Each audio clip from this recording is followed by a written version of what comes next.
fans and lovers of freedom. This is Radio Biafra House of Service coming to you through Radio Biafra London. My name remains Mazi Jonathan Chinedu from Olu province of Biafraland. And today is the 21st day of February 2025. Today was scheduled for Mazi Chinasa Nworu, our GOC, to address Biafrans on many issues, but it is being postponed because of some ill health by our GOC. So it is being postponed, just some ill health, just sickness, you know. So it will be postponed to maybe next week or any other date will be communicated via Radio Biafra and social media as usual, please. So you bear with us. It is due to ill health developed by Mazi Chinasa Nworu, which, as we spoke before, you know, it couldn't hold because we need to check for life first. That's it. So it is normal because we are all human beings. So we wish him quick recovery. Therefore, today I will just go into some news headlines and open the line, please. For your information, as I said, the scheduled broadcast by our GOC Mazi Chinasa Nworu wouldn't be taking place today any longer. The new date will be communicated in due time. It is because of ill health. Because of ill health by Mazi Chinasa Nworu, and we must continue. Today is the 21st day of February 2025. Therefore, as I said, we are here live and direct, and we go on some news headlines so that our lines will be open, so that people can call in and just make their viewpoints known on issues that are going on in the larger zoo and in Biafraland. And do not forget that, as I've been saying and as I play the clip, there was a developmental budget for 2025 and Biafraland was left sidelined, whereas our land generates most of the Nigeria capital. Our land generates, and our people also generates through tax. We are being massacred through tax payment in every ramification, in all ramification. We are the people that pay the highest tax or generate the highest tax payment for Nigeria, for your information. But when it comes to building infrastructure or infrastructural development, they will completely and openly sideline our land. I've been saying it, this is a huge thing, it's a very big thing. This is just like a call for war. Because we cannot be paying tax, our land cannot be generating through gas, through crude oil, through other natural resources, and also human resources, paying taxes. And we will be treated like we are nobody. It shouldn't happen. We shouldn't continue accepting it, because the worst thing is when things are going on without no repercussion, with impunity. The camels take it like that. No, it's not normal. Our people should understand that this is not normal. This is not only a fight for the political representatives like the senators. No, it is a fight for everybody, because it is what is affecting everybody. Let me tell you, in the north, they are paying welfare in many parts of the north secretly without you knowing it. They are paying social welfare from the federal by the federal government without you knowing it. Many of their old men and women are receiving money at the end of every month. Whenever their Ramadan is coming, they will share the government. It is from Nigerian federal government budget. They share these things, but you don't know. These are the things we are laden with to provide for ourselves, and after, nothing, no development, nothing. We are openly sidelined, and because they see us as people that can bear everything. And then do you people need government? Do you people need Nigerian government to just say now? Show us that on our. This is stupid, arrant stupidity. That is why our people are dying trying to make money. Family pressure everywhere. Do you know that stress is the highest killer of man? Okay, stress. Do you know that? It's according to scientific reports. Stress is number one killer of man. Number one killer of man. Stress. That is why, you see, our people, we are dying because there is no shock absorber. No government shock absorber. We are absorbing every shock directly. And this is a fight that we must engage fully. Some people, used to say, no, it didn't start today. Yes, I know. But the time has come for us to even openly challenge this status quo. No more living it like, okay, this is how they have been treating us. No. We must rise up and make it known. Turn everything. So why should we be sending out tax payments to the Nigerian government? Why should they be collecting oil and gas from our land and other different natural resources? Because what we know is oil and gas. There are many uncountable natural resources that they are taking out from our land without us knowing. Why should we allow this to continue? Whereas no return for nothing. We are excluded from the budget of Nigerian government. Why? And we are accepting it. What does it show? It shows that we are weak. We are ignorant. We are highly ignorant. That is what it signifies. We shouldn't leave the fight only for senators, because they are living good. Igbo politicians are living good. They are not suffering like you and I, that are bearing the brunt of everything. They are not suffering. These are the reasons. Imagine that from time to time, every month, even if it is, for example, 30,000 naira, youths in our land that has no job, Nigerian federal government will give them, even if it is 30,000 naira. Do you know how far it will go? Do you know how far it will reduce crime? Do you know how far it will go? Do you know? No electricity in our land. No electricity. It's worse in our side. In Biafraland, no electricity. If there is electricity, do you know how many jobs it will create? Many people learn to do welding. They are welders.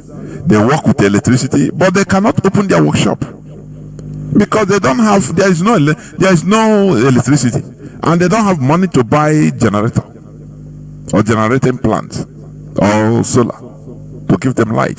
So you see that we are left to to just nakedly to fend for ourselves. And this is not good. We shouldn't belong to a country, continue accepting this, belong to a country that is sucking our land dry without giving nothing in return. Look at let me read this news, because I will not be long in this today's program, please. I will not be long. There is this news headline that says, Police Service Commission admits serious human rights violations in Southeast by officers. That is today's news. On today's news headline, Police Service Commission admits serious human rights violations in Southeast by officials. Let me read it a bit. The Nigerian Police Service Commission has admitted that there have been several series of cases of serious human rights violations in the southeastern region of the country by officers of the Nigerian Police Force. The chairman of the commission, DIG Hashimu Agungu, retired, made the admission on Friday in his goodwill message to the opening ceremony of the Southeast Stakeholders Committee on Peace and Security, which is holding at Hotel Sunshine, Enugu State Capital. Agungu said that the PSC, that is the Police Service Commission, is also aware that the roadblocks mounted by security agencies have unfortunately turned the Southeast into toll gates, where road users are forced under gunpoint to part with money. Do you see that? It took them how many decades to admit this, and no solution. The summit was organized by the Human Rights Institute of the Nigerian Bar Association in collaboration with the Southeast Civil Society organizations. Agungu said, the Eastern region has of late become the hotbed of insecurity in the country. It's a lie. It's not the hotbed. They turned our land and hyped everything. The media turned our land. You know the power of media. Let me tell you something. The power of media is just like in many European countries, as you may know. When you talk about Africa, people that have not been there, can you describe Africa? Do you know what they describe? They describe very, very dire situation. Children dying of hunger, suffering kwashiorkor, where there is no life. How do they do that? How do they know this? Which is lie. Because that is what they tell them in the media. So, when this man is saying that the Eastern region has of late become the hotbed of insecurity in the country, it's lie. It's lie from the pit of hell. Then why should we accept lies from these people? The northern region is the birthplace, is breeding terrorism, terrorists.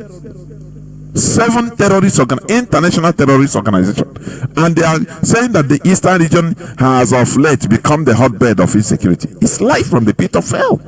This is the media hype and media lies. They are, and all this insecurity, the insecurity we are suffering in our land is sponsored for a purpose: to blackmail ESN, to blackmail IPOB. Look at the camp that was discovered where different cars were parked. The criminal den that was discovered by ESN. Imagine that it is Nigerian police force or Nigerian military that discovered it. They will target immediately to ESN. That is because they just want to destroy IPOB, ESN with lies and propaganda. That is why they are doing what they are doing.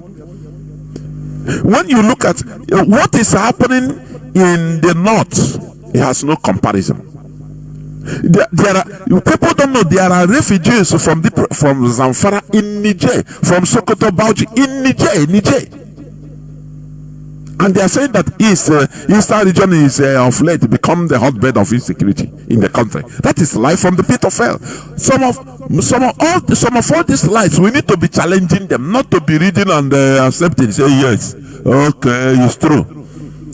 Yeah, it's true. It's lie. Eastern region is not the hotbed of insecurity in the country. The north is the hotbed. Pure. How many refugees? Millions of refugees from north, displaced people from their land, from their ancestral land, and they are not talking about it. They don't say no, it's the hotbed. Who tell you that east is the hotbed of insecurity? Let us be objective when we are reading some of all this news. They are lying, liars, lying. They are making sure to tarnish our image in every way, every ramification. They sponsor insecurity in our land. They unleash criminalities in our land in order to target or tarnish the image of IPOB and ESN. Immediately they remove the attack dog. Do you remember every time in Southeast, Arise Television, TVC News, all our Southeast insecurity, Southeast, they continue making people what they are making people to hear, so that you can. But look at armed herdsmen return to Benue community, kill many villagers days after slaughtering 16 farmers in Benue. Every day in different parts of the north, there are killings, not one, not two, terrorist activities going on. They don't term it as the insecurity hotbed. So we should not accept this. Let me continue reading. This is obviously a disturbing but avoidable situation, and I sincerely commend the organizers of the program for bringing the searchlight on this topical national issue. Where you have terrorists, in the north, they don't have real international terrorists. You have Lukarawa, you have ISWAP, you have a Boko Haram, you have a Fulani headsmen everywhere, killing people at will in the north. They don't have roadblocks. What does it tell you? That there is an agenda going on. This is what we have been saying, and this is the reason why we must get away from Nigeria. Nigeria is our killer. Nigeria is the graveyard of a typical Biafra. It's our graveyard, so we must run away from that place. At least they have accepted that there is police brutality and and human rights violations in our land. Everything is crude, crude in our land. That is the reason why any person that comes there once they carry. Look at so-called Agune Chamber by Soludo. They have to also share the cake, or start collecting their own cake from our own people, because we are just like water. We don't react. Anybody can come and collect anything. No reaction, nothing. No public outcry, nothing. Let me tell you something.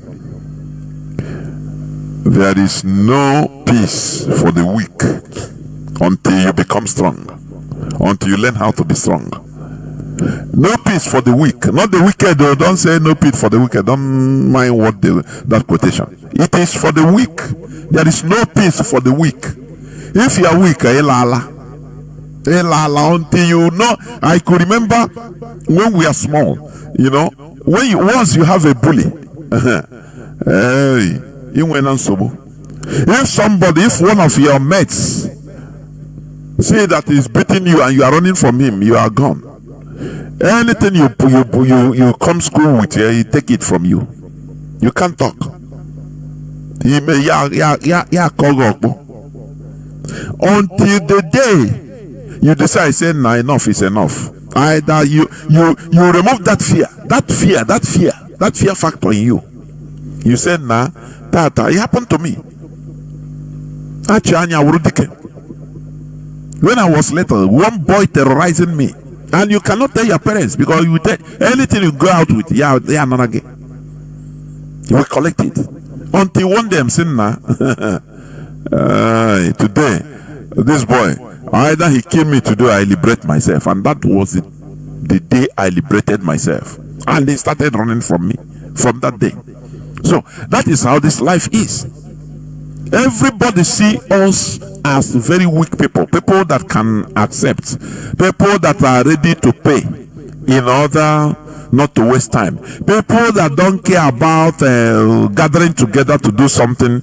Everybody wants to do his own thing. Now go and look for money, pay. Is it that ordinary 500 naira you cannot? I beg. Is it what you want to make noise for? I beg, give him, let us go. Yeah, average Igbo man, they know average Igbo man to be easy, ready to, to part with his money just for fear of anything. For fear of anything. Once he met you, so they see us as crude oil that produces money. They see us human beings as crude oil. We are easy, ready to. Okay, stop an awesome man on the road. Tell him he's ready to stay there with you. He's saying, "Oh, guy, I no go give. Me, I no get them for money. I no give." You can be saying that in the Amaho here, but here with the wisdom, these are here the people with the highest wisdom. Because when you touch one person, you don't get. Touch the other person, you waste his time. You know that is sacrifice. That time you are wasting him. He accepts it. He sacrifice.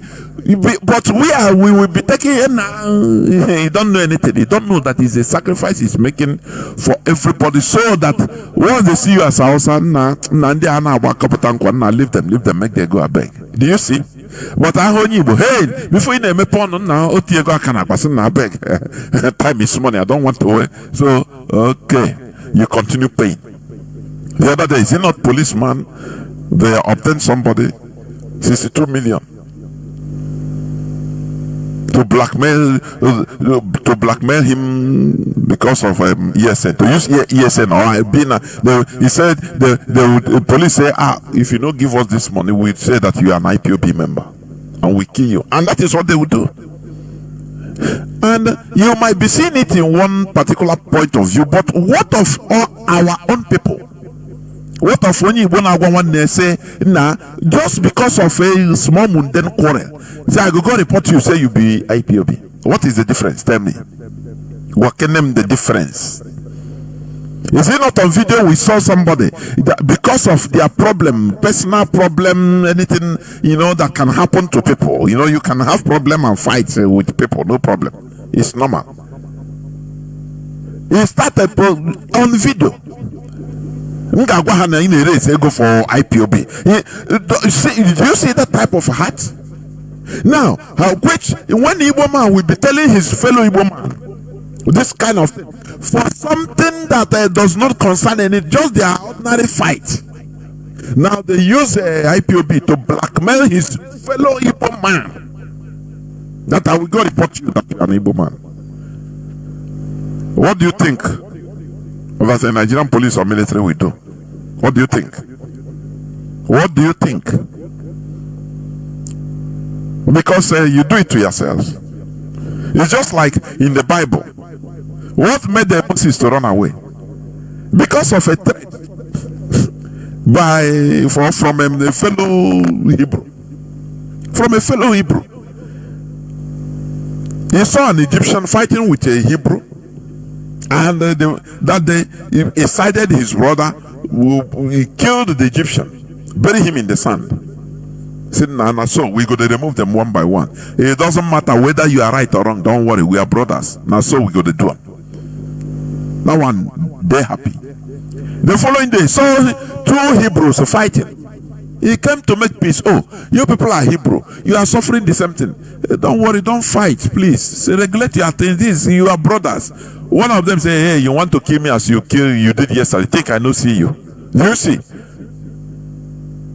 That when that is why you see, treason is a very big, the highest offense in every country. Treason. Selling, sabotaging the country, sabotaging the flag is the biggest offense in every country. Because when others, foreigners, sabotage you, you can bear it, it's a foreigner. But when your own person, your own brother, sabotage you, sells you, oh, it's very painful. It's very painful. It's unforgivable. He made the Moses to run away to the Midianites, to the land of, I think, Midian. He made him to run. He said, if my brothers that I'm saving, I'm trying to save, can turn against me, which means I'm no longer safe at all. At all. He ran away. Is it not what is happening to us? Two brothers, two Igbo people will be having just any other quarrel or fight that can be regulated, because there are fights. Even in families, you can fight. But you cannot, because of the fight, you kill yourselves. No. Fight is normal. It's part of human nature. It's part of animal nature. Living things to fight. Every type of living thing. Fight. Are you hearing me? It's part of animal nature. But when you now take it, what do you think? You have killed the person. You have virtually killed the person, because no more, the person will no more be safe. Now, when you see the Nigerian military do it to an Igbo man, what do you think?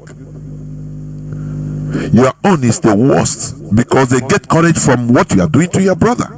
So they learn from it. They say, okay, that's it. That is it. So let me continue reading. These people, will not be allowing them get away with all their blackmails on our land, against our people, against us. That the Eastern region has become the hotbed of insecurity in the country, which is lie from the pit of hell.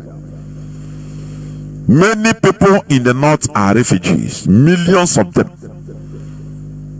The other day, the refugees that run to, I think, Benue, you are about, is it 2 million of them that have stayed there for 9 years? What do you mean by insecurity? When you don't consider the north that has refugees, people pursued to take their land. If you go, they kill you. Terrorists in control, and they say the east is has become the hotbed of insecurity. It's life from the pit of hell, please. Now, let me continue reading. I have always identified with the Nigerian Bar Association, not just because I am a lawyer, but because I believe the association has a lot of role to play in the sustenance of the nation's nascent democracy and the protection of the inalienable human and fundamental rights of the citizens.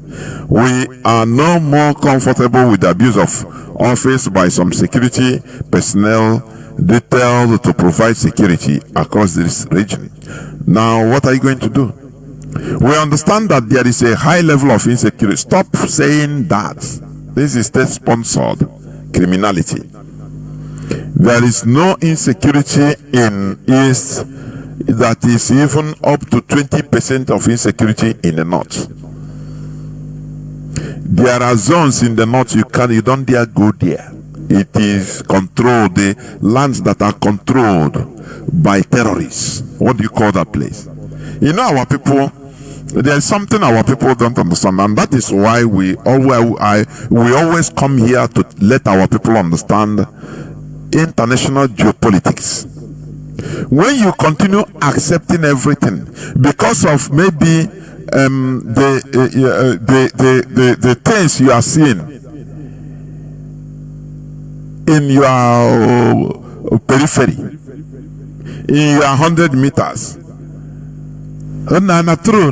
You know, see, the hand on my phone. Yeah. So because they take your phone from you, our land has become the highest insecure place. It's a lie. But you are in your hometown, you are in your land. What about people, lands that are controlled by terrorists, non-governmental forces in Uganda? People run away and become refugees in other places. They cannot farm. If they farm, they need to pay tax to the terrorists before farming or before harvesting. So we need to be careful in the way we accept anything they say on the media or in the media. We need to be careful because it's affecting us. Sometimes we need to refute all this, they are garbage. Now the police, they have accepted. Now what is the solution? This man is saying that a few police officers. No, you cannot say the whole blocks in our land have become a toll gate. All, not some, no, all.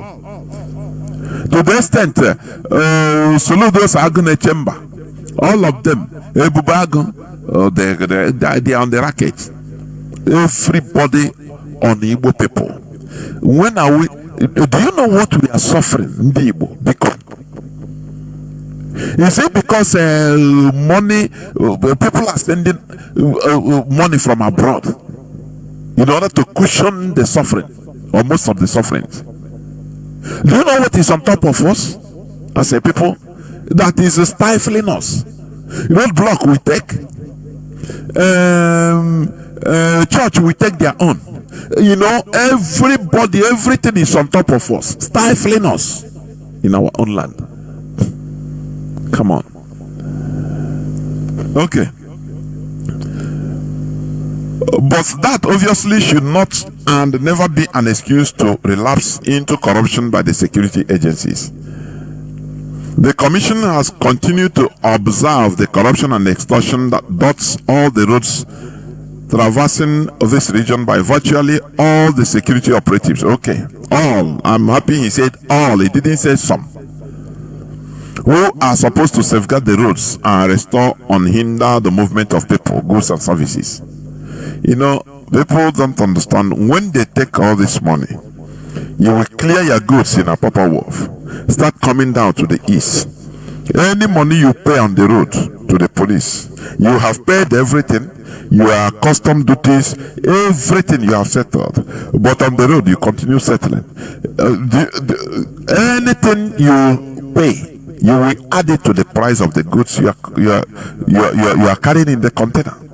That is the sad effect, and it is the population that is paying it. Do you see how things work? Do you see?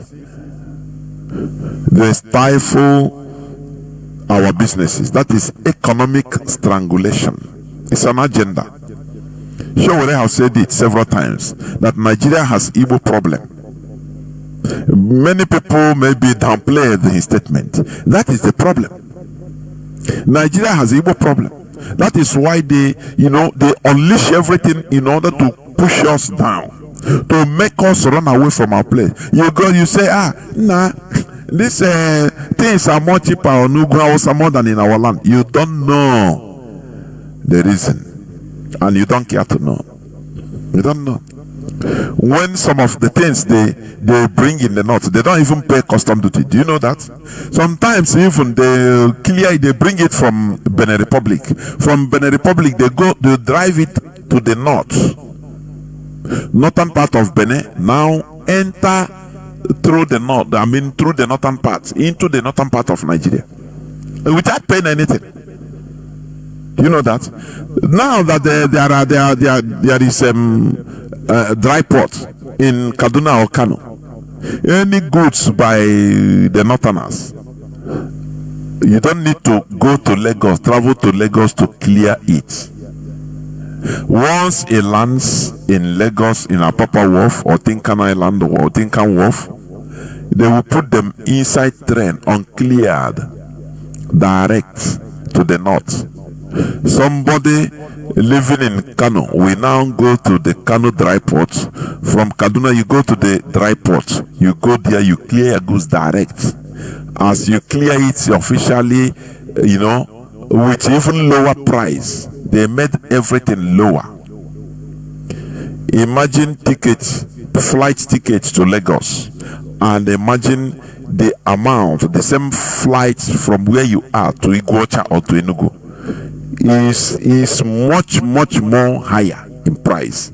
It is an agenda to do what? To discourage you from flying down to Enugu or Iguacha directly, so that you say, this one is an economic strangulation. It's a policy. Are you hearing me? They make other places very cheap, so that it will encourage you to run away from our land and go and live there. Say, nah, here is cheaper. Life is more cheaper here. You don't know why? Because of the shock absorber provided by the Nigerian government budget to the north. The way they program everything, that is it. That is what we are suffering. We should know that.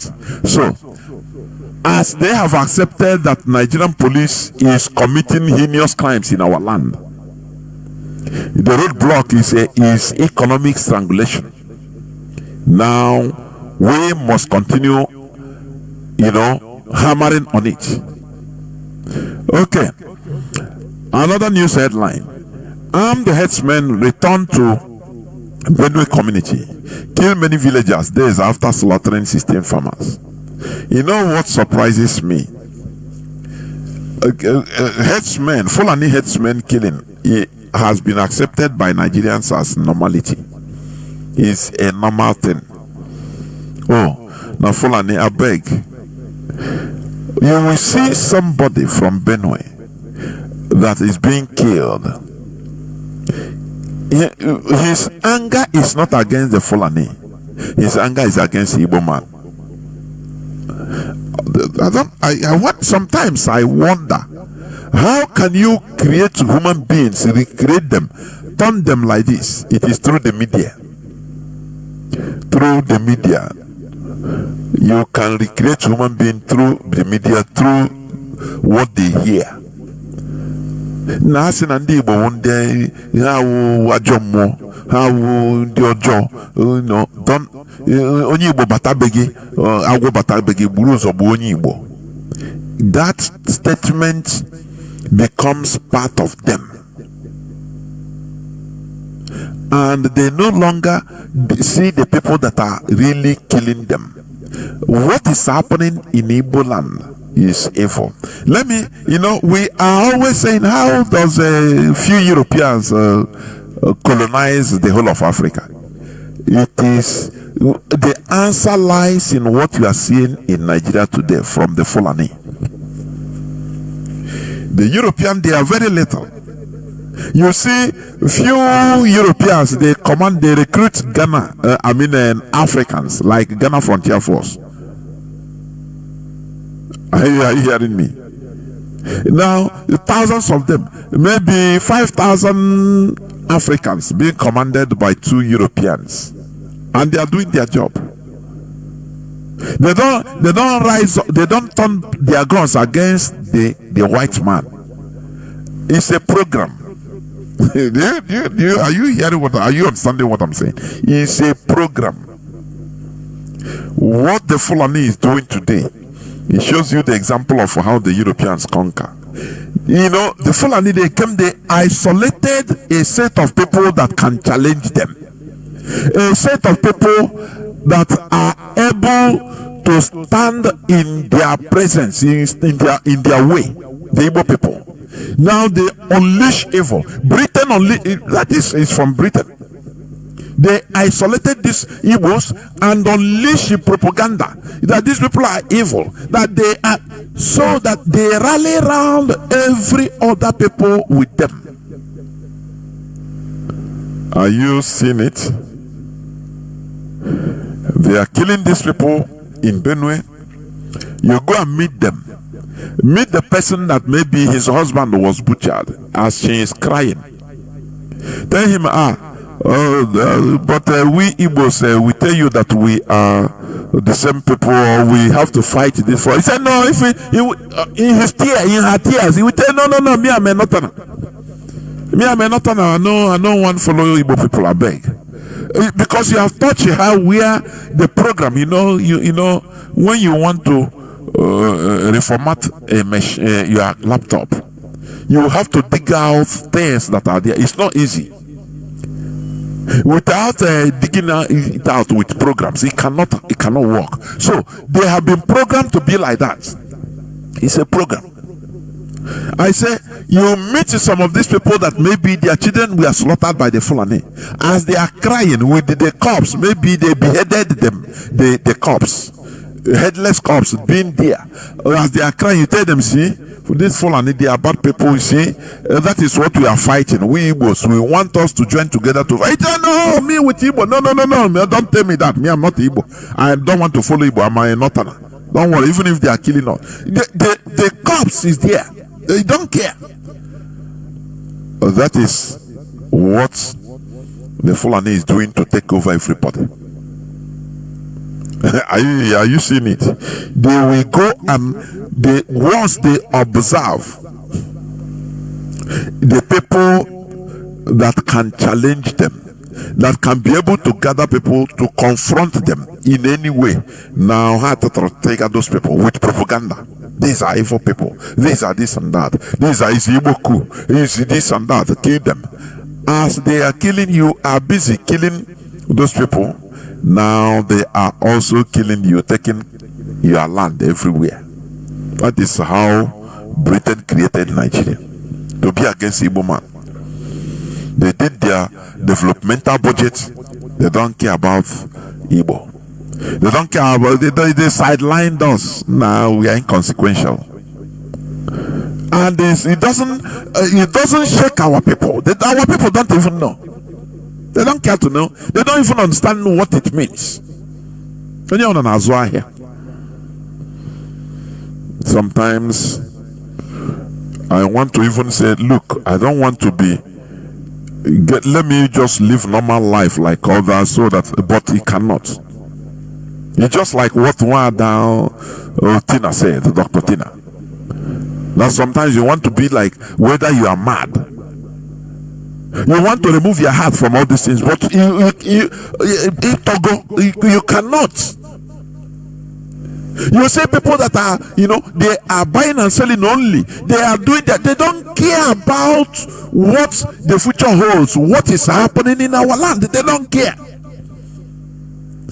They don't know that this policy that is this evil policy in our land by Nigeria is the cause of our suffering. They don't know. They don't care. What matters to them now? Now, what are you trying to preach to me? Now, give me money is what I need. For this talking, I don't know. Now we are talking. It's very sad. We should understand what time is it. Let me read it. Yet to be confirmed, the number of persons have been killed in a fresh attack on Ayin community in Benue State. The attack, which happened on Thursday night, was carried out by suspected headsmen. Sahara reporters gather. Now, this headsmen, have you seen where these people have been captured by the Nigerian military? Have you ever seen them? I never see. That these are the headsmen that killed so. I have never seen it. Why is it so? Whenever the headsmen killings occur in any part of Nigeria, immediately the military will be there. They will come in order to protect the back of the headsmen that are running away, so that preventing the people from retaliating. It's a Nigerian policy. But what baffles me is those that are in that military, many of them are indigenous people. I cannot understand it. I'm telling you. Many of those in the military that are protecting this follow, that are order from above. Order from above is human being. There is no mutiny. People you see Nigerian military boys, they cannot gather and organize a mutiny. After all, you are a candidate of death by Boko Haram, ISIS, ISWAP. They will be there. Their indigenous people are being massacred. They don't care. They say no, they are order from above. I never understand what is happening. If I tell you I understand what is happening in Nigeria, is a separate case altogether that is not of this world. The way things are happening, you cannot. How can they be killing people? Don't you see indigenous population?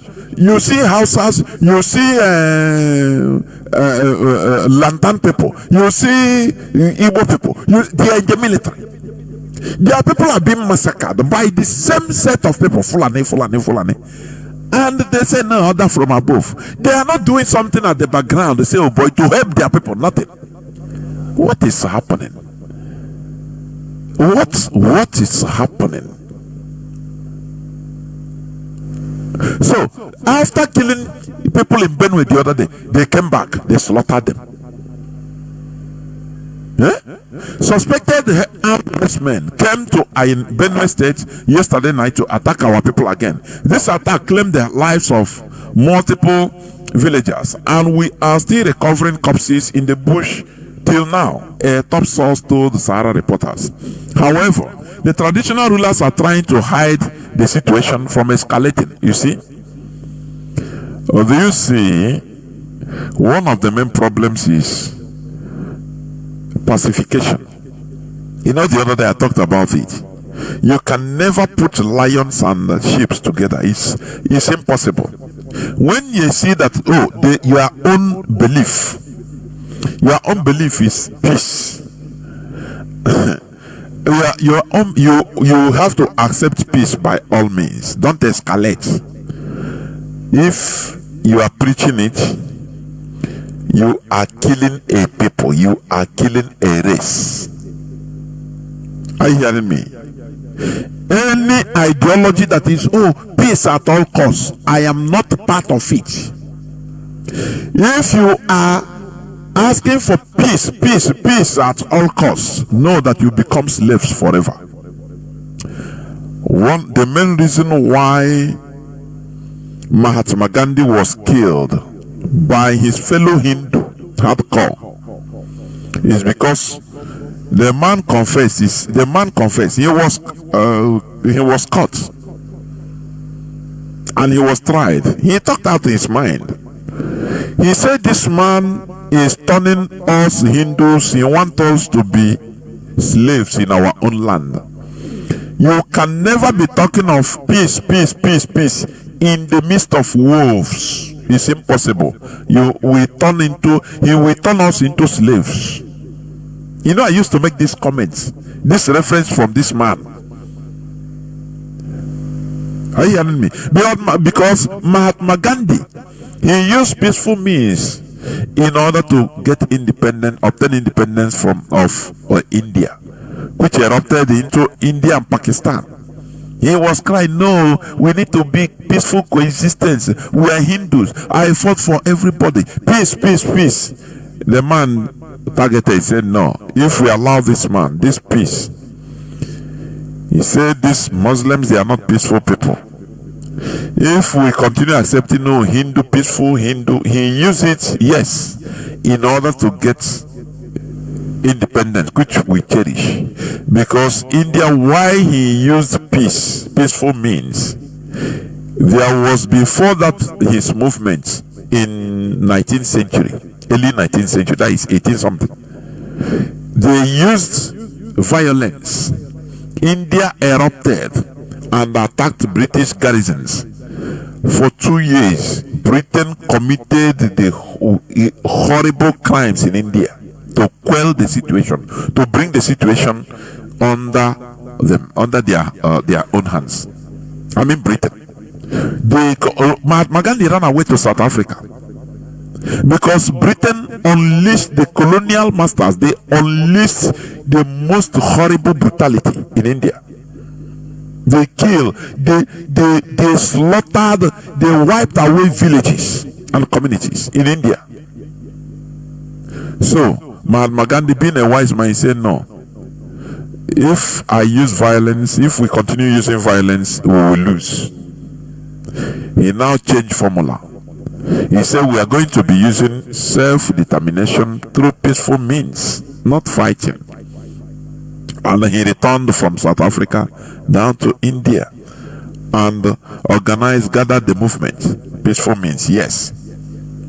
As he got the independence, he continued peace, everything peace. The man said, now, if we continue this peace, we are living with wolves.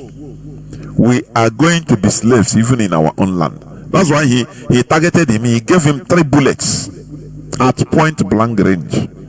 He said that he killed Mahatma Gandhi, not that he hate him. No, he loved him so much. But the way he is going, what made him to kill Mahatma Gandhi is to save India future generations. That Mahatma Gandhi has grown to be too much. He can influence their life. And this too much peace will influence them. And they now become slaves in their own land. Are you hearing me? So the Fulani headsmen, they are counting on the facts that these indigenous people, they are peaceful. They cannot retaliate. No, don't escalate the thing. No. Don't say, don't be good citizens, don't retaliate, don't revenge. Whereas the Fulani themselves, they are preaching revenge. Remember Rufai, he talked about, he defended the Fulani by saying that, look, Fulani, they don't forget. Even if it takes 100 years, they must revenge. So they are bloating, they are proud about revenge. Whereas we preach forgiveness. How can it work now? You preach forgiveness, if they slap you this side, on the other side. You continue like this, we continue being slaves in Nigeria. I am telling you, there is no way a sheep can be in the same environment with lion. Are you hearing me? You must turn to wolves for you to have peace. Peace at all costs. It is a cake. That is something they use in deceiving us.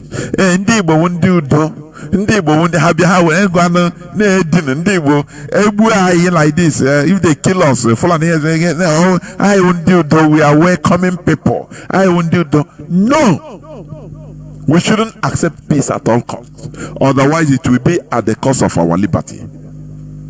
Are you hearing me? That is it. So, why the Fulanis are having hate everywhere is because no real genuine repercussion. It's only when it comes to our land they are afraid of ESN. They know it. You don't give them no single respite, no peace. The way they come, the way your actions and reactions should be equal but opposite. It's a law of nature. If you shoot a bullet in a wall or in an iron, if we ricochet with the same force, it will come back. If he hits you, he will still kill you, because the force is too much. That is it.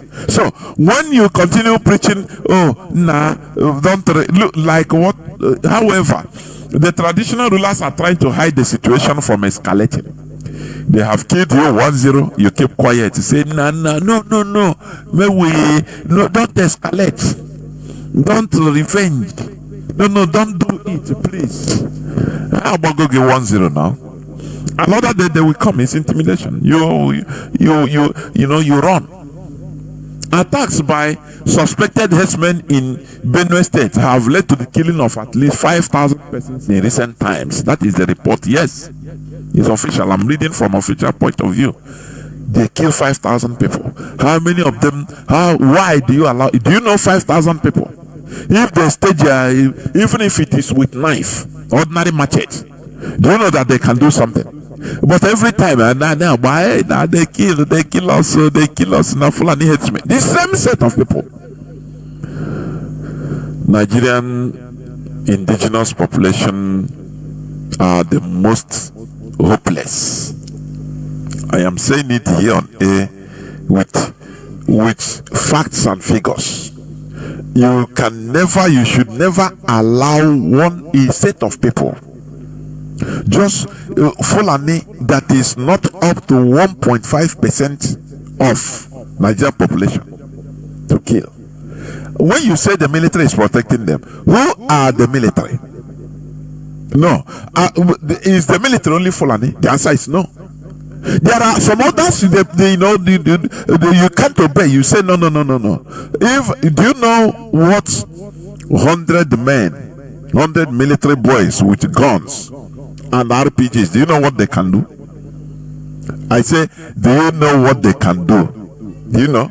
If all this indigenous population, the lower ranks, the Korofo that have the guns and the bullets, if they say enough is enough, other come from above, they say no, they take up submission, say we must go and no. This Fulani pogrom, genocide every time in our land is too much. They take up guns and bullets, even when any person that any other from above, they because you will die. In any way, they will send you to Sambisa forest to be massacred. So why not do something dignified so that you die? Are you hearing me? Yes. When I was watching some this Middle Eastern, politics, when they were interviewing some people in Gaza and in Lebanon that we are coming back to their destroyed houses. Many of them, this one will say, oh, there's a woman, he said his child is very happy that is a matter because he was fighting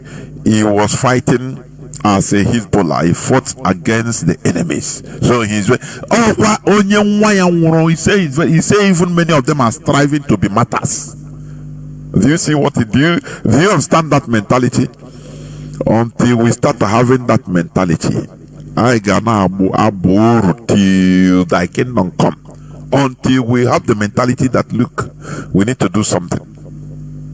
Not only Biafran, the indigenous people that are suffering in the hands of these Fulani headsmen everywhere, in Benue, in Joso, in Zamfara, when all these people are indigenous people that their lands are being taken by the Fulani that are being imported from every part of Africa. You don't know. Every time they are crying. It's a cry. What they confront them with Igbo hatred, hate Igbo. Onyamini, they're bad, but the Fulani is killing you. It's Onyamini, you carry the hatred give. The people that are trying to fight, just they fight to save you, even you, indigenous Hausa, in Zamfara, in Sokoto, in Bauchi, in Benue, in Jos. But you hate the people because you are programmed to hate them, to hate us. It's very, very sad indeed, honestly speaking. Very, very sad. Bandits kidnapped Niger Council Secretary, Osman's wife, 3 others. Osman released, others still held captive. This is what is happening in the north, in Niger State. Afenifere youth leader appeals to Tinubu Nigerian public as kidnappers threatened to kill him in 48 hours. This is not in Igbo land. All these are happening in the north and the Yoruba land. Do you see that? Do you see that? So that is it. So there is this news about let me see. Where Ebube Monso directly accused. Where did I put it? Where Ebube Monso directly accused them. What do you call him? Solu, the governor of Anambra State. Yes. Excuse me. Ebube Monso directly accused Soludo for the killing of Honorable Azoka. And all of a sudden they say 2 of the main killers has escaped, which is lie. The killer, they just kill them. They just kill those people so that they cannot reveal the people that sponsored them. Do you see what we are suffering in our land? They condone criminality.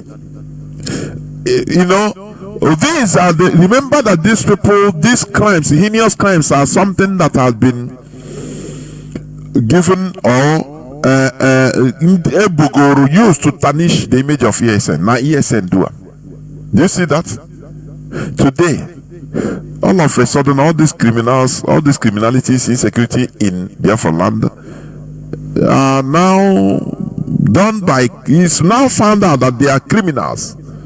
Nothing. They don't have anything to do with IPOB or ESN. But it is the Nigerian media that is tagging them, the Nigerian military. Tag them so that we use it to destroy IPOB. Come and destroy IPOB now. You know, at the beginning of the Ukrainian war, I could remember EU, they said they are going to win. Ukraine is going to win Russia. Like these people say, even me myself, I was horrified. I say, does these people know what they are doing? Lavrov, the Russian foreign minister, I could remember. I mean, he used to tell them, he said, you people, you say, not to say they are going to defeat Russia. Okay, we see in battlefront. Come and defeat Russia.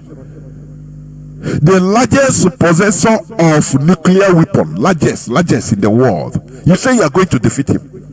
How can you defeat such type of person? If you feel that he is going down, he will use his might, his last might, and the world will be destroyed. So sometimes I cannot understand how arrogance and people seeing illusion. I don't know what is giving them that mindset. Or when they gather inside their midst, they say, "No, we can do it. We can do it." I cannot understand.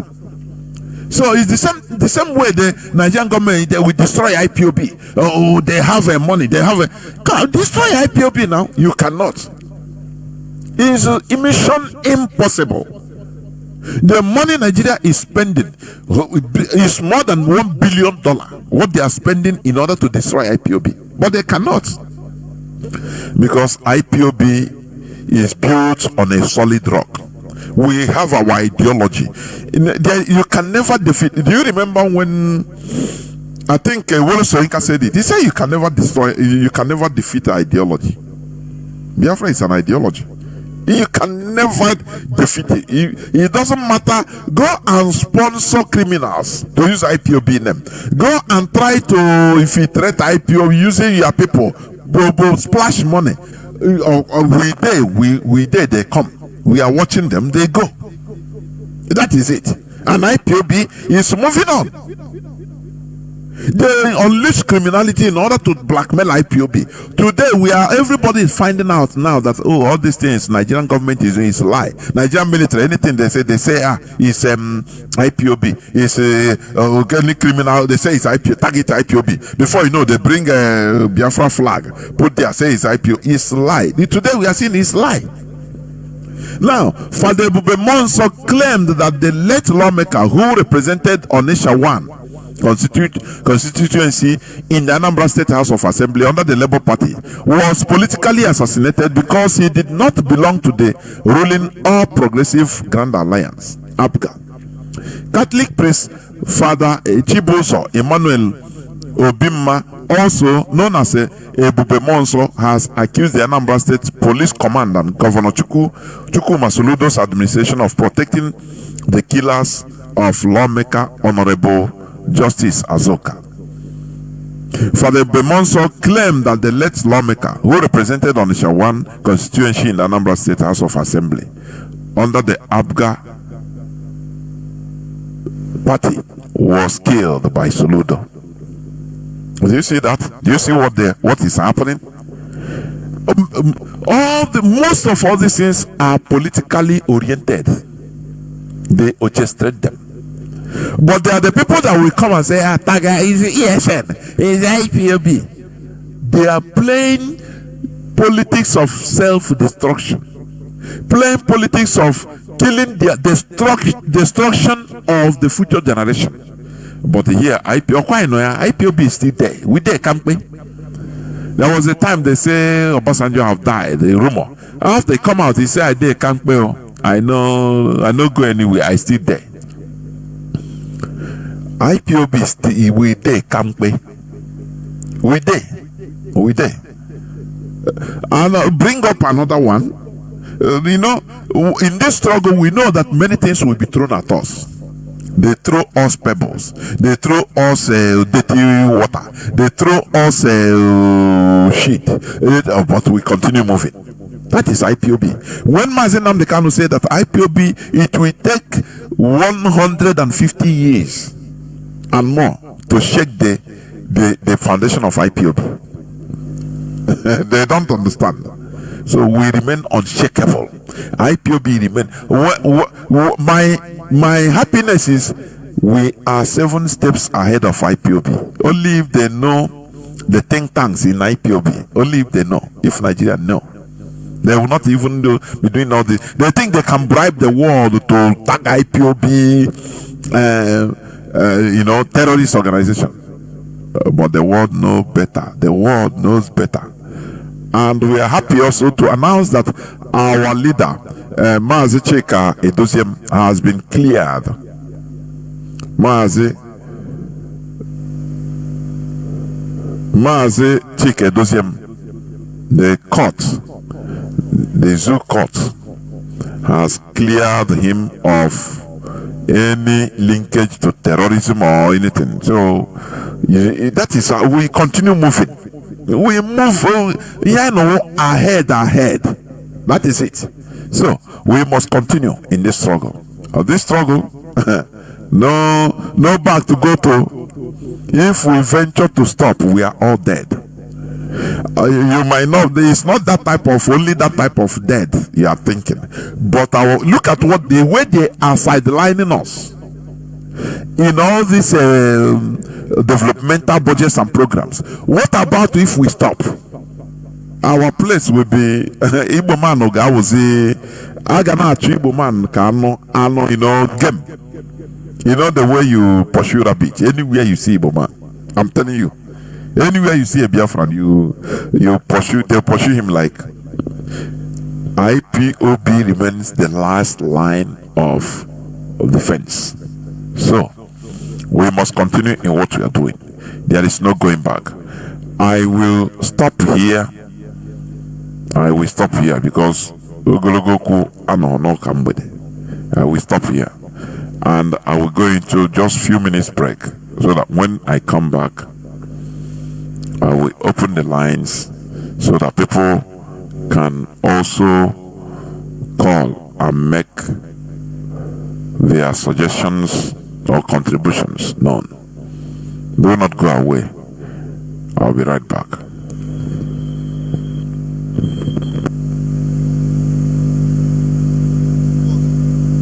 Mr. Speaker, I want to draw the attention of the House in this item 281, Light Rail, Kano Ogun, Lagos.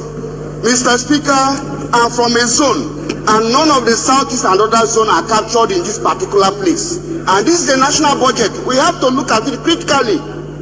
It's not for a particular state, Mr. Speaker. The southeast need to be included. That is my point of order, Mr. Speaker. Thank you. Thank you, Honorable. Your observation. I am sure in the course of the year that might... Mr. Speaker, no other time. It is now. Let us do it now. Mr. Speaker, observation. They are already ongoing now. Yours is noted, Honorable, and will bring it to the attention of Mr. President. Order. In the near future, we'll ensure that that balancing is done. Okay? Please, let's make progress. Order, please. Border communities infrastructure carried. Military barracks accommodation carried. Military Infant has already overtaken it. Total capital supplementation carried. Total capital observation, Mr. Speaker. South for the rail. South. Decorum, please. My highly esteemed colleagues, decorum, please. Let's maintain some kind of decorum, please. Order, please. 7. Just give him the benefit. Located for the budget to appropriate 238 billion for an hospital for an agency, when we allocated 137 billion for renewable power station. If you have that observation before we reach that number, yes, you should have raised. I have been saying sir, you didn't listen to us. But we have already hit the gavel. And that means the House has taken a position on it. It's okay. So sorry about it, please. You omitted 277. Which is the recapitalization of back industry. And also to remind Mr. Speaker, we omitted. You didn't call it, yes sir. You didn't mention it. You didn't mention it. And equally to lend my voice, Mr. Speaker, the exclusion of the Southeast in the rail and roads from that infrastructure, Mr. Speaker, is one about fairness and one with historical implications for unity and development of Nigeria. Mr. Speaker, I'm taking you by your word that maybe by the supplementary budget, the Southeast will be fully captured in the roads and rail infrastructures. Yeah. And any other zone that is excluded, Mr. Speaker. Thank you.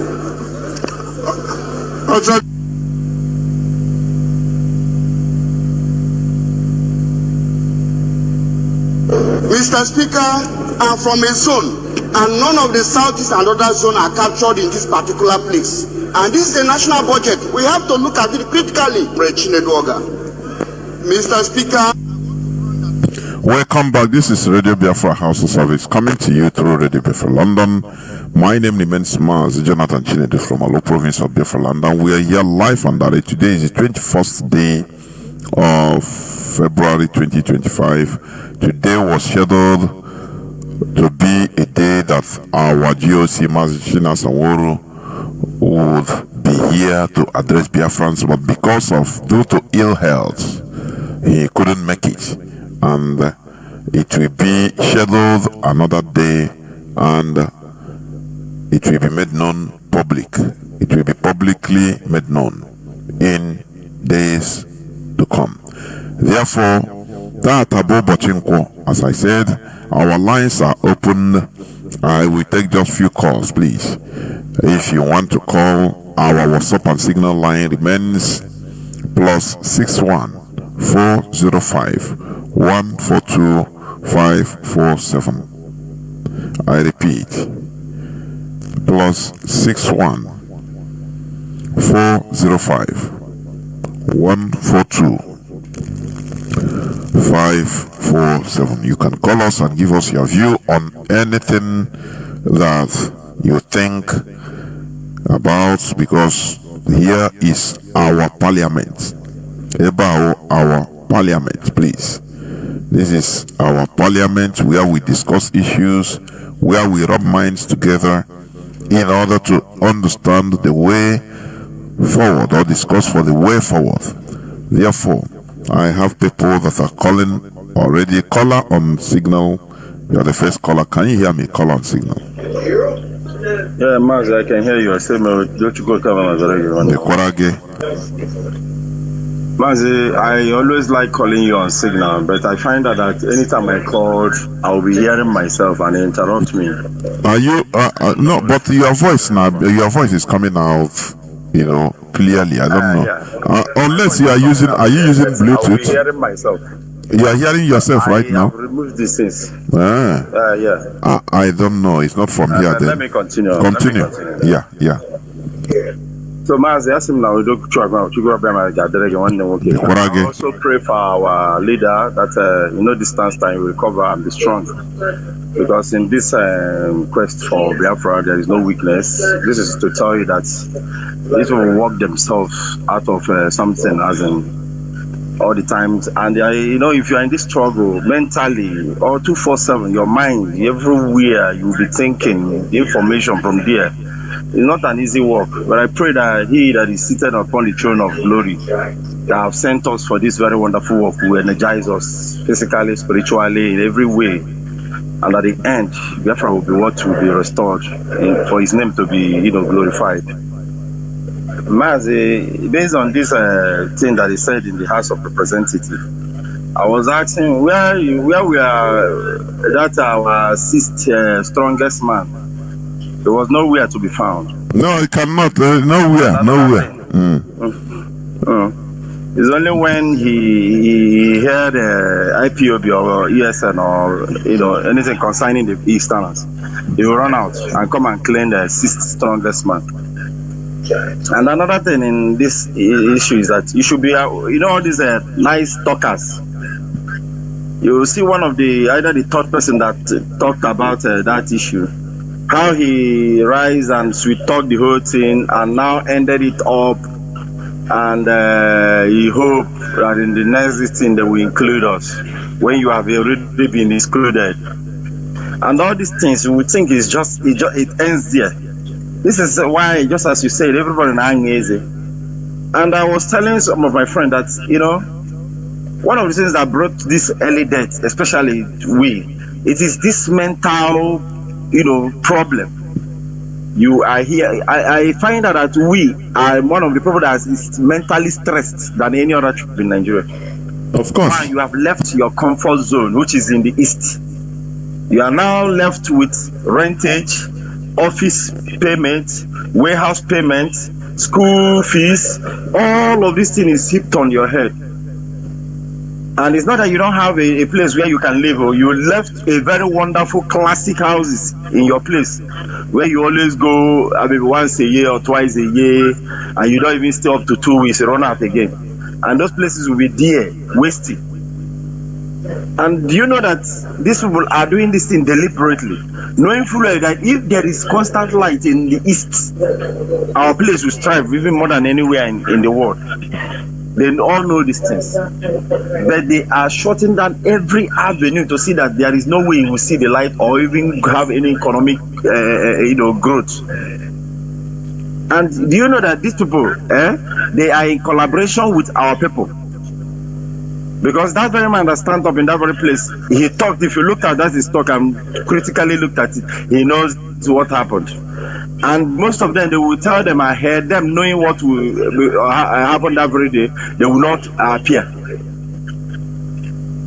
Then just as you said, our people ignorantly will just sit back in their comfort zone, thinking that maybe with your little million or billion, that you will escape these things. I'm telling you, it's just a matter of time that your money will dry up. I told a friend of mine that when you convert what you have now into foreign currency, you see that you are a poor man. You don't even have what you have in the past. They have reduced it beyond you knowing. But just that because you are blind,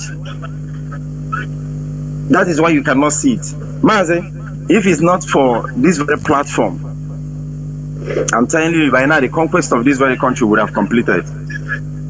And that is why anytime I looked at what is happening, I always glorify Chukwu Kabiama. And another point I want to talk about is, when you look at what these people are doing, there are some people that is giving them that confidence. Let us continue. Because less for the Nigerians and the Fulanis that I know, they would have, gone back. But there is always these our politicians giving them the belief, the idea, the confidence that one more step it will. Then secondly, on them persisting is that when they look at Mazi Nnamdi Kanu, they cannot pardon it, that how can this small man establish what they cannot destroy?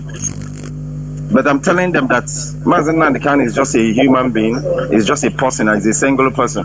But what he did was just igniting an old fire, that the restoration and the establishment of this very struggle was there in the beginning. And God, Chukwu Kabiama, knowing what he wants, what he wants for his people, he only make use of Mazi Nnamdi Kanu. So Mazi, I cannot exhaust what is in our brain, because when you look at our plight, just look at the news where you talked about where they said, this will know how to sweet talk themselves, that there have been exploitation and all of these things in the east, but it's because of the insecurity. Which is security? Let me put it this way, which is not truth. If IPOB and the agitation we are terrorists and there have been insecurity. Is there any territory where you can say we have taken over and there is no government activities going on? These things, millions, in thousands, in tens, are well known and not. There are 8 to 7 terrorist groups, internationally known, recognized. But I thank God that we are here to say our own, because nobody is going to set our own narrative or sell our own story. We are going to keep putting on them until the end. They should know that, as they have said it, we will debunk it in every way, even in their bedrooms. Mazi, I tell you that most of the things these people are doing to us, we are the people that even, gave them the idea. Just like that Governor Ezoku said to that lady, what concerned them in their social media. He was shouting that this person is sponsoring, this person is sponsoring, and they've been doing this one. So sometimes we bring things upon ourselves. Even the docility, just look at, they have excluded us from their budgets. Who is talking? Everybody is busy going for his own private businesses and everything. But at the end, it will fall on you. And another part I want to talk about is this unconcerned attitude in the black man. Do you know that it is known to the Yorubas that if they ever finish this 4-8 years, that it will be brutal on them? But just because of that juicy, spicy little things that they forget to do the real thing. Then at the end, when it will now be done on them or fall on them, you see them crying. When the needful is there looking at you to balkanize this very country, even regionalize it if you felt that it's too big for you. But they will sit down there, just as Jonathan did, or the pastor did. I know what I'm doing. I'm getting smart. Let me use it to. But one of these days, this man will just go in and close his eye, and you cannot even think in that direction. And you look at the Fulanis, look at how they are smartly calm, weighing every options. At the end, if these people continue this thing with this, their on seriousness, thinking that they can be smart and get away with it, I'm telling you that this Miriagamonia. Another point I want to talk about is this Anambra governor, this very wicked man. This man is so crude. He thinks that he's smart. When you sit down in your private place and think about this man's all his activities, how he look at feeling oh my he crying. Even when he came earlier, he said, if anybody can't think that that they will play with this present agitation, that we are wise out, these are tricks. But I'm telling you that, you see, Coneman, he will die in the backyard of a wise man, a foolish man. Look at how he has established this organization. Nobody is admitting them. Do you know that when you look at all what they are doing, it is tented on that it is our people that is doing all of these things. Upon all the wickedness, the terrorism, killing, taking over, killing in churches and villages, the Enugu State, what they call forest guard, have not catch any one of them. The Agone Chamber, AVG, Ebubago have not caught one of them. If they even caught any one of them, they will turn them back, so you will not see them face, and they will be asking them soft questions and be telling them, did we beat you? Did we do this one? This one, they are working in hand, but I thank God for the exposure that we have gotten in this very place. We can even dictate when they come, before they came.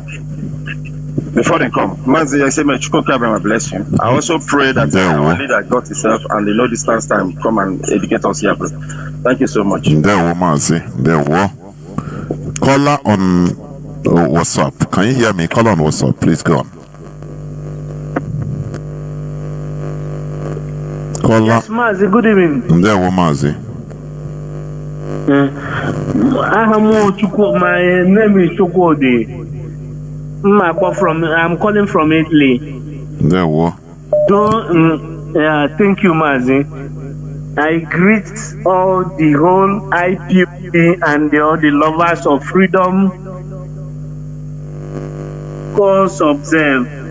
It's just to tell you what our leader said, which I used to also say sometimes, that It's only the truth can stand the test of time. You see, the zoo court now have declared our HOD clear that he's free. He doesn't have anything to do with what the military and all this putting allegation on him.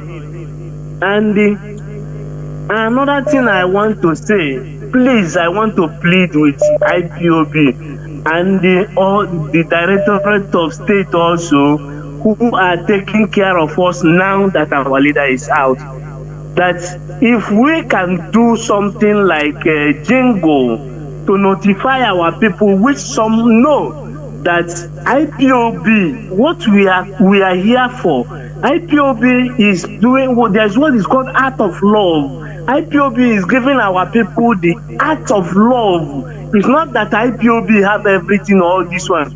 The people are in IPOB, we don't have everything, but because of we love our place, we love our people, that is why we are putting on the sacrifice we are putting today, which the politicians think that they are fighting with IPOB. IPOB is not fighting with the politicians. IPOB is just coming to save our land. IPOB wants the politicians to know that we want to save even the politician also. That IPOB, in a family, and now one bokore everybody. His fellow siblings are now they're telling him that you don't have to sell this because this is what will benefit all of us.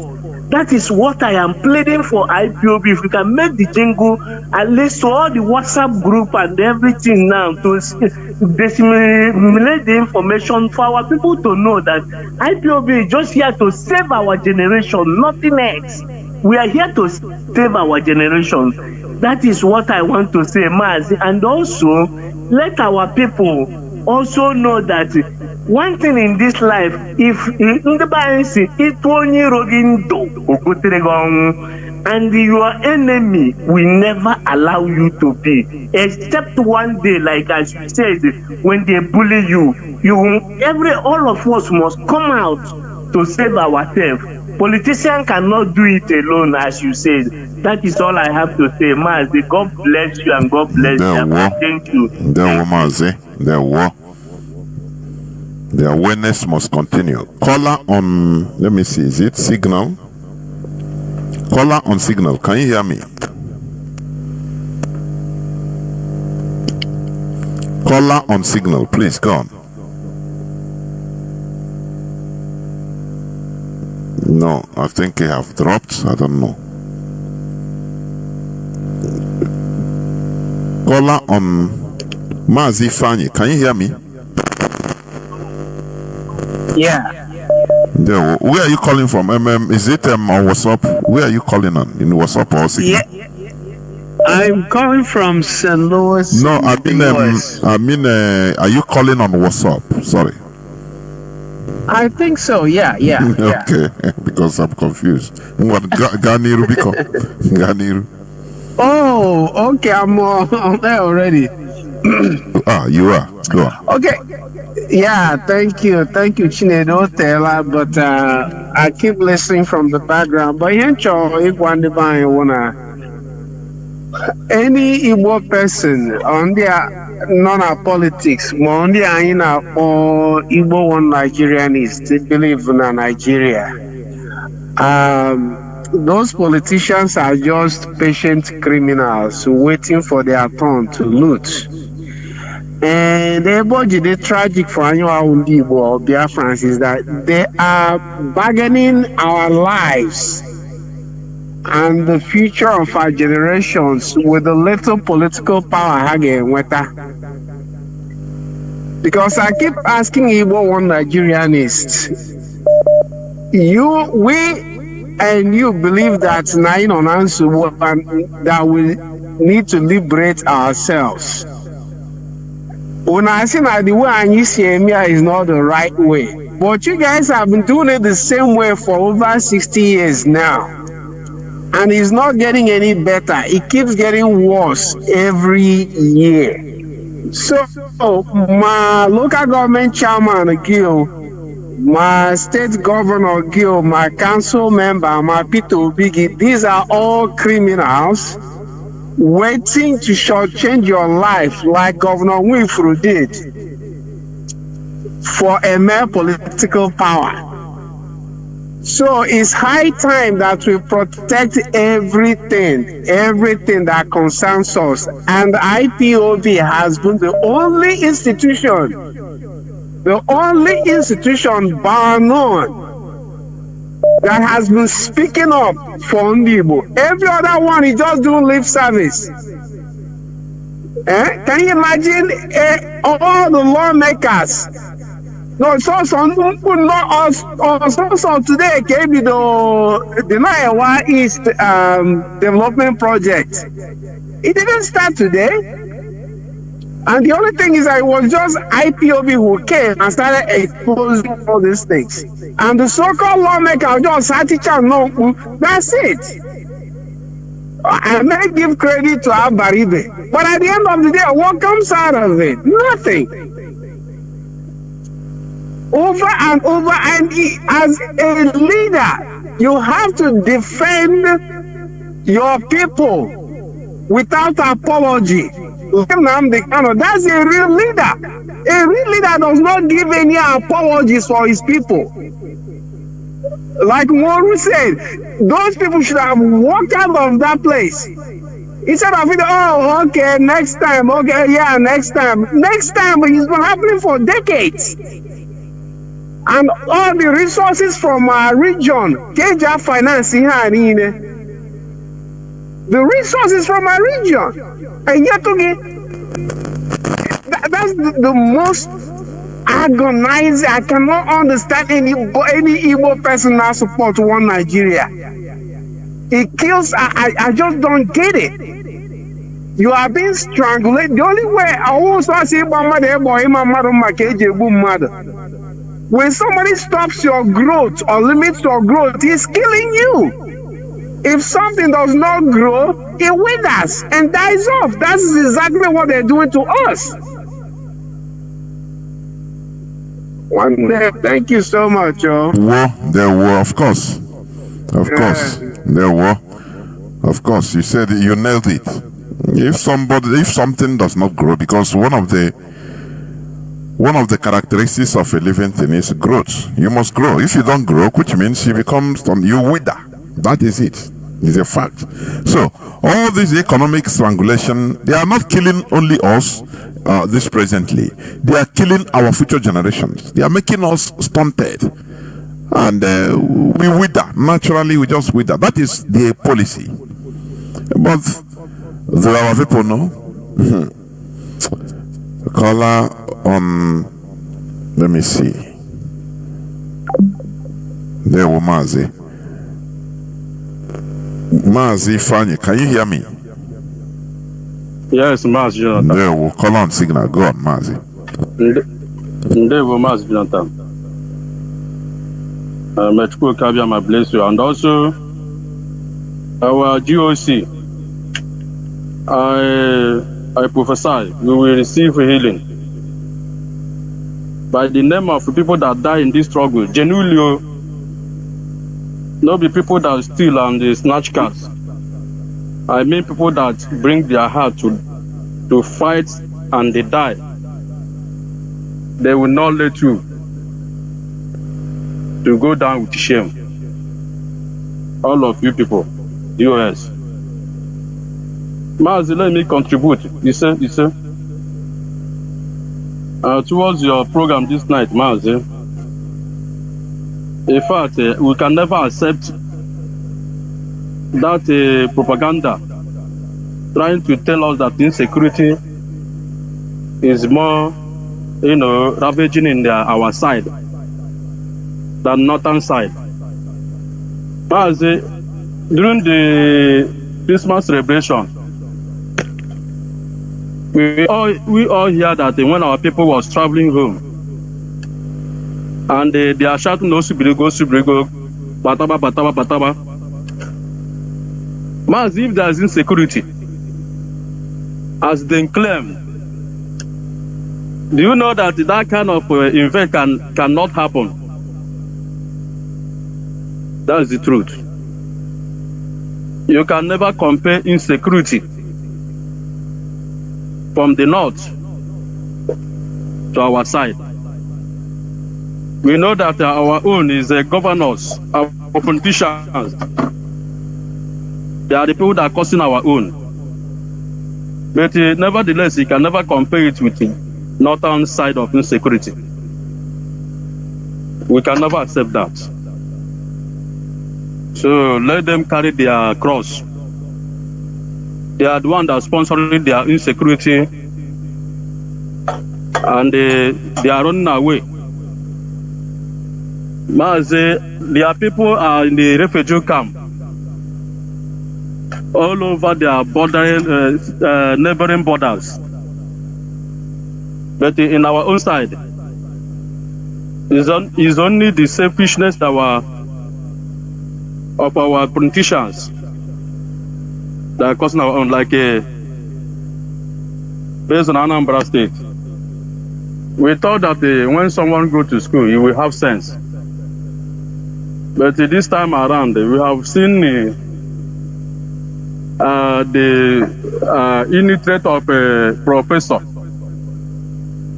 trying to use force to rule his people. Because this man have an agenda. But Anambra people did not understand. They have promised this man, Mazi, you will see it, if this man survive and enter second tenor, he will come from Apoga and join their terrorist party. Mazi, this is the secret which somebody told me, because he have already signed this agreement, but Anambra people don't know. If he survive enter second tenor, you will see him to decamping from this Apoga and turn Anambra as a terrorist party, which everybody know that is APC is a terrorist party. And that's what is going to happen. And that is why he is using militia and all form of security to intimidate people in Anambra. That's their way. But for our own side, Mazi, we can never give up, because these people have already swear that they can never allow good thing to happen. Mazi, just see what is happening in the project, or what they call it, the project of this year, where they are defending in their Senate. Mazi, if it is a place where something is working fine, they are telling us that they forgot Southeast, that there is not inclusion. Mazi, is lie. But you see, our people, other politicians can never wake up. That's to tell you that these people have our hatred in mind. Mazi, they borrow money from China, build it anyway. They know it for us. They borrow money from Jamaica, build anything where they build for West and the North. They know it for Southeast. Now the budget of this year, they know if you include Southeast. And our people is there sheepishly, without moving out from that Senate. Mazi, it's so sad. Without IPOB, Mazi, I am going over there. Of course, there were. But I thank God, we can never give up. And another one, Mazi, let me Jordan up. Please, I'm begging the leadership. Our radio is not yet up. Anambra North and Anambra South, our radio is not yet up. Please, leadership, help us. Because this is good news. Our people are supposed to be hearing it. Mazi, good enough from here. There were, Mazi. Thank you, Mazi. There were. Mazi Obasi, welcome to the program. Can you hear me, Mazi Obasi? Good evening from here. Yeah, well. My name is S.C. Obasi, and I'm calling as usual from Ghana. Thank you for the time you spend educating our people and calling our attention to the things that matters as a people, and especially the task ahead of us as a generation, which is this current generation. I have said it. You mentioned something very few seconds or a few minutes ago that it is a part of living thing. I believe that's what you said, to grow. When we are growing, the hard time actually produce strong people, and hard time that the Nigerian government and the British government and every other person or institutions or government who is benefiting from the hardship and the suffering of the Biafran people. That thing that they put us through has made us stronger.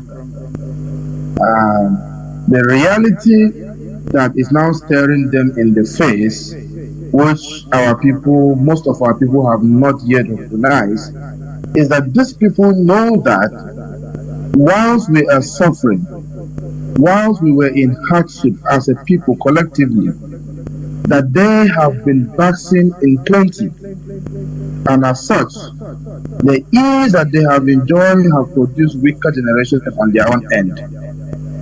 That is why they are trying everything that they can in this last hour to see that they are able to do something for their own constituents. That is why the North have ruled Nigeria for over 40 years and suddenly realized there's something called railway. Suddenly realized they can spend billions of dollars looking for crude oil in a place where there is none.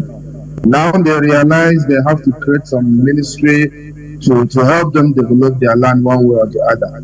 Now they think that they're going to develop their land by starving us of development, but they have been doing that for the past 50 years. And as a people, we have become stronger for it.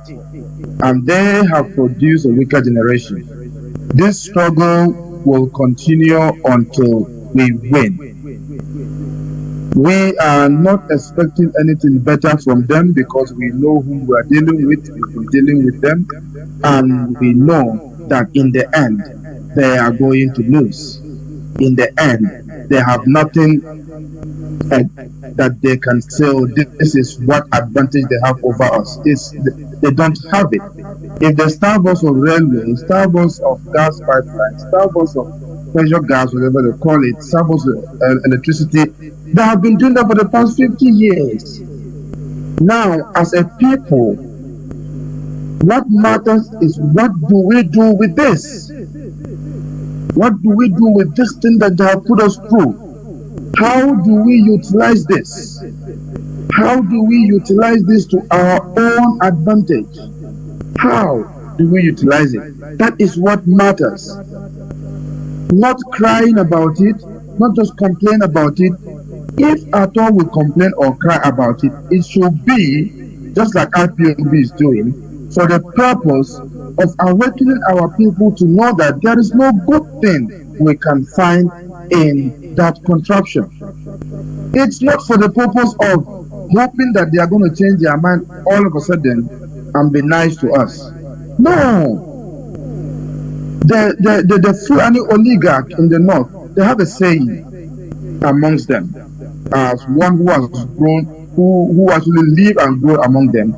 I am very much aware of this saying. They have this saying that they always say in Hausa. They said, "Kiyar da alle ba lada ko da arzikin ubansa."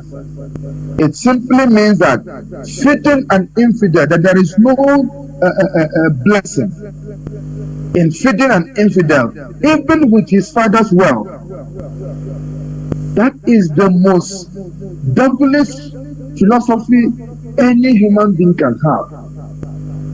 Imagine you have a friend whom you have lived together. This friend has wealth, and this friend died entrusting his wealth and his children to you. And because in your own estimation that friend is an infidel, feeding his son with his own wealth, that there is no blessing in you doing that. That is how these people seize us. So when they take our gas, they take our crude oil, they take our resources, they take our coal, our everything, and leave our roads unconstructed, leave us in darkness without light, give us their puppet to take our money and give us no light, leave us without any tap-borne water, leave us without any proper road network, leave us with the most expensive air travel in the country for the shortest distance, leave us with killings, with military brutality and extortion, leave us with all kind of societal menace, such as meth, as they call it. They are doing this thing because they know and they believe deep down within them that giving us that thing, just a fraction of what they are getting from our land, there is no reward in it, because as far as they are concerned, we are infidels. This is how these people consider us, and some of us are foolish enough to think that by doubling down on our foolish kind of niceness, somehow these sworn enemies are going to turn back a minute later and say, "Oh, I'm sorry, I've been treating you wrongly for all this while. Now I am going to treat you well." They haven't done that in the past 50 years. They haven't done that even before the so-called flag independence. They haven't done that. They are not going to do it tomorrow. Our people have to wake up to that. Imagine that a whole southeast zone, as they want to refer to us, was excluded in such an important project. This is after they have sponsored people to take away all the metal steel of the old railways from our land. Now they are awarding other railways, and they excluded an entire southeast. Somebody raised concern. He was simply dismissed that, "Oh, don't worry, maybe in the next budget it will be, I will see to it that maybe, just maybe, you will be considered." And the third person who rose to even contribute about this did not only try to be nice, he tried to ensure that he included any other zone that was excluded, as if he speaks for them. Because we try to play nice all the time. We try to play this card of, "Oh, he's a nice man. Can you see he's a detribalized Nigerian. He's a unifier. He even spoke for other zones, not just his own." The question is, will any other person from any of those other zones, will such people have spoken in support of Southeast? If none of our person or someone from Southeast has risen that alarm, will anybody amongst these other people have said anything about it? The answer is no. It is high time we stop being nice. In fact, at this time, if we were to be people who are serious, by now there would have been protests among those at least who still believe in Nigerian government. There would have been serious protests in the houses of those people that are representing us. Is this number 6, whatever he called himself, citizen, of Nigeria, the most powerful, the number 6 most powerful person in Nigeria, is he not aware that this budget was written in the way it was? Would he say that he was not aware? Since that happened, what has he said? Shouldn't there be some level of protest in his residence by now, whether he's at home or not? Our people have decided to remain docile. You said something earlier on. You said that a sheep and a lion cannot live together. That is impossible. Sarcastically, let me disagree with you. It is very possible when the lion is sedated. You can put the two together, sedate the lion, and they will live. And that is what they have done to us. They have sedated us with hatred for our own self. They have sedated us with hatred against anybody who will dare question the oppression of our enemies. They have sedated us with the ideology or with the philosophy that we should love our enemies. That is how they have kept us sedated. And for that reason, we are living with people that we should not be living with. They said insecurity in the southeast is caused by ESN. Is ESN in Benue State? Is ESN in the southwest? And those our Biafran brothers who will come on X space and begin to cast aspersion on IPOB and its leadership and ESN and Mazi Nnamdi Kanu as a person, they will not ask themselves this question. Our people, until we understand that, we need to first of all decide that our life is not important if we must protect the remaining thing that we call existence. All part of the north, the only place that is almost a no-go area for this marauding Fulani herdsmen, Fulani terrorists, sponsored by MACBAN, is the Lantan people which you mentioned earlier. Lantan South and North, since they had their experience and they fought them decisively, they don't go there. A few years ago, Pantami, in Hausa language, in the audio that was widely circulated, called on their people from everywhere to go to Lantan, that even if it is trekking, they should trek there. Because they have tried, they couldn't go there. Why? Because a Lantan man is not afraid to die.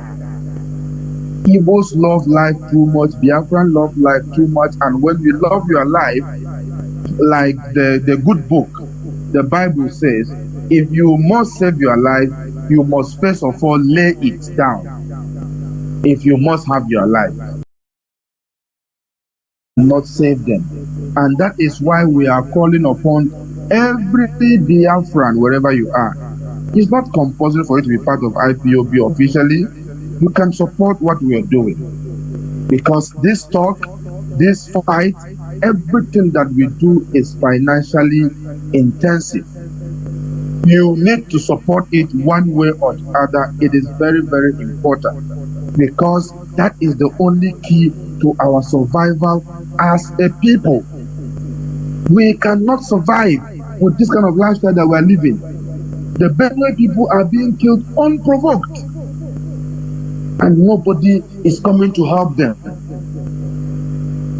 Nobody, unless they stand up today and say they want to help themselves. If they don't, nobody is going to help them.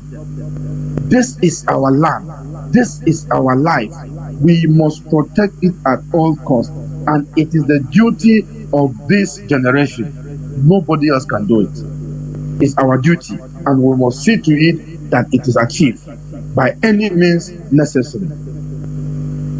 Mazi Jonathan, thank you so very much for the time. There was sir.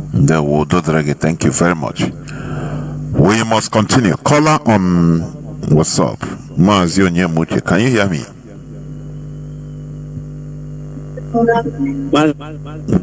Mazi Onyemuche, please go on. Yes, can you hear me?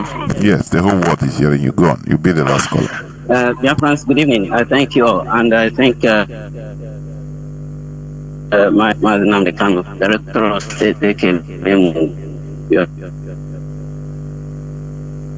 sir,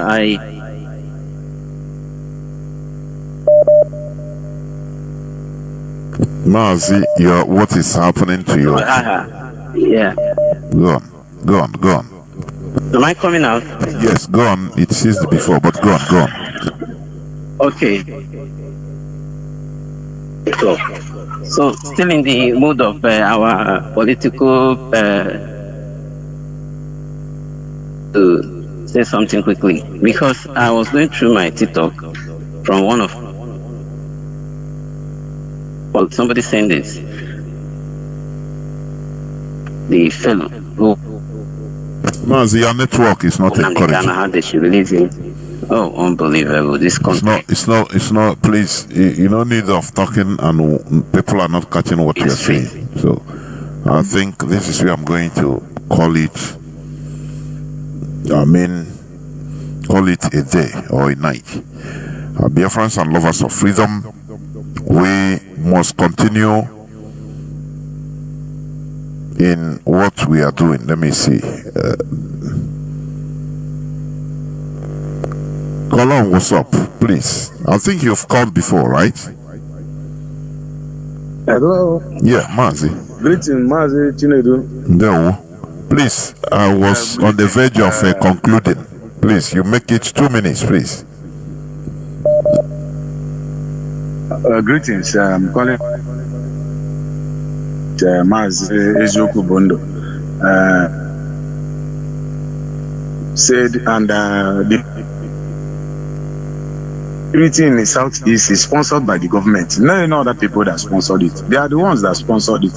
Back in those days, 1999, 2000, I was still in Enugu as in the same Onisha Enugu Road. When the Sunday, then government will come into the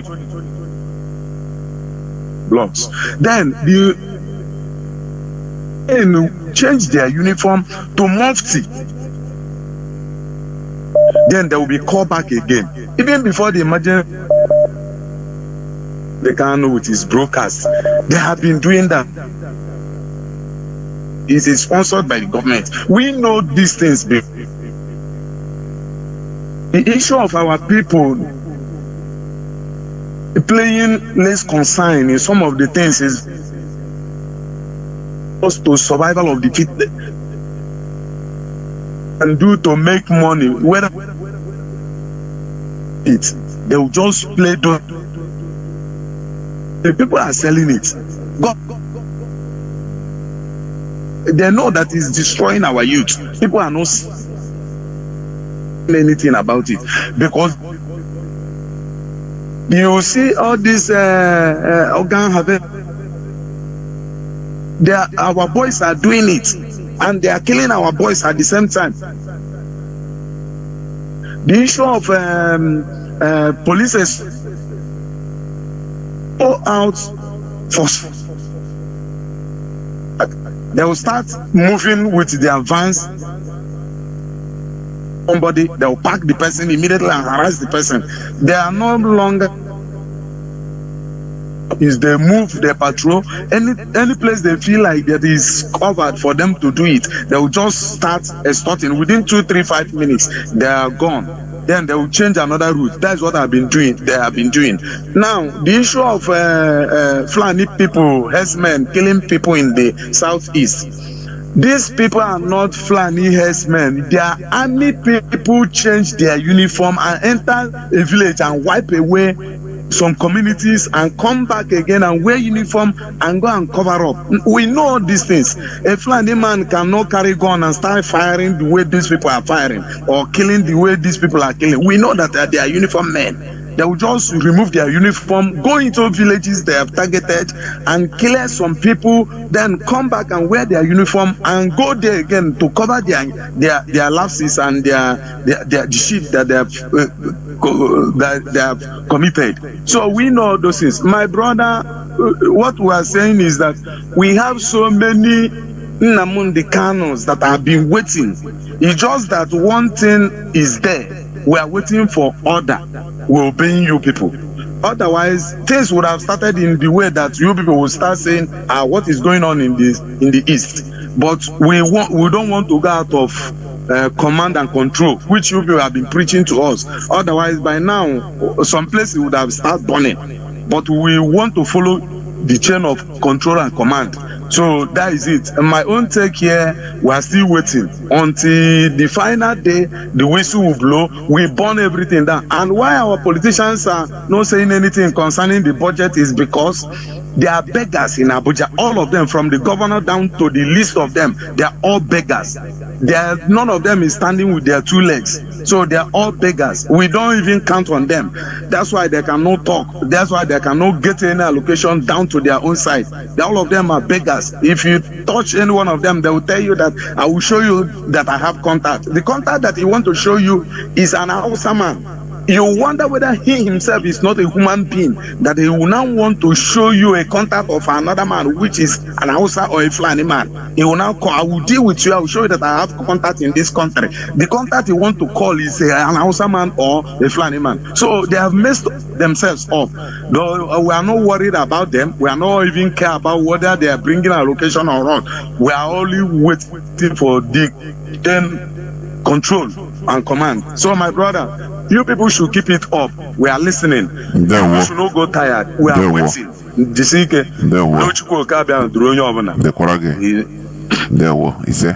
Thank you very much. And this is where I'm going to switch off the phones. As I was saying, Biafrans and lovers of freedom, we must continue what we are doing. You know, the sidelining of Southeast and even South-South, that is the whole of Biafraland, from the Nigerian developmental budget, is a crime too many that we should no longer neglect. We must, because this thing is affecting everybody. It's affecting all of us. The economic strangulation, the lack of development, government developmental projects and infrastructure is affecting all of us. It's also turning people into, increasing criminality in our land. So it's no longer something that we should be disregarding and or pushing to the sideline. No, because this is affecting us directly. It's affecting our lives. So this IPOB, there is no stopping, talk less of going back. We will wear them down. Nigeria is a failed state. Nigeria will be so weak to the extent that, Biafra will walk away. Do you know, when in 5th century, Roman Empire, call it Holy Roman Empire, was so weak, embroidered in different power tussles and different wars, that they became too weak. They can no longer maintain their occupied spaces like in England. And England rose up and just move away. That's how England, 410 to 412 AD, England moved away, got their independence. They just struck the weak army of Rome that was there and they move out. That is the way we are going. Nigeria is falling piece by piece. The rate of corruption, let me tell you, you see the Fulani, the Caliphate, they don't, their And another of their name is corruption. You know, they are too ambitious. They are so ambitious. They loot money in order to make sure that they have enough money for their conquest ambition. And that is why corruption thrives anywhere that is controlled by the caliphate. And corruption weakens a state. That is what Nigeria is going through. Nigeria will be so weak like water that everybody, even the military officers, you see what is going on. Military officials, everybody will be fed up with Nigeria. That when you you command the order will come from above for military officers to go and do something. They will say, "Oh boy," everybody will carry his gun and go his way. And it is coming to Nigeria. Nigeria will be so weak that it will no longer be able to sustain. Will no longer be able to be sustainable.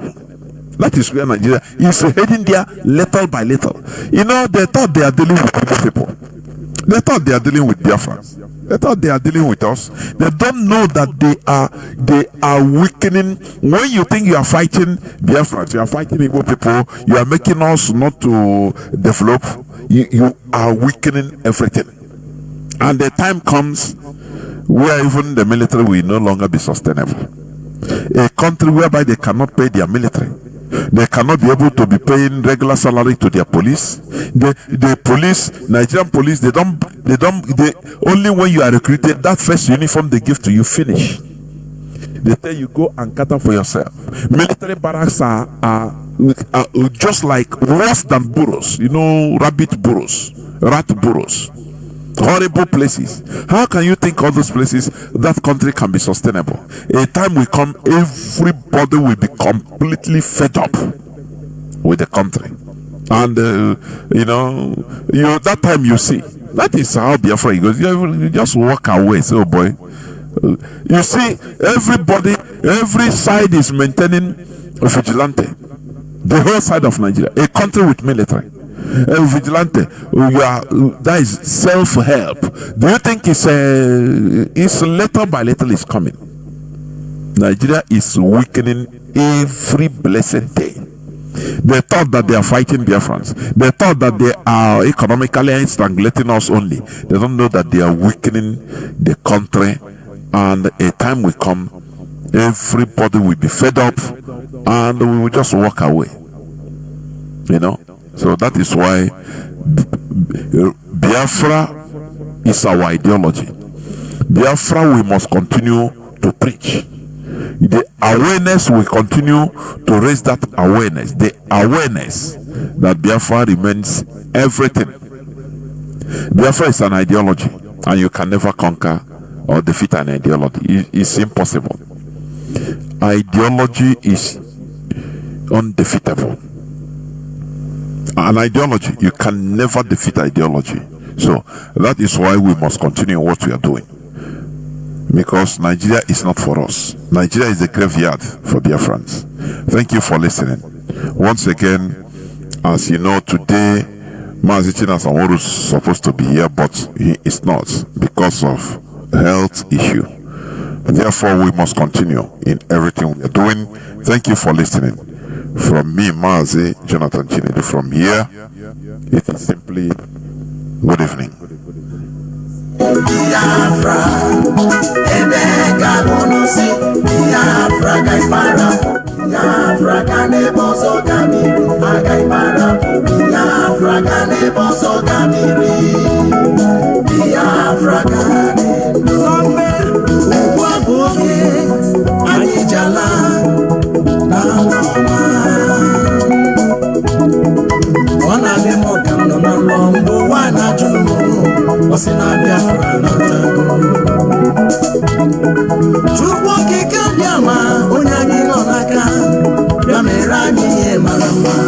Sombe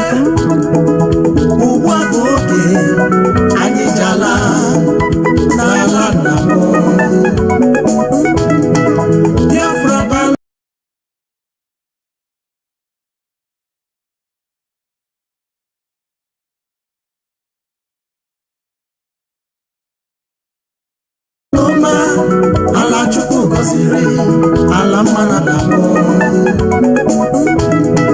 Biafra balo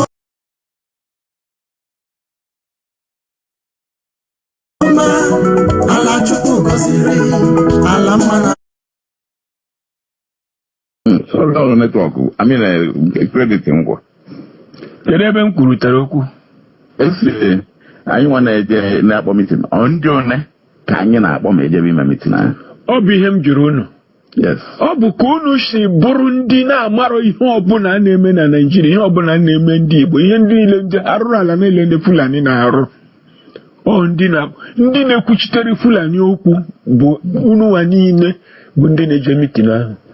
Unu adịghị akpọ Igbo ọzọ ndị ga-agwa unu ihe a m na-ekwu. Si ihe a niile ndị Fulani na-egbu ndị Igbo gbukata 1937, 1945, 1953, gbukata ndị Yoruba in quelling wete riots, gbukata ndị TVO, gbukata ndị Middle Belt. Amadu Bello na-ekwukwa ekwu na ihe a na Middle Belt bụ footstool ha na ha na-agide Koran to the sea. Na ha ga-akọnka ma Igbo ma Yoruba ma gịnị. Ihe niile a na-eme mekata tupu eme that coup.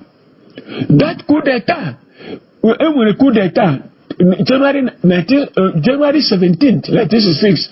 Amadu Bello na Buhari na Akintola na-eme plan to a na-akpọ walloping the West. Ọ aha coup d'etat ahụ nke ha ga-ejizie overtake Nigeria. Coup d'etat mee coup d'etat na Nigeria sizie Nigeria edocheta Ademologun wana shode inde ma ndị niile may change the army leadership ndị ga-carry that coup d'etat bụ ihe mere nzogbu ha ma Ademologun ha ma ndị ọzọ. Coup d'etat nke ha bụrụ supposed to be January 15th or to prevent Amadu Bello taking over Nigeria, Yana Balewa, in a coup d'etat. And if that had happened, Nigeria would have disintegrated. It is that 15th January that saved the Yoruba, that saved the Igbo, that saved the Middle Belt, that saved the TV, that stopped the Wete campaign in West. Oh, Yama, and preserve Nigeria. Oh, today, India Hausa no normal. Amadu Bello. Not that nobody wants killing, but the Fulani want killing. They want that is killing is their business. Now, till today, I had the Fulani na Hausa biligo nije. Unu abundibo. Where ma control history, ebo history no bidoro bu January 15 ebureze ndi Fulani. Ndi Fulani bu kwadereze ndi Igbo since 1937, 45, 53. Eze ndị Yoruba since 1962. Na-egbu Wete campaign na Midwest na Western region. Na-egbu eze ndị TV, na-egbu eze ndị Middle Belt. Si na Amadu Bello si na ha ga-edipụrịrị Koran into the sea. The sea. Na-ekwu na Middle Belt the footstool ha na ha kọnkago ha. Na ndị ọzọ ma Igbo ma gị na ha na-aga kọnka. Unu abụ ndị akpọrọ onwe unu ndị Igbo. Unu were chakol inyere je na-ete ndị Igbo n'iru. Sinu na aga ime abolition ịrịọ ndị Fulani arịrịa na unu gburu eze ndị Igbo. Ndị Igbo, sọ ndị Igbo mere kuu ahụ. Ọ bụ sọ ndị Igbo mere kuu ahụ, nọ ndị Igbo lead, nọ Chukwu ma lead ya kuu ahụ. Ihe m ga-agwa gị na ndị Igbo ọzọ ahụ ije ekwensu ahụ iji arụrụ ala ahụ sị gaa n'iru were pọtọpọtọ tewe ndị Igbo n'iru. Ma iwu anyanwụ ma iwu kpakpando ma iwu nkịta ma iwu ewu gaa n'iru ma onye rị mmadụ eke ma amanwụ eke ma ndị niile pịkọtawanị wee gaa n'iru were inyere tewe ndị Igbo n'iru. Ugbu a na-achọ ka a ga-esi ibu arụ a niile ndị Igbo na-ebupụrụ ndị Naịjirịa. Onye a na-akpọ Buhari bịakwa gbukata ndị Igbo ekwensu a na-akpọ ambasadọ gị na-eji mee ọha na eze gịnịma George Obi ọzọ yọkwụrụ ya yọbata na ọha na eze si na President General.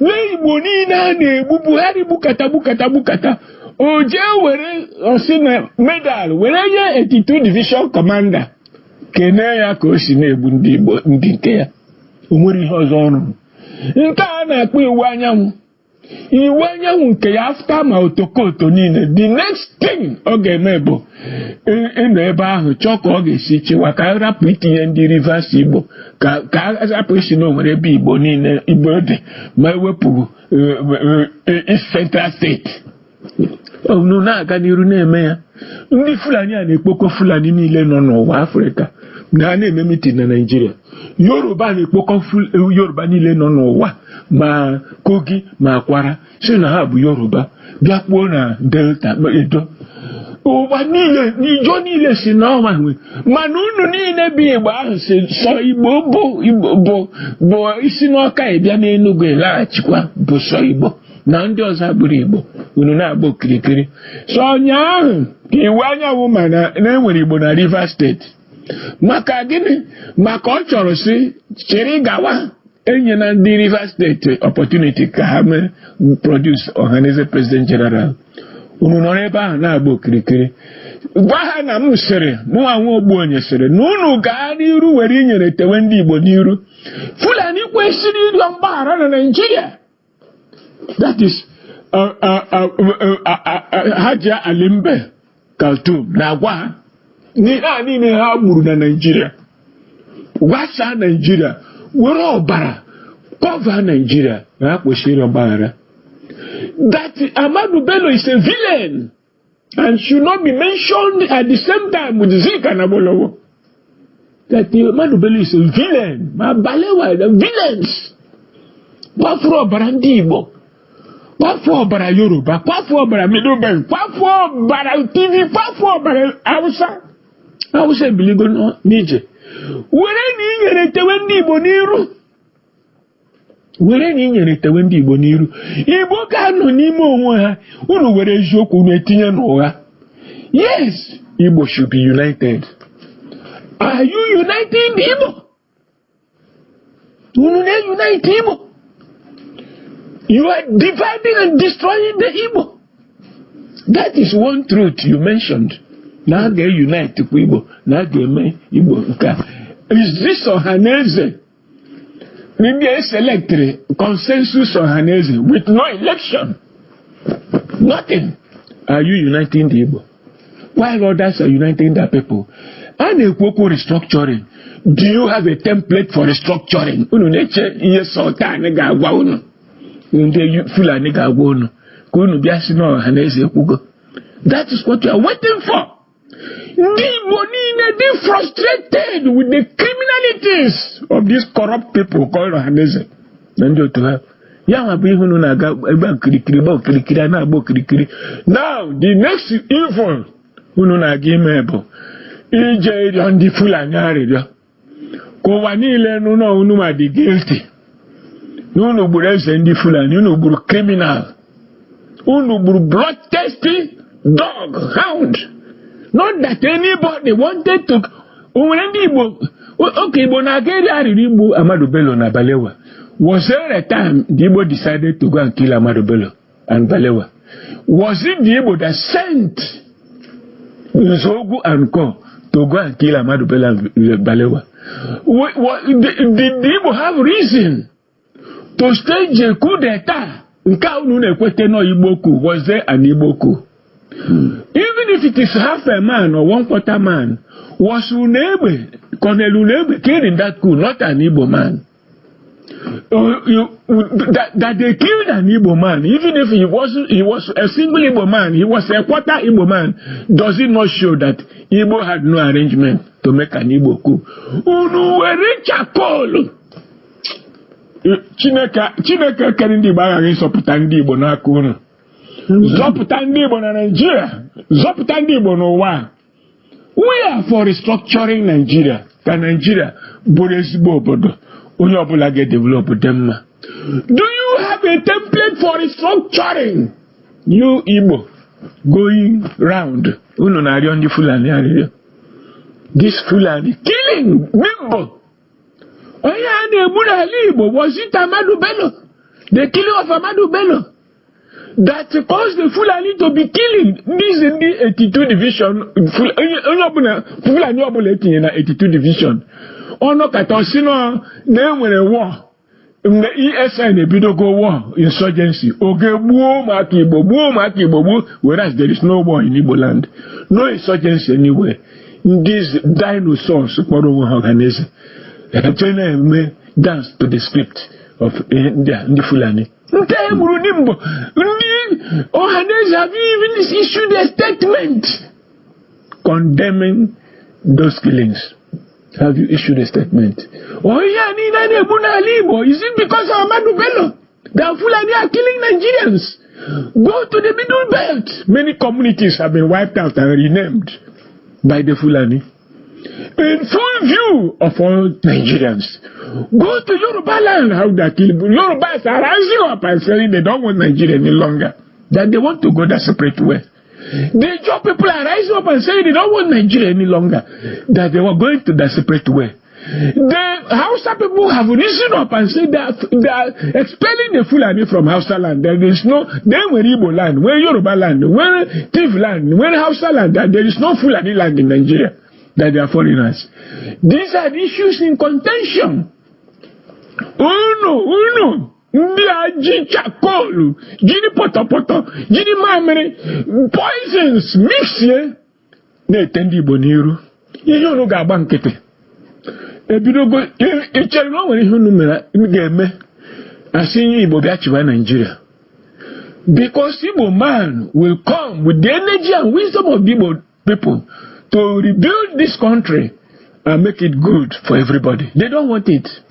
But Igbo ga-achịrịrị Nigeria. Not dependent on this stupidity and nonsense happening with people called Ohaneze. Which is why we are giving support to the rival Ohaneze.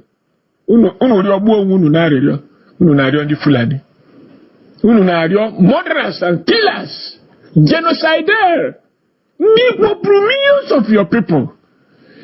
Granted, killing Ahmadu Bello is not decision of the Igbo people or Balewa, Makintola. Granted, nobody says anybody should be killed. But what about the millions these people killed about your own people? Have you made abolition? Millions, men, women, children, disboweled, buried alive. Buhari and Otuja, many are they are still killing today. Unknown government introduced in Igbo land. Many families are missing their children. Others are crying in vain. There are still people, no money how many that are being held in jail. Lewa fali Igbo eji na Abuja nwere ihe o mere. Igbo ka eji ihe ahụ. Onweghi ihe unu mere. Ụwa niile na condemn. Si na o nwere ihe Nnamdi Kanu mere serapụ ya. Unu abu this dinosaurs kpọrọ bụ Ohaneze. Unu si na Kanu ga join for his unconditional release. You say you are going to observe the trial, the proceedings, to know what to observe. Ihe anyị na-ahụ n'ụwa. Chineke mere Igbo ebere. This sort of entities imposed on the Igbo people as leaders. O nwere oge anyị sịrị ka Igbo bido agha. O nwere oge anyị sịrị ka Igbo bido ọgụ. Kedu akọ na uche dị n'ije ahụ unu na-eje? When you know that those things will be written into history, that the Igbo have accepted responsibility for the crimes committed by the Fulani throughout Nigeria. That the Igbo have accepted responsibility for the crimes committed against the Igbo. Since 1937, the Fulani Ebugo approximately estimated 60 million people in Nigeria, in the space called Nigeria, since 1803. Now, the Igbo na-aga yiruwa ana-akpọ ya mea culpa na ọbụzi unu dị guilty on behalf of other Igbo people. Woe unto them that are saying that. And in that journey they have entered, God will punish all of them individually and collectively. Ndị anaghị ite ndị Igbo nyere n'iru. Will punish them. Zeke will never be happy with them. Okpara will never be happy with them. Waforis will never be happy with them. Osadebe will never be happy with them. Chino Achebe will never be happy with them. Amabibi Serem will never be happy with them. Jaja will never be happy with them. Idiam will never be happy with them. Ndiane Jajo Ija. Iwe inye retendi Igbo n'iru. Ndị Nigeria, itekwu ndị Yoruba inyere n'iru. Ite tisi inyere n'iru. Ite mmadụ niile inyere. Midubet inyere. Ite Hausa inyere n'iru. Na ngagharị arụrụ ala.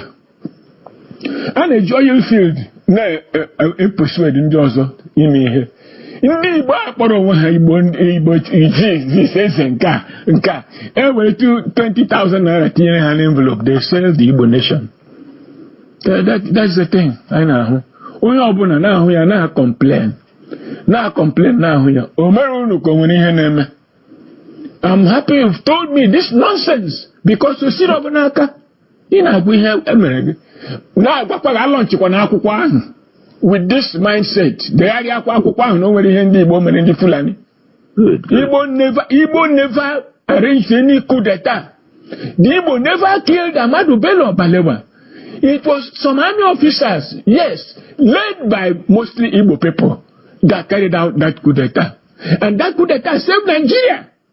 Enabled the Fulani to continue to be part of Nigeria. Because if Ahmadu Bello and Balewa and Akintola had been allowed to continue killing Westerners, to continue killing Middle Belters, to go and wallop Nigeria and take over Nigeria, they would have, crisis would have scattered Nigeria and there would be no Nigeria today.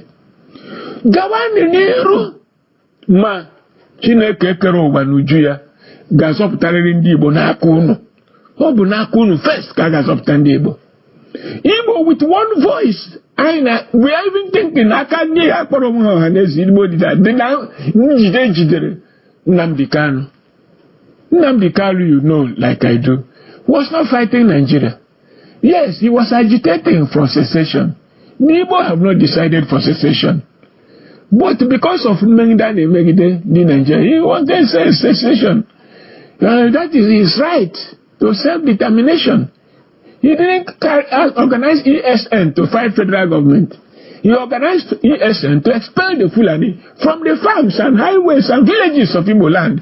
The Fulani imported into Igbo land all over Nigeria by Buhari and the Fulani to conquer everybody, to extort money, they destroying the economy of Igbo land. With the help of factions of their army, Manunu no only mena me roko no ndi Igbo. Roko ngunu geje. Okwu ga-akpọ ha n'ebe anyị ha na-agagharị. Because they are wicked souls. Ndị anagija. Very wicked human beings. Agbarunu jog. Is there anybody telling Igbo people to go and fight a war? No. Is there anybody? Why not come and organize yourself and be united and watch what is going to happen under Tinubu? And watch. The Yoruba people are angry. Igbo people, Igbo masses, not you people. Igbo masses are angry. Niger Delta, angry. Ogoni, angry. Ijo, angry. Urobo, angry. Bini, angry. Indeed, you're angry. TV, angry. Middle Belt, angry. Even Kanuri, angry. Outside was very angry. Now, the Igbo are going to spoil things for them. Then accept guilt for what they didn't do. On behalf of millions of innocent Igbo people. No. What I have said, let them go to blazes. That is why isi guzoro na ndị ọzọ kwuo okwu ana ntị because ahụ ihe a na Peter. Why not men akọbi ije ahụ ime ka onwe ndị nke eme ka onwe template for restructuring kwado and emezi invite ndị ọhaneze no South and Middle Belt Forum ama na ha hụrụ ndị ha n'anya ha na kọgheri rubbish. People are strong. Iwe the Nigerians about Fulani treachery, betrayal, terrorism and mayhem. Terrorists conniving with Western powers to destroy Nigeria and Africa because they have no territory. Destroying Nigeria benefits them. They have nothing to lose. That is all you know against Opota. All you know guy whitewash. Please, This type of thing. But can you only now bro that small circle of traitors? Traitors. I don't have a kobo in my bank. I don't have a kobo in my life. But my thinking is correct. I don't even want that money. I don't even want that money. Yeah? If I need money, if I want money, it's just for my little case. But in those they are never, they've taken all the monies in the world, but never satisfied with anything. In all human agreement. Wakahana Moasiri, Moa Wobuy, Hakoshi George, Ajoija, Haneja, Jabo, Georgia, Ijarala. I got a Diana Pepper and Dibo, Jererio Fulani. Chineke kweli ihe ọjọọ. Chineke kweli ihe ọjọọ. Ihe unu na-eme. Irio Fulani arịrịọ. Fulani ha arịọ ga-arịrịọ. Ogbugbu ha gburu ndị Igbo. 1937, 45, 53. Ogbugbu ha gburu Yoruba. 1962 to 15 January 66. Ogbugbu ha gburu ndị TV. Ogbugbu ha gburu ndị Middle Belt. Ogbugbu ha gburu North.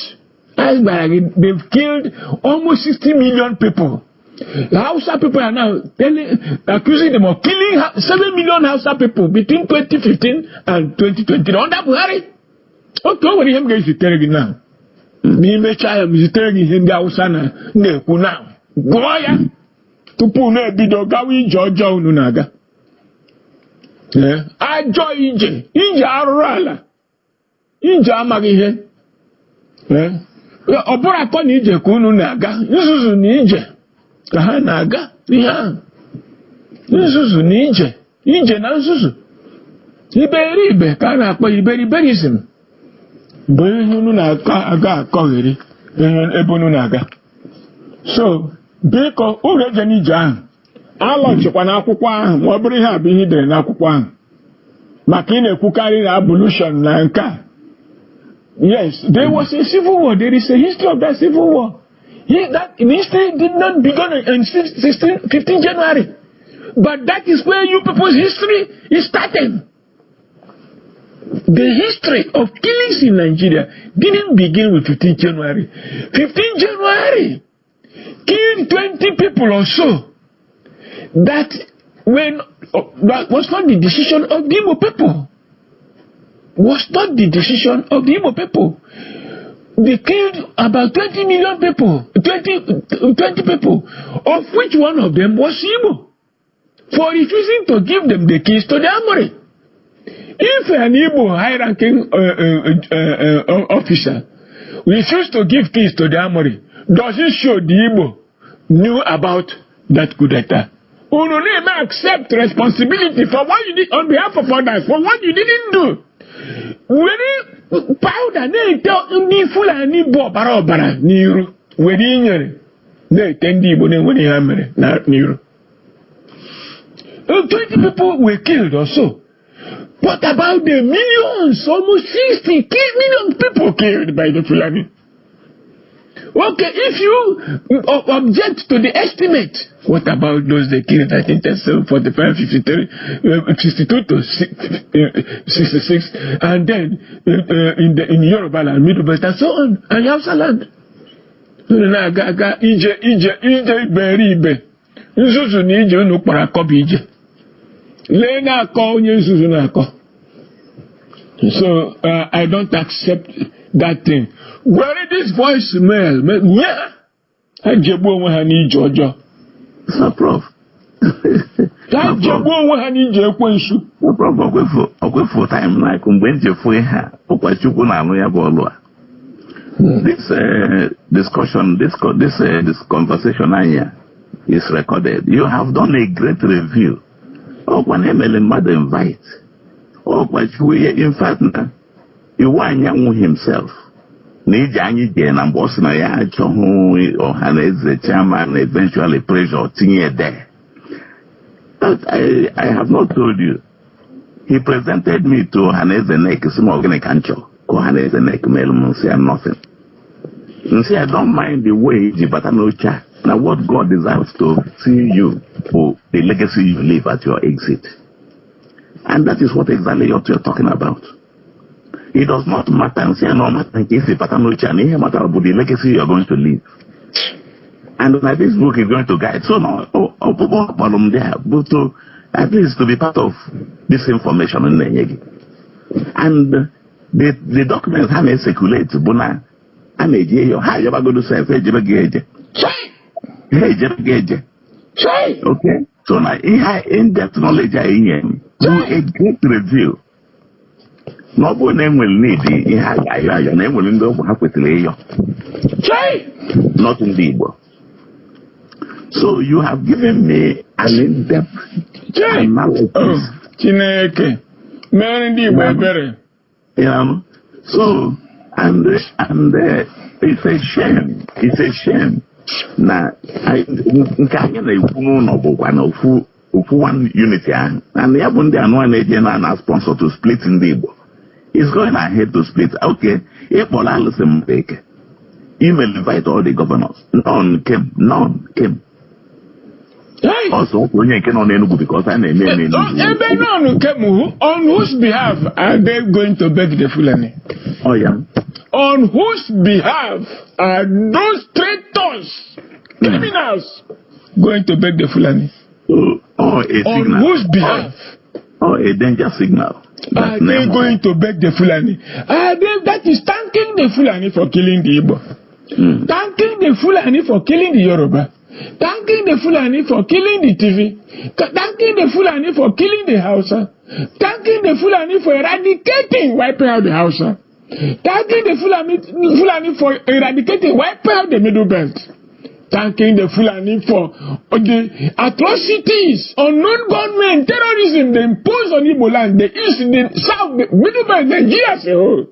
It's Bridge.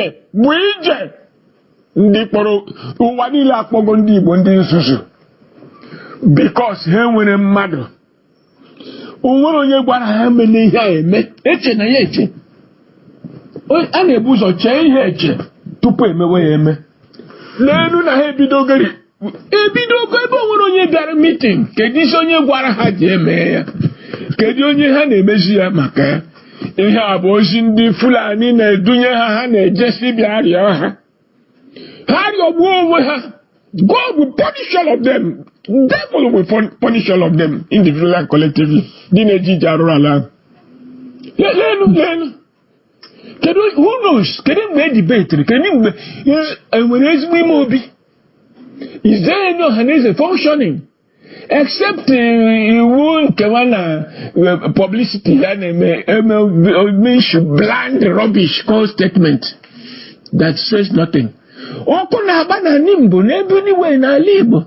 Have they issued any statement? Gario one day Fulani. Na say, Umbano, Hajerio. Ka Fulani pushing the Ibundi Ibo. Ka pushing Bundi Nigeria. Haje. Shame on all of them. Shame on the so-called Ohanese of Iwanya faction. Ubonia faction. Shame on all of them. Only God will deal with this wickedness on the Igbo people. And I get you. Who told them to go and do such a thing? Such a dirty job. When the Fulani should be going all around Nigeria pleading for forgiveness. Pleading for forgiveness. For the Igbo to forgive them. For the Yoruba to forgive them. For the Hausa to forgive them. For the TV Middle Belt to forgive them. For the Niger Delta to forgive them. Or for Nigeria, people expelled from Nigeria in April 1990. Oh, Nigeria.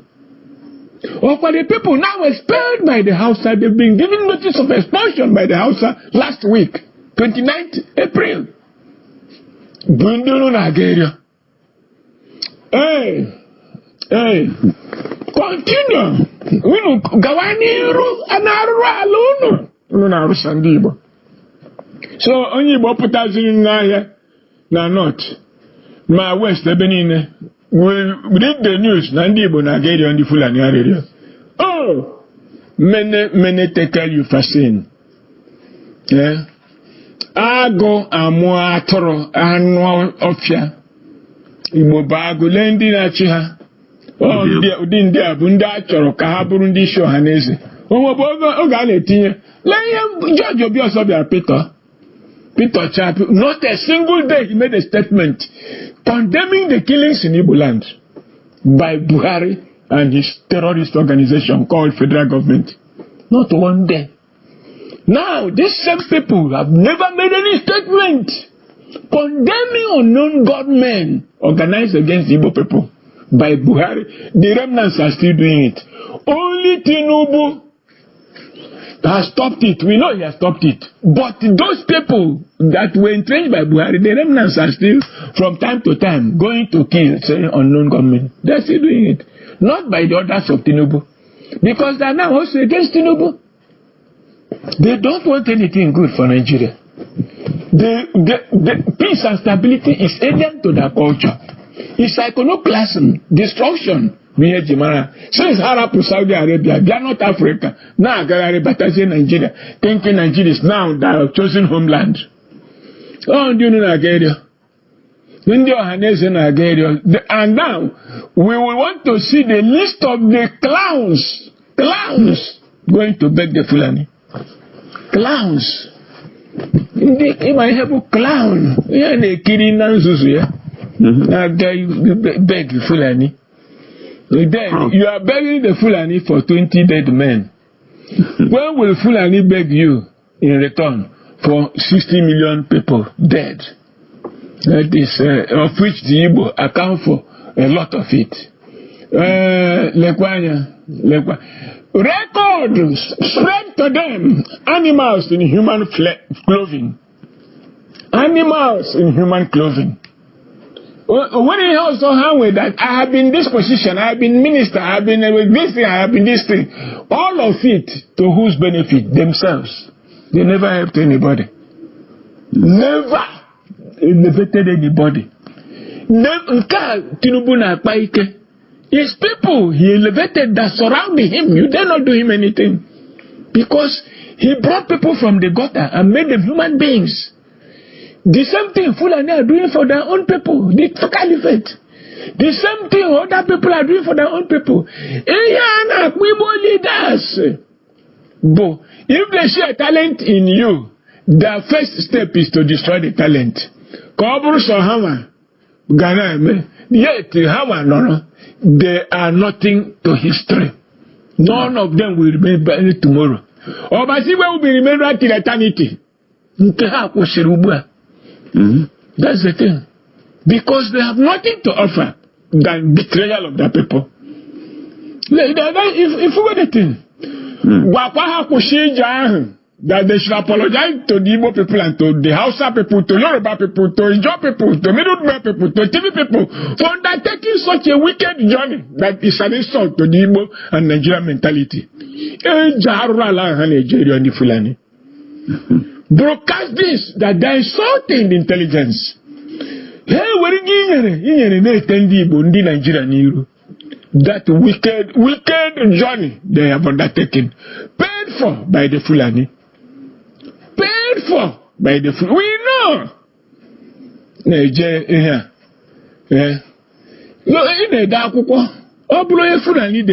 give him oil well, billions. But I got lunch here. When we hear the regard put anything, because they know the truth. And they don't like the truth. So, when will you also fund the Amadu Bello na Balewa Buru? Yeah, that is the Ihembawa Obi. Something you should clear yourself from. Let them be talking it. Inside them, they know that Balewa and Amadu Bello are murderers, villains. Inside them, they know there was no Igbo coup. The Igbo never made a meeting to go and kill anybody. Inside them, they know that one important Igbo general official, colonel, was killed in that coup for not supporting the so-called Igbo coup. Inside them, they know there was an Aburi agreement not to kill anybody, go to war. Inside them, they know that despite Aburi agreement, they came and started killing the Igbo. 3 to 4 million people. Inside them, they know all this. That they are not part of Nigeria, if we follow history. Inside them, they know they've wiped out the Hausa nation. Only the remnants have risen up to post these atrocities. Inside them, they know what they have done to the Middle Belt. Inside them, they know how many communities they have wiped out in the Middle Belt of today. I'm not saying of yesterday. Expelling the indigenous tribes to IDP camps and renaming those communities for the Fulani to settle. These atrocities are what Igbo criminals are carrying on their heads to go and beg the Fulani that they are the people guilty. Yes, those people that are guilty, not the Igbo people, not Nigerians, not Yoruba, not TV, not Middle Belt, not Hausa. Hajebu onwe ni Jojo. Ije arụrụ ala na ije ekwensu. Biko, thank you. Chineke ga-emere Igbo ebere, mere ndị Nigeria ebere. Prof, ihe anyị mere ebe a bụ a divinely induced review. And not a disaster that should not have been allowed to come to light. Okay, if I didn't look at 220, 308. This lecture, this update you have done, I'm not going to tell them. The world will hear it because I will do the review and update. I say send the message around.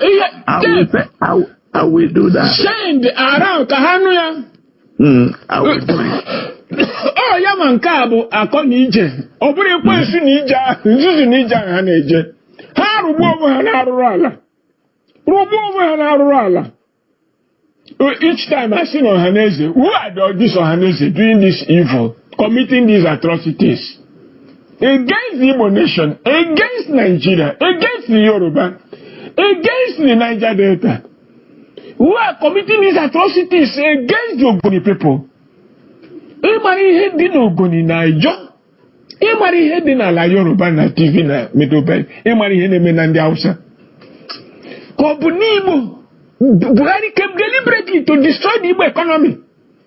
There was no war in Igbo land. It was Orapwebe war, the left war, because they are the authors of that war in the north.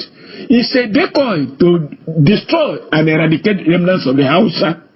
They left that one and descended on peace-loving Igbo land to destroy the economy and the people. Burying your people alive, your children alive. Buried, sliced throats of people. Called them unknown gunmen and attributed them to innocent Igbo people. Hired people from the neighboring tribes, arming them in coordination with the army and military security services to be killing your people. Things that other Nigerians already know. This is what you are going to beg.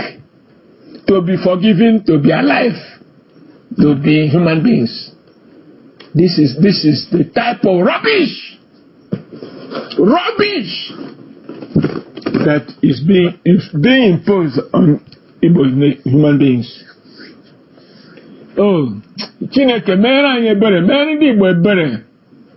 Nke ka njọ bụrụ na alụrụ ọgụ gbuo Igbo.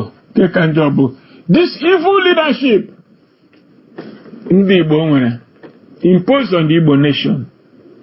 This organized criminality against the Igbo people, by the Igbo people, it's a different thing. It's quite a different thing that they don't have any leaders. Many Igbo ebere, Chineke kere ụwa n'uju ya. Many ndị Yoruba ebere, many TV ebere, many Middle Belt ebere, many ndị Hausa ebere, many Kanuri ebere. Naka these terrible human beings called Fulani, who are aligned with foreign powers, particularly the British and Americans. They've now gone to America to have meeting.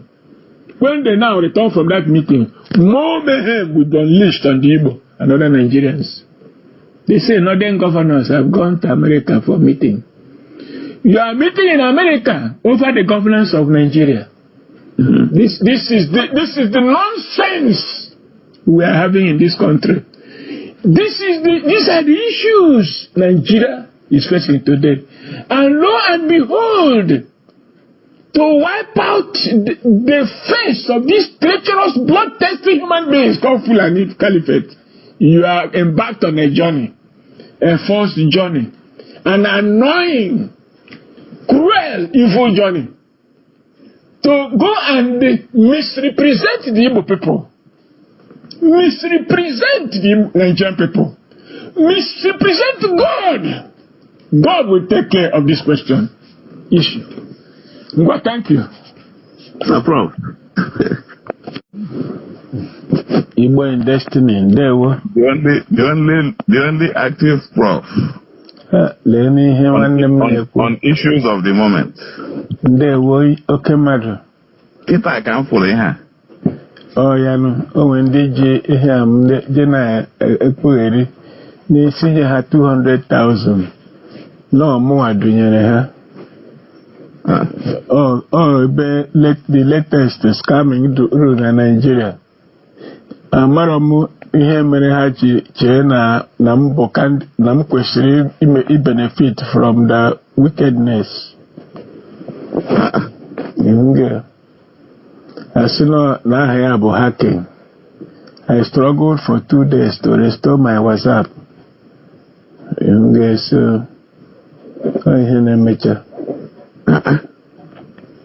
Ya na ka ụbọchị dị. Ọ dị mma. Ịhụgonu ka obodo ghasara. Onye kwa nsogbu.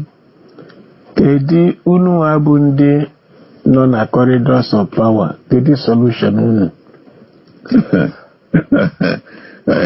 Ọmụka ị na-ajụ ya bụ ajụjụ a. Kedu ihe onye m ga-ajụ ya oge ma bụ nwanne m nwere? Onye mụ na ya na-ekwurịta. Kedu ihe a ga-eme? Ọha na eze melụ a retreat ha mere on the 27th of May. Last year. They titled it Akobu Ije. Where Paul Semadek as chairman invited all the governors of the Igbo speaking states. None appeared. Only Governor Enugu State sent the deputy. So, how come one knowing high game? Now, blood guilt, no coup of 1966. Ebe ndị Igbo gburu ndị Awụsa. Ha sị na onye wufuru ọbara ga-ekpo ọchụ. Na-aga n'iru. A team agago round penetrate ndị Awụsa ọ bụrụ okwu akpụ n'ọnụ. Na ndị Igbo ga-achọ akpọ onwe ha n'aka wee jee mgbaghalụ. Because now the blood vengeance that is crying vengeance of innocent blood. Now onye bulu papa ndị Fulani na afia bụ Chukwuma. So and now action and reaction are never equal. So now hate and operation ihe niile na-achụ Igbo came from that incident of 15th January 1966. I will send you the documents. Then, anyị nwa bụ ndị Igbo. Malụ na ọ bụ na nwere ihe na-achụ anyị n'ilo. Na ọkwa maka na anyị bido n'ụlọ na-achụ onwe anyị. I went to Baton Rouge today. Akwụkwọ anyị je go to the press. Mgbe na-asị ya mgbe a kọstụrụ dị akwụkwọ ahụ ị dere. Yes. Na-akọnwa bụ ije. Ndị be anyị nwatakịrị na-aga njem nna ya sị ya akọbụkwala ije. Asụsụ Igbo na-asụ na mgbe ochie. So ngwa iwu anyanwụ na gị nwa bụ iwu anyanwụ bụ nna ndị Igbo. Now you have realized na Enugu State bụ the citadel of Igbo administration. Now Governor Enugu State is not bound to be the guardian of every other governor in former Eastern region. And Alice Madeke put the first Igbo son that ruled in the Igbo Cardinal after Igbo became after East Central State to Anambra State. Now Alice Madeke put the second person after Jim Ngobodo. So now the three of you can partner to begin to pull the other governors one after the other. So that God may have an opportunity to re-strategize. Or I call you Abuja. Kiriki is a melody programmer. Eginwa bụ iwu anya wee kpọọ ya bụ oku enwere onye zaa gị mana esi na inwe the trust of ndị Igbo niile ndị gọvanọ niile na South East. So ịbịa advice Igbo wee kpọtakwuo alụsị mmadụ eke. I had 100 people that were accredited to attend that function, and I was heads of organizations and parastatals and civil society organizations. And I documented it. So now, here was set in motion from that meeting. The chairman of reconciliation, the chairman of peace building in Nigeria, Dr. D.N. Okechukwu, nyere m 100,000 naira. Na ya mara na ihe a na-eme na Nigeria adịgo completed naanị na ọ bụ na without the pollution, without pollution na ala Igbo, na enwere ihe Igbo na-eje na mba ime ga-aga. Now, Oruku na Umuode, ịma na enwere reconciliation na 2019. Onye ya na onye?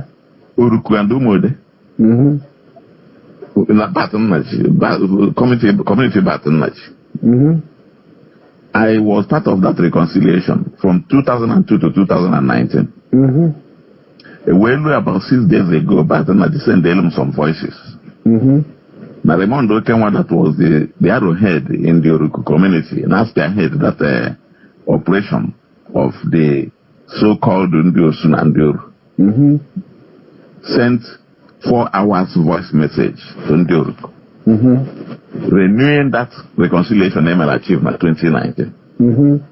Na governor nyere ha koboko, na commissioner of police nyere ha koboko. So now a engineer, you know, instilling issues that should intensify a new rebellion. Okay. Ndioruku were unleash a curse upon him, a rejection of that misguide. A stop of that confusion. Na fama nwa chukwu ekwukwana aka ihe gbankwe ha ọgụ ihe ga-abatalụ ha na ụmụnne ha Umuode to start a war. They did this took place for 3 days. They thought what happened. Raymond Okenwa while in Abuja died. Okay. Oruku busted into celebration. Okay. So, na akaji Igbo arabaga Igbo. O ihe anyị nwa bụ Igbo kwesịrị ime ka Nigeria dị mma. If go know ihe Igbo mee na 1966 ka Nigeria ji kposa. Because at the time of 1966, Igbo had no reason whatsoever to engage in coup, talk less of being the champion. And we have not seen reason yet why we have to retrace our steps. Anyị kposa na Nigeria, kposa more, no. But as in a village, na family, boze alu amateku. Okay. Oh yeah, no there. Now, ngewa na ihe kire na ochulo na Baton Rouge. O patrons of Destiny Lineage Trace and Global Family Reconciliation Initiative. So na anyị nwa Igbo ndị ya anyị nwa ka governor there enye the acknowledgement of the governor. Okay, go that later. Ihe ọkpọrọ anyị bụ ihe ọkpọrọ mụnwa bụ the pioneer, Destiny Lineage Trace and Global Family Reconciliation. So we need a reconciliation at the family. And Nandi Igbo they qualified. If we can restructure our family and unite as one, we can champion reconciliation across the world. The Shite and Sunni were children of the people of one destiny and one origin. But because of Nebulu, the last blood in line of Prophet Muhammad, Shite were 90%, Sunni for 10%. So that blood guilt of that innocent blood, because in any crime this man convicted to deserve his death. That is the conflict in the Middle East.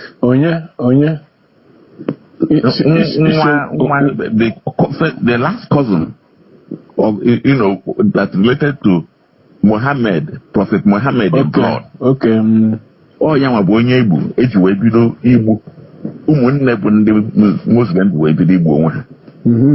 Till date. So now that Ali, one cousin Muhammad, or gonna put the crime or commit eji gbuo ya. So he was innocent. All the same way ka Chukwumazobu ji wee gbuo Saduana. Ndị Fulani were na avenge his death till date. So kedu ogene ka ndị agụlere na ụmụlere mee ha ncha ha na ụmụnne ha over the years wee n'ọgụ ha nọ na-egbu onwe ha. So this is what we are supposed to do. And until we rise to do it, ọ bụrụ ekwucha ya say yes, na onye kwesịrị ime. So our book has gone to the press. Eweta the costing. Formatting ka na-eme now. How many pages of the way we cost oil? I cost oil. I was going back yesterday say, na ga meji ojugo bịa. Na onye na-amaro enyego 100,000. M ga-send legal materials of that akọbụ ije. So I'm head of a parastatal that I have told you now. Destiny, Lineage Trace, and the Global Family Reconciliation Initiative. So we need to begin to reunify our family as a family of nation.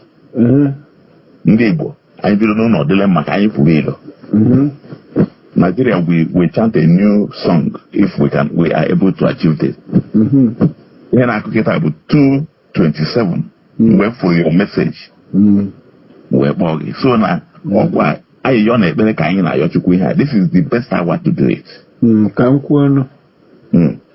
There were Dr. Harford. Abanyukwa now.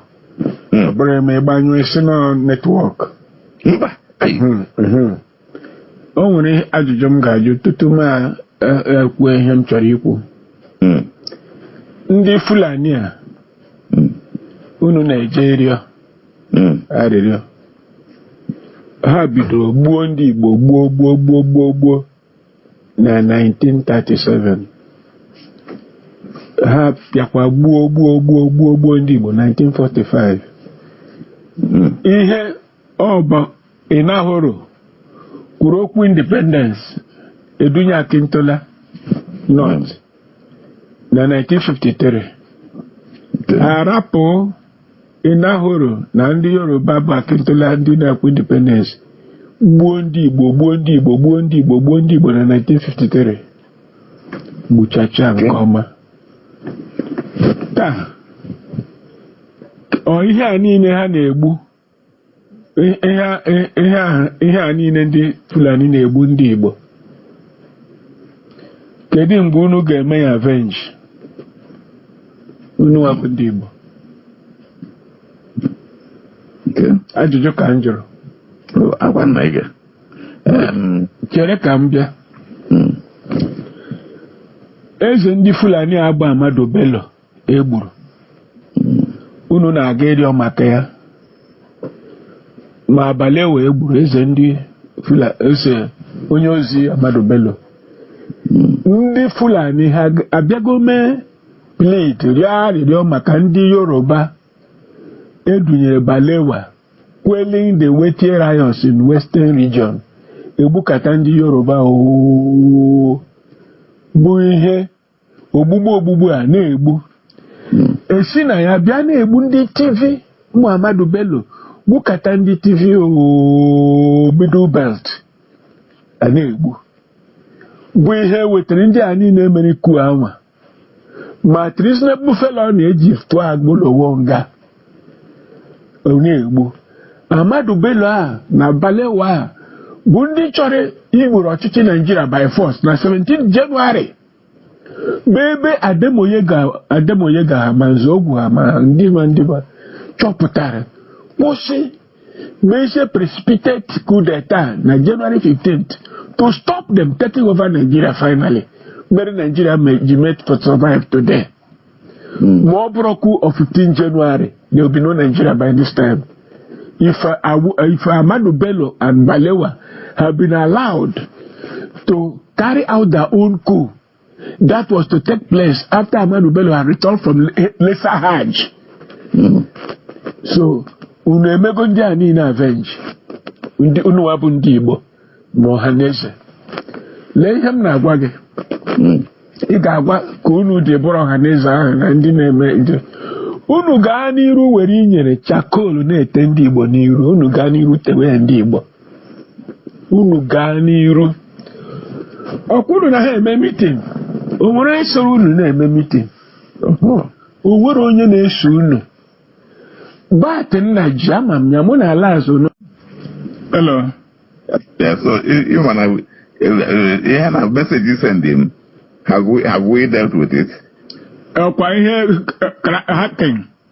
I think hacking, yes, that's right. I've corrected it. I spent the 2 days to correct it. Good. I've corrected it. I'm in my computer now. I am in my computer now, and I'm going to send it to the Igbo all over the world. Yes. Before Igbo Mara Igbo is Bohaford. Igbo Mara here. If that news comes out, now when the Igbo Jerry here worldwide forever, Igbo will can't send here, can stop one day. The chairman of that move, I have his contact. In case Yawa go to first, Yawa go yes na ye jego nka jenka. Send the party here. Yawa be the main person. Yawa be the main person who said he started on it before even Ohaneze came and took over. Jepa Gwaya. No, Yakushia. Nija Honeja Obro Fondibo. Only him by the neighbor, Bo Cindy Bojawago. Only him by the neighbor, Cindy Bojawe, Losuan Dobonogo.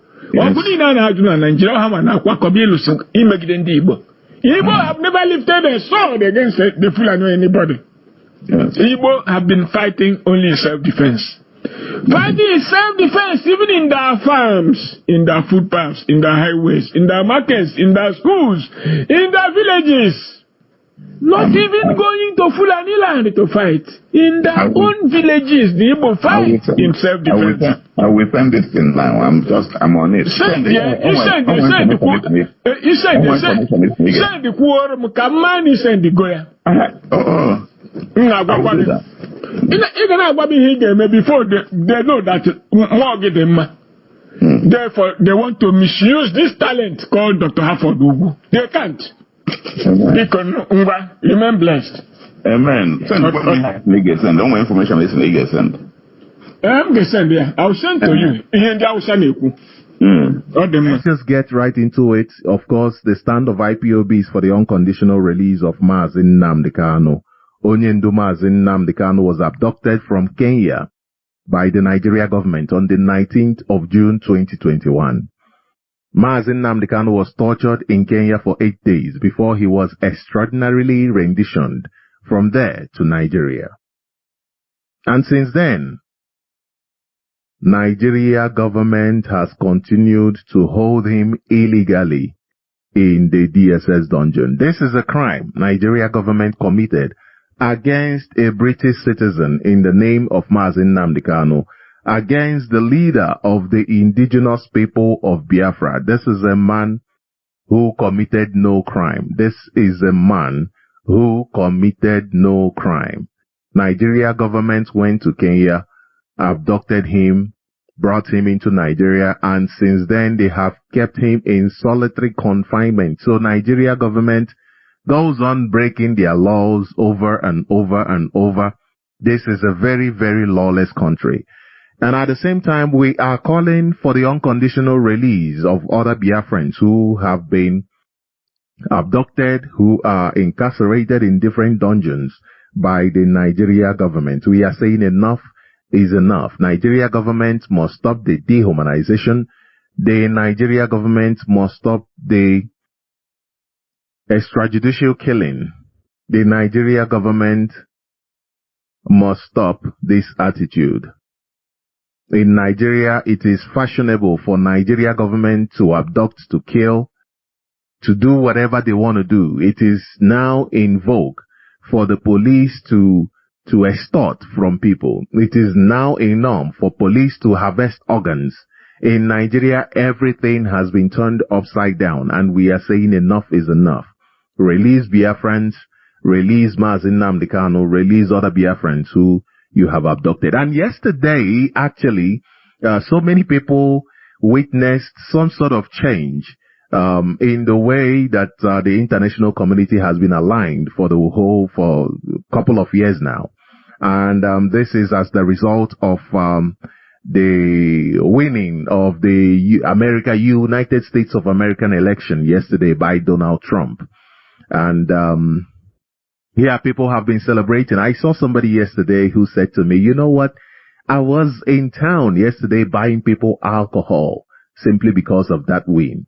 And I said to myself, wow, okay, this is something.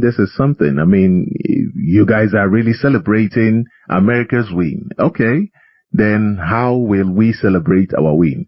And I want to let you know that what happened in America yesterday did not just occur in a vacuum. It didn't just happen. People worked hard for it. People made sure that that thing happened, that the win happened. It didn't just happen. So it is not something to allude to some spiritual powers that made it happen. No, it is as a result of people's effort. Yes, there is a place for spiritual things and all of that. There is a place for the metaphysical, but not everything is left to the metaphysical. Not everything is left to spirituality. We have to do our part so that the spiritual side, they know that you've done your part, therefore the remaining they can do. But you must do your part. So this morning, as I'm saying this morning, I'm encouraging you this morning, we must wake up and do our part.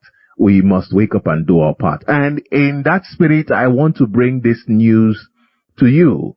In that spirit, I want to bring this news to you. This heading here says, INEC chairman faces jail threat as Serap files contempt suit over failure to go after electoral offenders.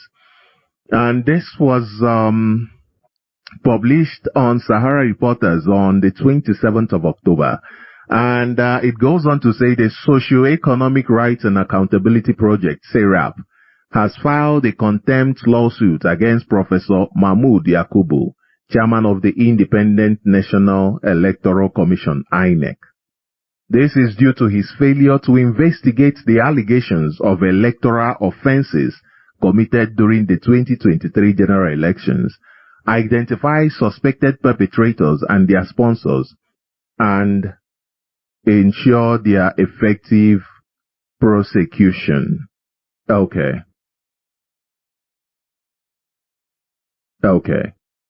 So this is a very serious issue. This is a very serious issue. They say Yakubu, the man in charge of INEC, Professor Mahmoud Yakubu, failed to investigate the allegations of electoral offenses that was committed during the 2023 general elections. And I know you are not surprised that this man refused to investigate anything, because he is chairman of whatever electoral malpractices that happened. I mean, this is somebody who ensured that a man who actually forged his certificate is the current president of Nigeria. This is the man who made it possible. This is the man who made sure that somebody with a criminal record was not disqualified by INEC. This is the man who made it possible that a man with a fraudulent certificate was not disqualified, and today he is here. And today he is still there ensuring that those who helped him in order to bring this abomination to Nigerians are in their positions. And this goes to tell you the state that Nigeria is in right now. There is no solution to Nigeria except bringing Nigeria to an end. That is the only solution that you can bring to Nigeria. And this is why IPOB has brought the only solution to the Nigerian problem. The only solution to the Nigerian problem is what Mazi Nnamdi Kanu has offered to Nigeria, is what IPOB has offered to Nigeria. So as you are celebrating, as people are celebrating, do they remember that, do they ever think of the fact that Americans actually did something in order to ensure that they are where they are right now? Are people thinking of it, or is it just celebrating other people's wins without saying, but then, what about us? What about us? The fact of the matter is that elections have consequences. The fact of the matter is that elections have consequences. You have seen the consequences of the Nigerian elections that brought Tinubu in. You've seen the consequences of Goodluck Jonathan losing election, and then Buhari was forced on Nigerians. You have seen the consequences of forcing Buhari on Nigerians that led to mask wearer being forced on Nigeria. Mask wearers, not even one, mask wearers being forced on Nigerians. And that led to a certificate forger, somebody who is a drug dealer, who was convicted of drug dealing in America, forced on Nigerians. So elections have consequences. The question is, who is paying the price? Who is paying the price? That is the question. And what price is it? That is the question that we must be asking ourselves this morning. Who is paying the price? Who is paying the price, and what is the price? Now, let's look at the price, because it might seem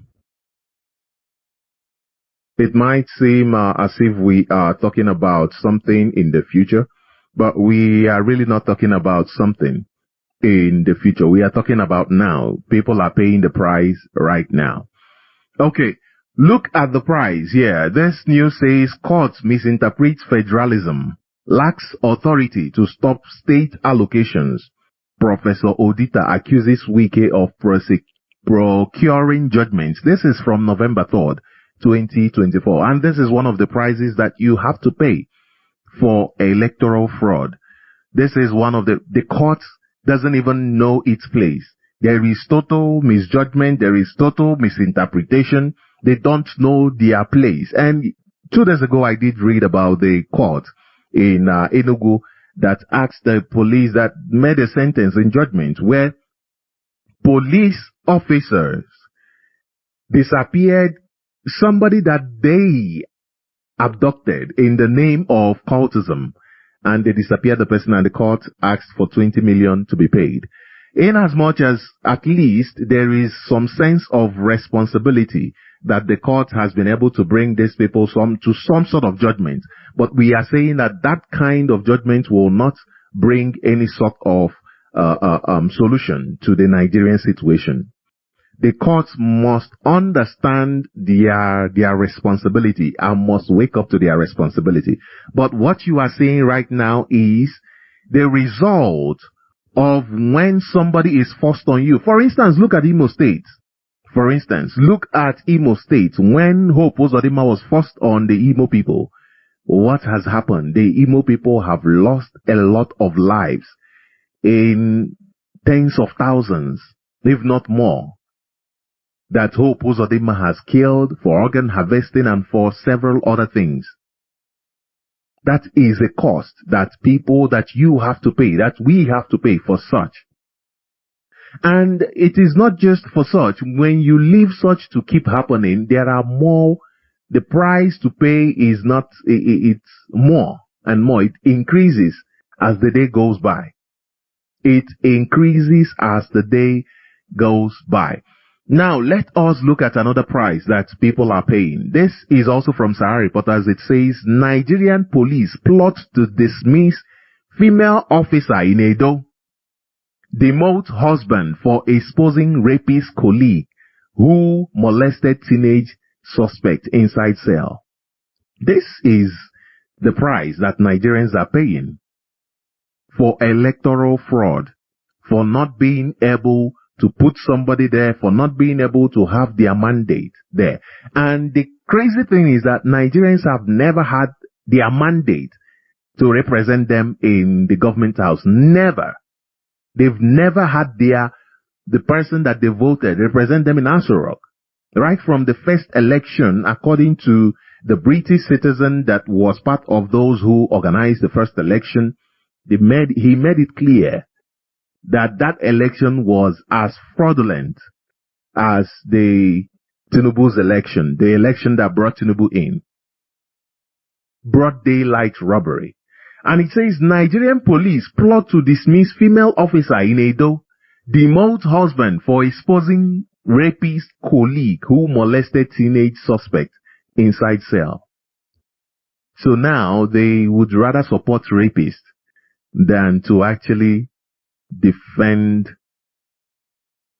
their children.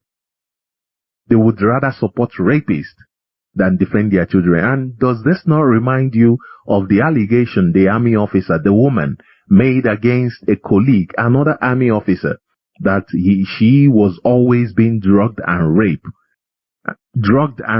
by that army officer, using other soldiers in order to bring her, drug her, rape her, and do whatever they want to do with her. And this happened for a long time. This is what is obtainable in Nigeria, a place where there is no rule of law. Now let me read this news for you. It says the Edo State Police Command is set to unjustly dismiss a policewoman, Inspector Edith Uduma, for exposing alleged sexual molestation of a female detainee at a police division in Etsako West in Edo State.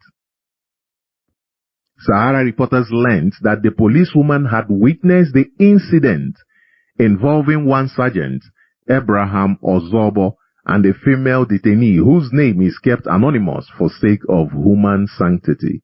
The detained female was removed from cell where she was kept to the administration unit of the cell, where the now dismissed officer Abraham drugged her and had carnal knowledge of her. The victim was aged 17 as of the time of the incident.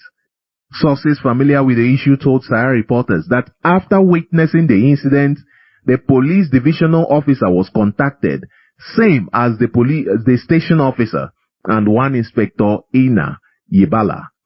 It was, however, gathered that the DPO, SP Osemwegie Lillian, failed to act on the incident by reporting to appropriate authorities up until 5 days after the incident took place. Sources told Sahara reporters that Edith was asked not to file the case immediately, but she did. A development that angered the EBA divisional police officer Lillian when she resumed the next day.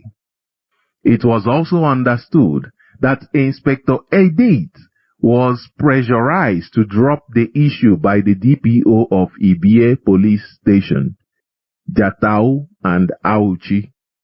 It was gathered that when the DPO did not act, Edith reached out to a personal assistant to the police commissioner to report the incident. She was asked to go to the area command to report. Our source confirmed the development, telling Sahara reporters that the case was reported to the personal assistant to the commissioner. It was the personal assistant to the police commissioner that informed the commissioner after the DPO failed to do so.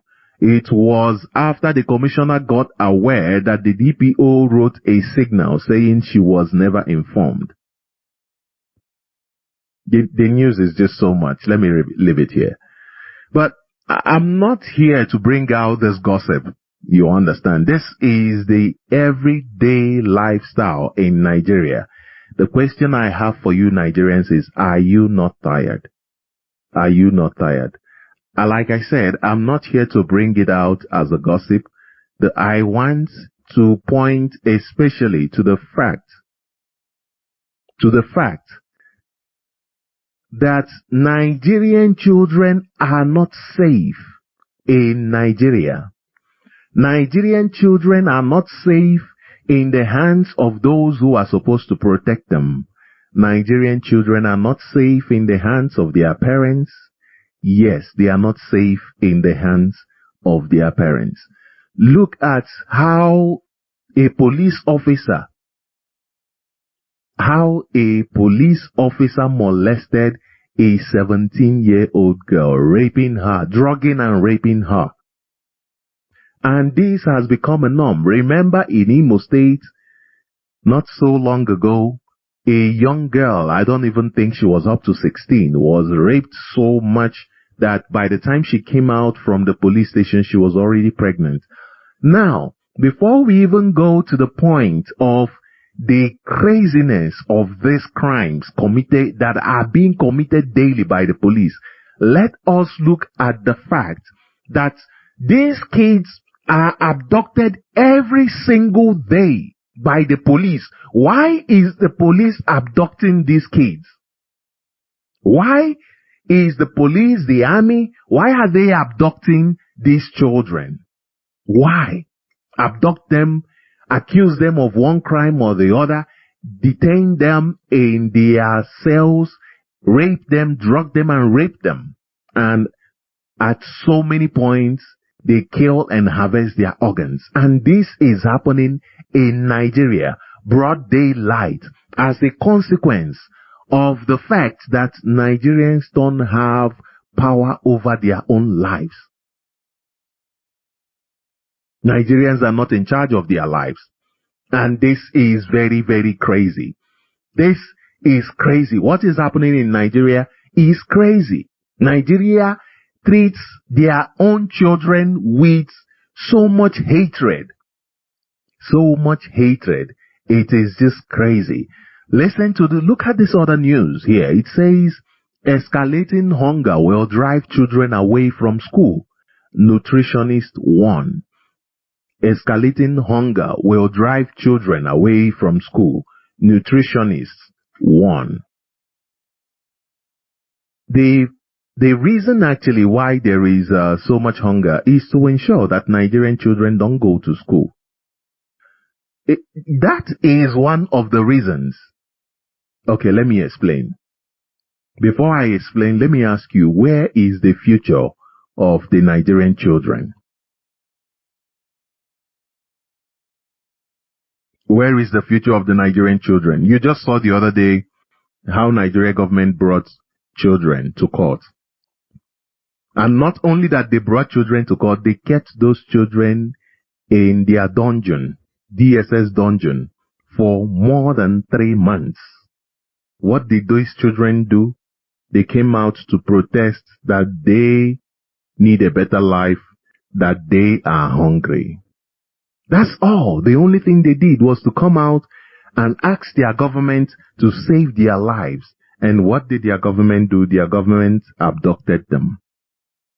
Their government abducted them. Their government said, no, we're not going to let you talk to us anyhow. Their government abducted them. These are children. I've just read to you a police officer raping a child in his protection, drugging and raping a child, which means they keep these drugs handy. And the fact that these people are all doing all that they can in order to protect this police officer goes to show you that this is a norm. They have normalized this. This has become one of those where it's like drinking water for them. And I just read to you the verdict of what escalating hunger will do to children. Do you think that those who were able to abduct these children from streets because they were protesting hunger, kept them in DSS dungeon, did not feed them to the point where when they brought them to court after 3 months, they collapsed on the floor in the court? Do you think they care about these children going to school? Of course they don't care. They've already shown it by taking them off school. They have already shown it by taking them off school. Now, there is this other clip I could play for you, but okay, perhaps I'll play it later for you. Police officers, actually, what they did was that they stopped these students, their future generation, their children. They stopped them, and then they kept them on the road for more than 30 minutes, after which they forcefully took money from them. They extorted them to the tune of 15,000. And then they kept those kids' phones. And after that, after the extortion, alert came to the guy that, okay, you've transferred this amount of money. And the police officer saw that alert and said, wow, so you still have some more money. And then took these young people, took them, and what happened? They ended up kidnapping them, asking them to call their family, their friends, and all of that, until their family and friends were able to send a total amount of 10 million naira. 10 million naira. And we'll get to why this is happening, because, you see, I asked the question, I said, where is the future of the Nigerian children? Where is the future of the Nigerian children? So when you call in, please, let's have a conversation with regards to that. Where's the future of the Nigerian children? I'll tell you my opinion, because I don't think the Nigerian children have any future that is different from being farm animals. And by farm animals, I'm talking about being tools for, organ harvesting. They become just ordinary organs. This is what Nigeria has designed their children for. And I'll tell you why. But you know that most times when we talk about the future, we always imagine a distant time. We always imagine that, oh no, it's still there, it's coming.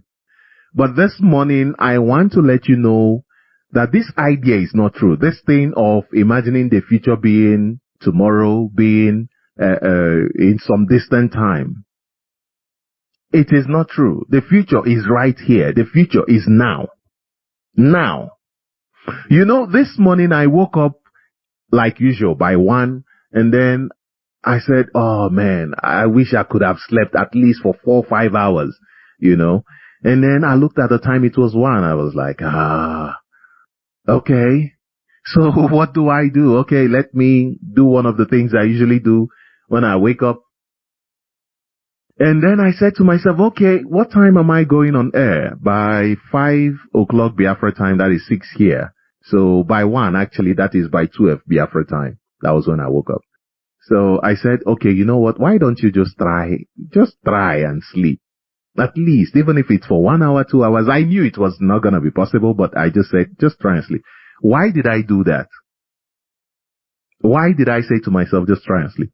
Because I saw that 5 Biafra time, I still had 5 hours. That is 12 Biafra time to 5 hours, right?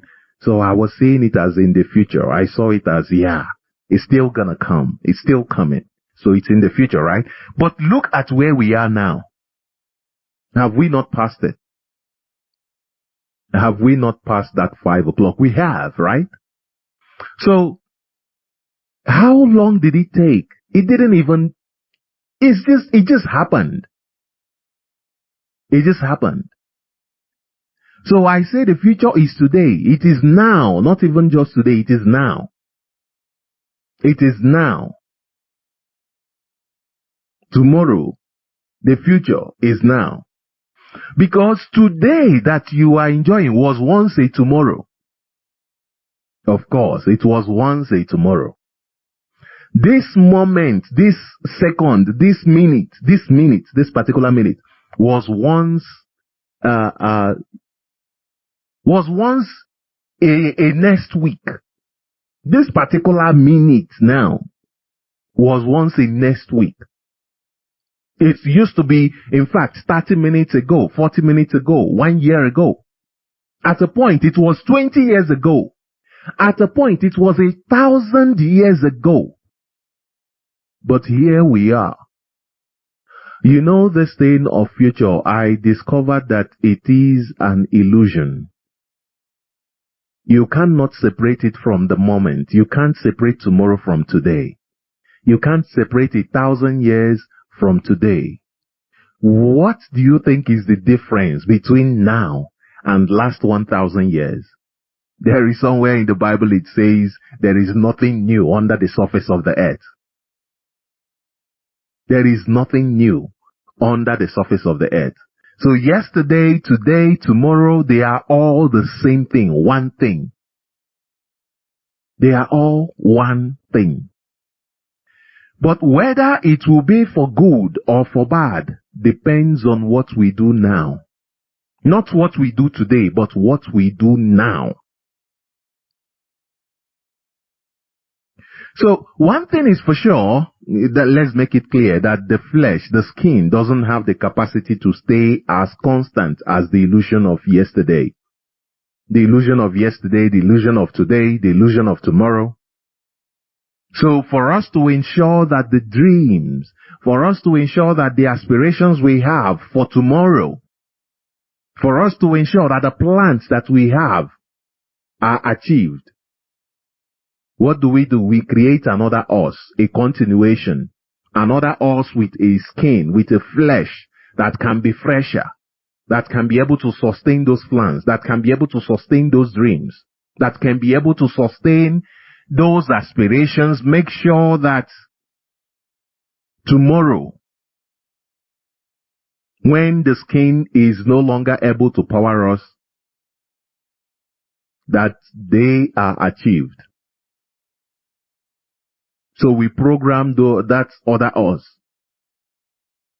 so that we can be able to propel them in the direction that ensures the continuity of tomorrow, the kind of tomorrow we want to build. And why am I taking my time to talk about this? Why is this really important, you might ask? Why did you come from where is the future of the Nigerian children to talking about tomorrow, talking about all these things? It is because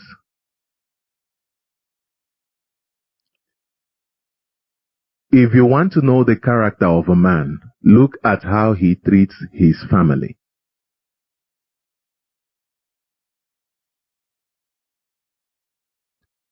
If you want to know the future of a man and his wife, if you want to know the future that people are building, look at the behavior of their children. Look at how they treat their children. How they treat their children will determine their future, their behavior. This is why I took time to talk about the illusion of the future. When you have today,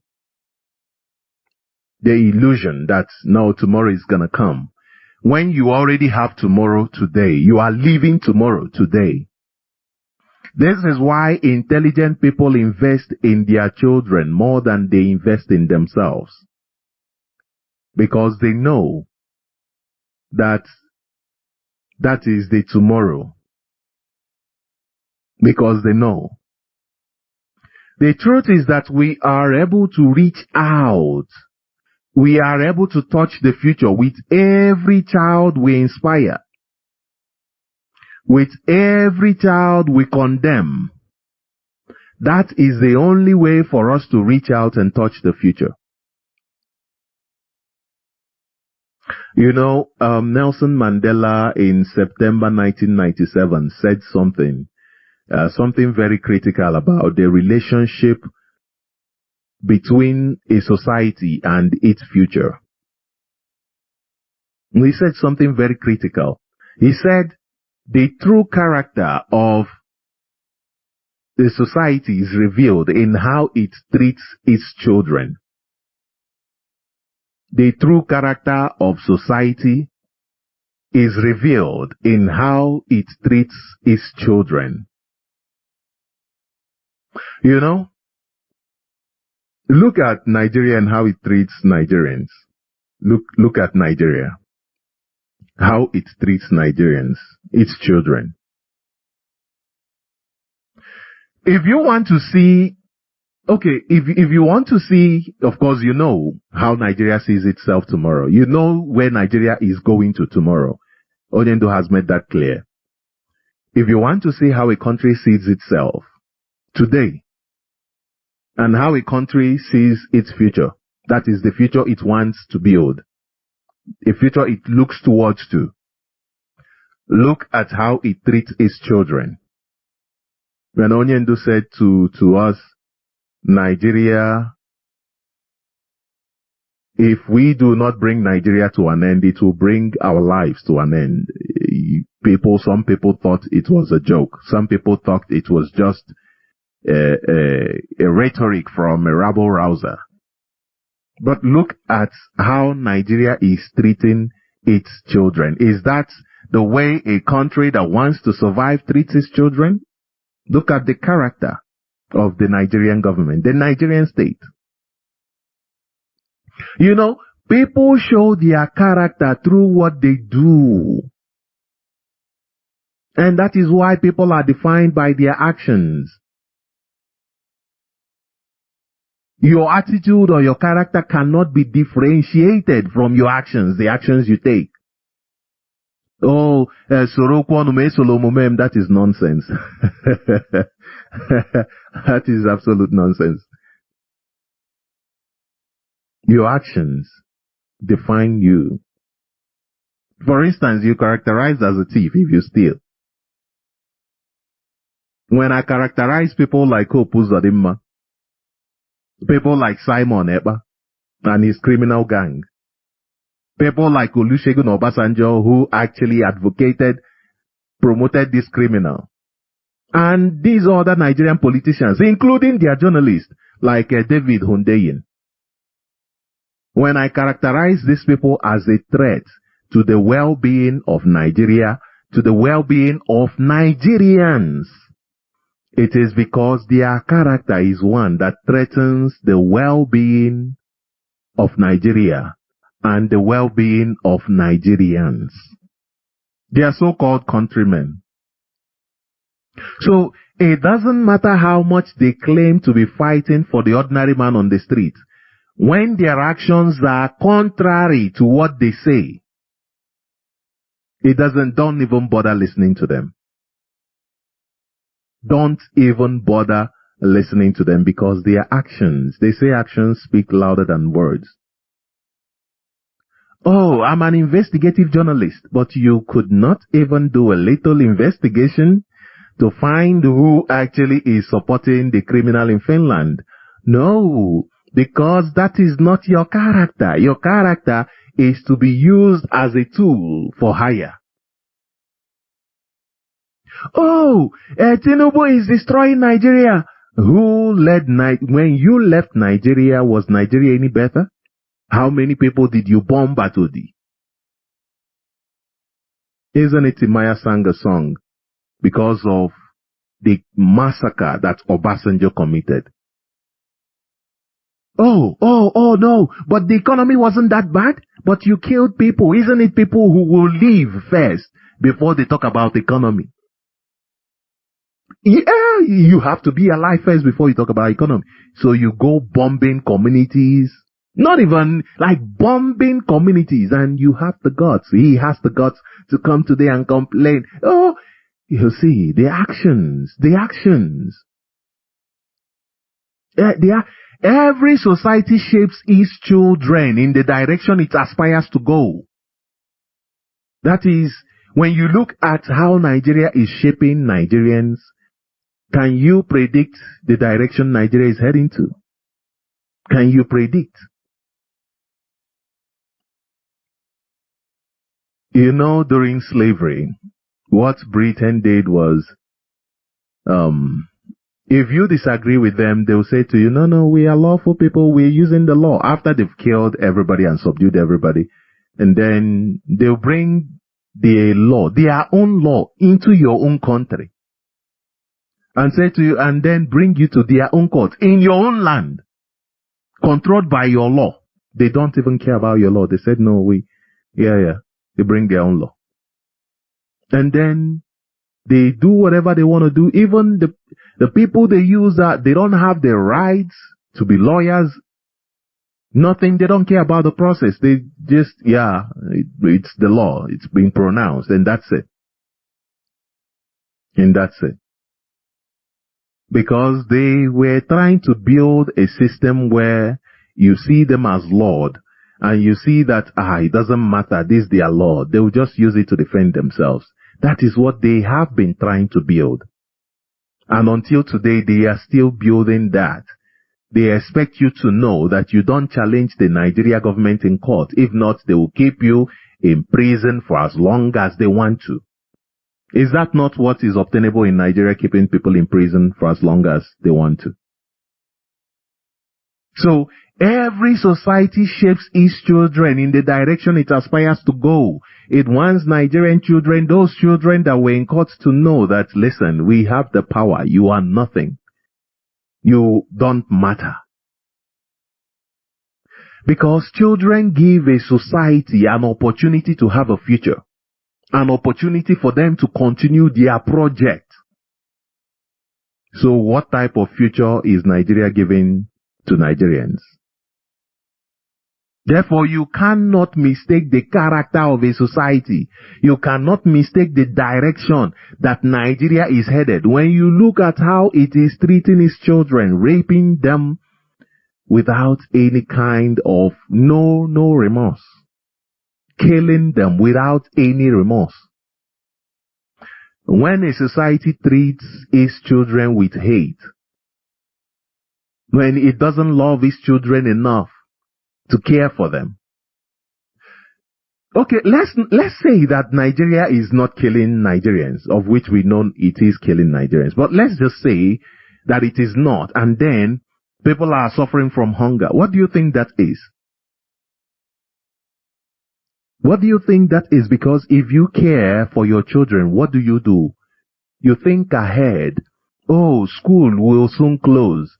Before school closes, you've already made provisions so that in the house, somebody will take care of them if you are going to work. You probably call your sister, call your mother, call somebody that will take care of them if they cannot take care of themselves. That is what you do when you care. But not Nigeria. Nigeria doesn't care for Nigerians, so it doesn't make provisions for the children to be taken care of. It doesn't make any provision for Nigerians to be taken care of. None whatsoever. Basically, they are left to the mercy of the Nigerian state. A state that treats its children with so much hatred. Are you telling me it wants them to succeed? It does not want them to succeed. And let's just go to this news now. Let's see. Let's go to this news now. This here is from Reuters, and it's about an investigation that has been carried out in Nigeria. It says the abortion assault. That is the headline. The abortion assault. You know, this here is very, very painful to read.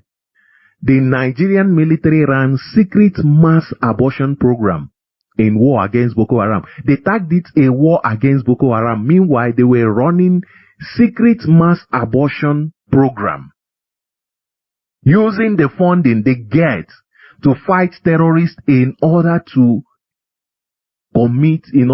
forcefully abort Nigerian children, forcefully kill them. And I was asking myself why. I will tell you the conclusion I came to as to the reason why they did this. Because you'll be wondering, why would Nigeria be using the money they were supposed to use to fight terrorists in order to commit this mass abortion? But let's go to this investigation. It says, this is from Reuters actually. Reuters conducted this investigation. It says, since at least 2013, the Nigerian military has conducted a secret, systematic and illegal abortion program in the country's northeast, ending at least 10,000 pregnancies among women and girls. a Reuters investigation has found. Many had been kidnapped and raped by Islamist militants. Resistors were beaten, held at gunpoint, or drugged into compliance, witnesses say. You see the modus operandi. Is it not the same with what the police did? Okay, let's go to it. It says Fati wondered if her life was over. This is how Nigerian children wonder if their lives are over.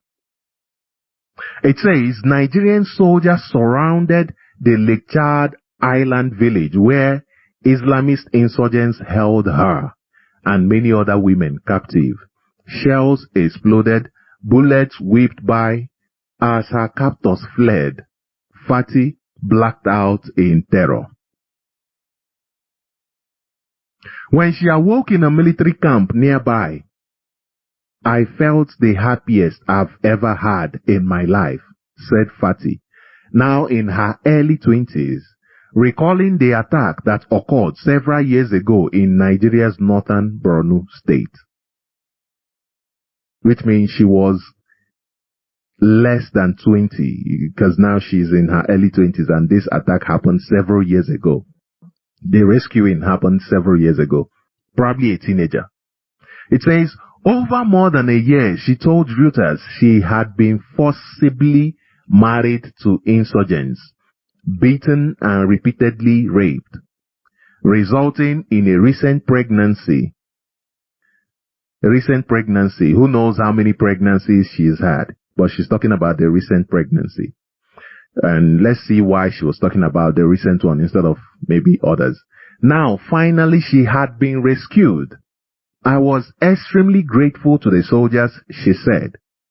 About a week later, Fatisha said she laid on a mat in a narrow, dim room at a military barracks in Maiduguri, the state capital. It was rank with cockroaches skittering across the floor. Uniformed men came in and out, giving her and 5 other women mysterious injections and pills. You wonder why after 1 week, she's still there. She's in Nigeria Army facility. After 1 week, dirty facility. So Nigeria Army, after the billions they budget, after the billions the government budget, they can't even provide a facility that is worthy enough for their children to stay in. Because they have no value for their children. That's why they cannot have a good facility. This girl was rescued only for her to be for a week in a place with cockroaches, according to her, skittering across the floor. You can imagine how dirty that place is. And they came in, uniformed men came in and out, giving her and 5 other women mysterious injections and pills. After about 4 hours, said Fati, who was about 4 months pregnant, she felt searing pain in her stomach and black blood seeped out of her. The other women were bleeding as well and written on the floor. The soldiers want to kill us, she thought. So now let's stop here a bit and wonder. Let's wonder a bit. Why then would the soldiers attack the terrorists where they rescued her from if they wanted to kill her? Why? Why then would they attack them? Understand that perhaps they have a different reason for attacking those terrorists. It wasn't to kill those terrorists or whatever. No, the reason why they attacked those terrorists, we still do not know. But it was definitely not for the good of the country, nor the good of its citizens.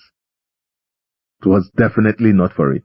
So let's read more. It says Fati was 4 months pregnant when liberated from the insurgents. Soon after, she says, soldiers medically aborted the pregnancy without telling her. And she was warned, if you share this with anyone, you'll be seriously beaten.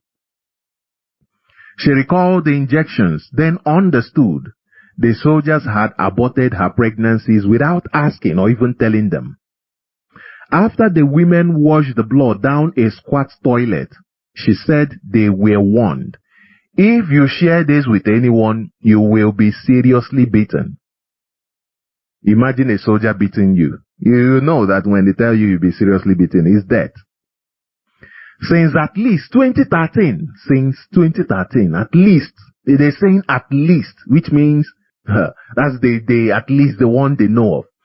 The Nigerian army has run a secret, systematic and illegal abortion program in the country's northeast, terminating at least 10,000 pregnancies among women and girls, many of whom have been kidnapped and raped by Islamist militants, according to dozens of witness accounts and documentation reviewed by Reuters. This is crazy, isn't it? This is crazy stuff. This is the kind of things that happen in movies where American people come to rescue their citizens from these guys who are just what's the word they usually use? That word, from savages. You know, they come to rescue from savages. Now, who is the savage? Who is the savage here? The Nigerian government. The Nigerian government is the savage. It says the abortions mostly were carried out without the person's consent and often without their prior knowledge, according to the witness accounts. The women and girls ranged from a few weeks to 8 months pregnant, and some were as young as 12 years old. Interviews and records showed. So even girls of 12 years old, they were not immune. They are not immune. They are still being persecuted. They are still being gang raped by the Nigeria army, by the Nigeria police. They are still being drugged by the Nigeria police and the army. And their children are still being forcefully killed by the Nigeria army and the Nigeria police. This is here. This is according to Reuters investigation. 12-year-olds. And these are people who are heavily pregnant from a few weeks, to even 8 months old. 8 months old. It says this investigation is based on interviews with 33 women and girls who say they underwent abortions while in the custody of the Nigerian army. Just one said she freely gave consent. Out of the 33, one said she freely gave consent. Reporters also interviewed 5 civilian healthcare workers and 9 security personnel involved in the program, including soldiers and other government employees such as armed guards engaged in escorting pregnant women to abortion sites. So they even have armed guards. They are armed to ensure that they scare you into even agreeing, like that girl agreed. They scare you into, you feel like your life is over. You feel like, you see, the girl said that she thought they poisoned her. They're trying to kill her. They're trying to kill them. So with such, why wouldn't these kids agree? One said that she freely gave consent. No, that one did not. You don't know the pressure, the force, the kind of threat they put them under.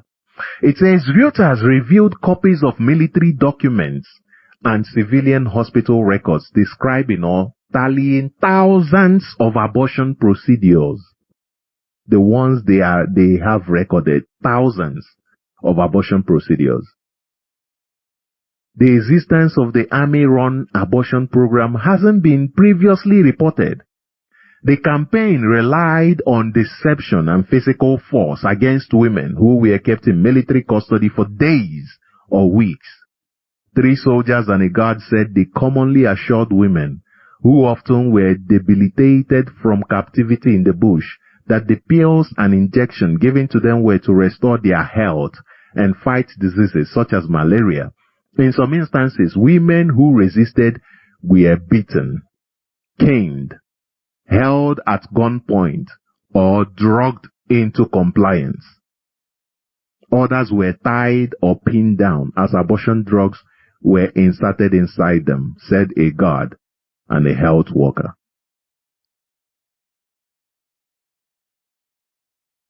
Bintu Ibrahim, now in her late 20s, recounted how soldiers gave her 2 injections without her consent after picking her up with a group of other women who fled the insurgents after 3 years ago. When the blood came and the terrifying pain, she knew she and the others had been given abortions. The women protested and demanded to know why, she said, until the soldiers threatened to kill them.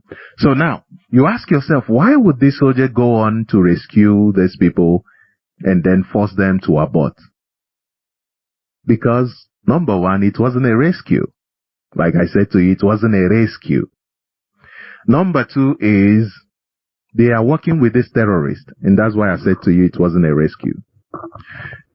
Okay, tell me, why else would they forcefully abort these children then? What else is the reason? I'll tell you what I came up with. It makes sense. Could be wrong, but it makes sense.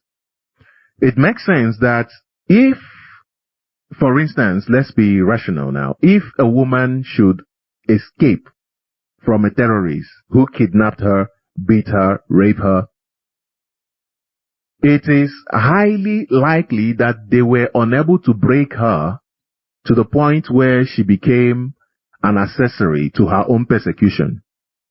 So she escaped. That was why she escaped, right? Because if she was broken to be an accessory, she would see herself now as a wife. And now, when others are coming in, she'll be the one helping to break them into submission. Right?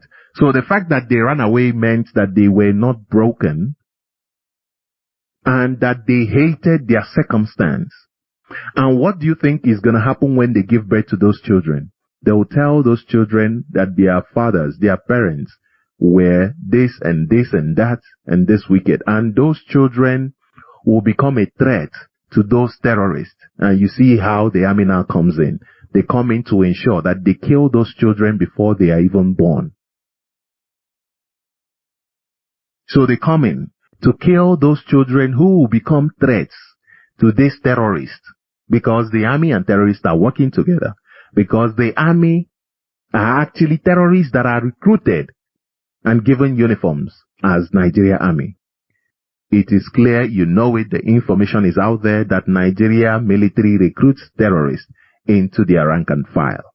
Not just the military, but several security infrastructures in Nigeria recruit terrorists into the army, to the point where a GOC, General Officer Commanding, said clearly that these terrorists should come and join the army, that they have opportunity to become the president. And with this conversation, this statement is not what we are going to be having today. Someday we'll bring up this statement because it clearly shows that the army are planning something, talking about being a president of a country. In a democratic dispensation, he's assuring soldiers, terrorists who recruit into being soldiers, that they will be given opportunity to become president. If that doesn't tell you that these people, for a long time, they still have their eyes on taking over power. But that's not where we're going to today. So, you see how they are working with terrorists. Because those children will, of course, hate their parents, their father. Because their mother ran away from that because she could not tolerate it. And guess what? Those children will come up, grow up, and will be told by the community that this is who your father is. Your mother was abducted and raped and beaten. And that's how you came out. And they would hate. They would hate. And they would become a problem to those terrorists. So the Nigerian army had to come in and rescue the terrorists. So this morning I want you to bear it in mind that it is the Nigerian government that is destroying Nigeria. Oh, IPOB is destroying Nigeria. Oh, look at even what this. I'm ashamed at people who call themselves investigative journalists like David Hundeyin. Just imagine coming out to blame IPOB when Nigeria government clearly is destroying Nigeria. Do you know why? Why are they destroying Nigeria? Why are they making sure that they are destroying Nigeria? For them to take your land and give to the Fulanis, for the Fulanis to take your land, of course you know, anyway. They will have to destroy every chance that you get to fight back. They have to destroy it. They have to destroy every opportunity that will present itself tomorrow that you have to use to fight back. They have to destroy it. And this means destroying your future today. This means killing you today, even before you are born. If they can, they kill you before you are born. And if they cannot, they abduct the ones they can abduct today. They kill you at every opportunity that they get today. Harvest your organs. Harvest your organs. So the future of every society lies within its children, and it's killing its children. Therefore, it is the Nigeria government that is killing Nigeria, not IPOB, not Mazi Nnamdi Kanu. Therefore, why is Mazi Nnamdi Kanu in DSS dungeon? Because Mazi Nnamdi Kanu is giving life to Nigerians. Those who are indigenous in Nigeria, Mazi Nnamdi Kanu is giving them life. And Nigeria doesn't want life for Nigerians. Okay, let's look at the history now. Because I was just thinking to myself, analyzing the curriculum of the Nigerian state since the beginning of Nigeria. The other day I was just analyzing it, going through it. And I came to the point of realizing the way that the curriculum has changed over the years. And you recall that very soon, actually Nigeria government already signed this Samoa Accord, where they are supposed to implement all these gay teachings and all of that to tell children that it's actually okay that a man can touch a man and sleep with a man and all of that. And a woman can sleep with a woman and touch a woman and all of that. I mean, they've already signed it. They've already signed the agreement. And then a new curriculum will be coming up very soon. So you can imagine that there is now a change. So I was asking myself, all this period, 1914 to now, how has the education system in Nigeria changed? How has it transformed over the years? I realized that in 1914, when the British came in, they were busy trying to mold people, children, who would forget who they were. Remember that your ancestors fought? Remember that they fought, so you still have some figments of those memories of the fighting that they fought to preserve their identity. So the first task was to make sure that you forget. To make sure that you forget, that you forget. That was their first task. So the first curriculum was based on making sure that you are forgetful of who you are. No knowledge of self. For instance, if you are Igbo, you will not understand what it means to be an Igbo, the essence of being an Igbo. You forget. You forget the fact that they fought in order to preserve your life. Your ancestors fought. If you are Yoruba, if you are Hausa, you will not remember what it means to be a Yoruba or now Hausa. You forget that your people were a people of pride who fought to preserve their identity and who died preserving it. And so that was the first curriculum. And so what did they produce? They produce they produce leaders like people like Awolowo, people like Nnamdi Azikiwe, people who have no knowledge of self. They produced people like that. The rest of them. The rest of them. Because if Awolowo had knowledge of self, he would have understood the need for preservation of their race. And for them to preserve their race, they must work hand in hand with their neighbors, not working hand in hand with people who came in from Futajalon. Until today, they are still doing it. Tinubu is still doing it. Tinubu said the Fulanis and the Yorubas are one. During his campaign, he said it and he's shown it. You know, I was the other day wondering, why is it that since this woman, the late Ojukwu's wife, our eternal leader's wife, since she was actually appointed to a position, out of 7 people, the only Igbo person is her. Out of 7 appointees, the only Igbo person is her. But she made news. You don't even hear about the others. You don't even hear about how many Fulanis were there, how many Yorubas were there. Only the only Igbo woman. She was the only one every time, even in the house. Oh, how beautiful you are.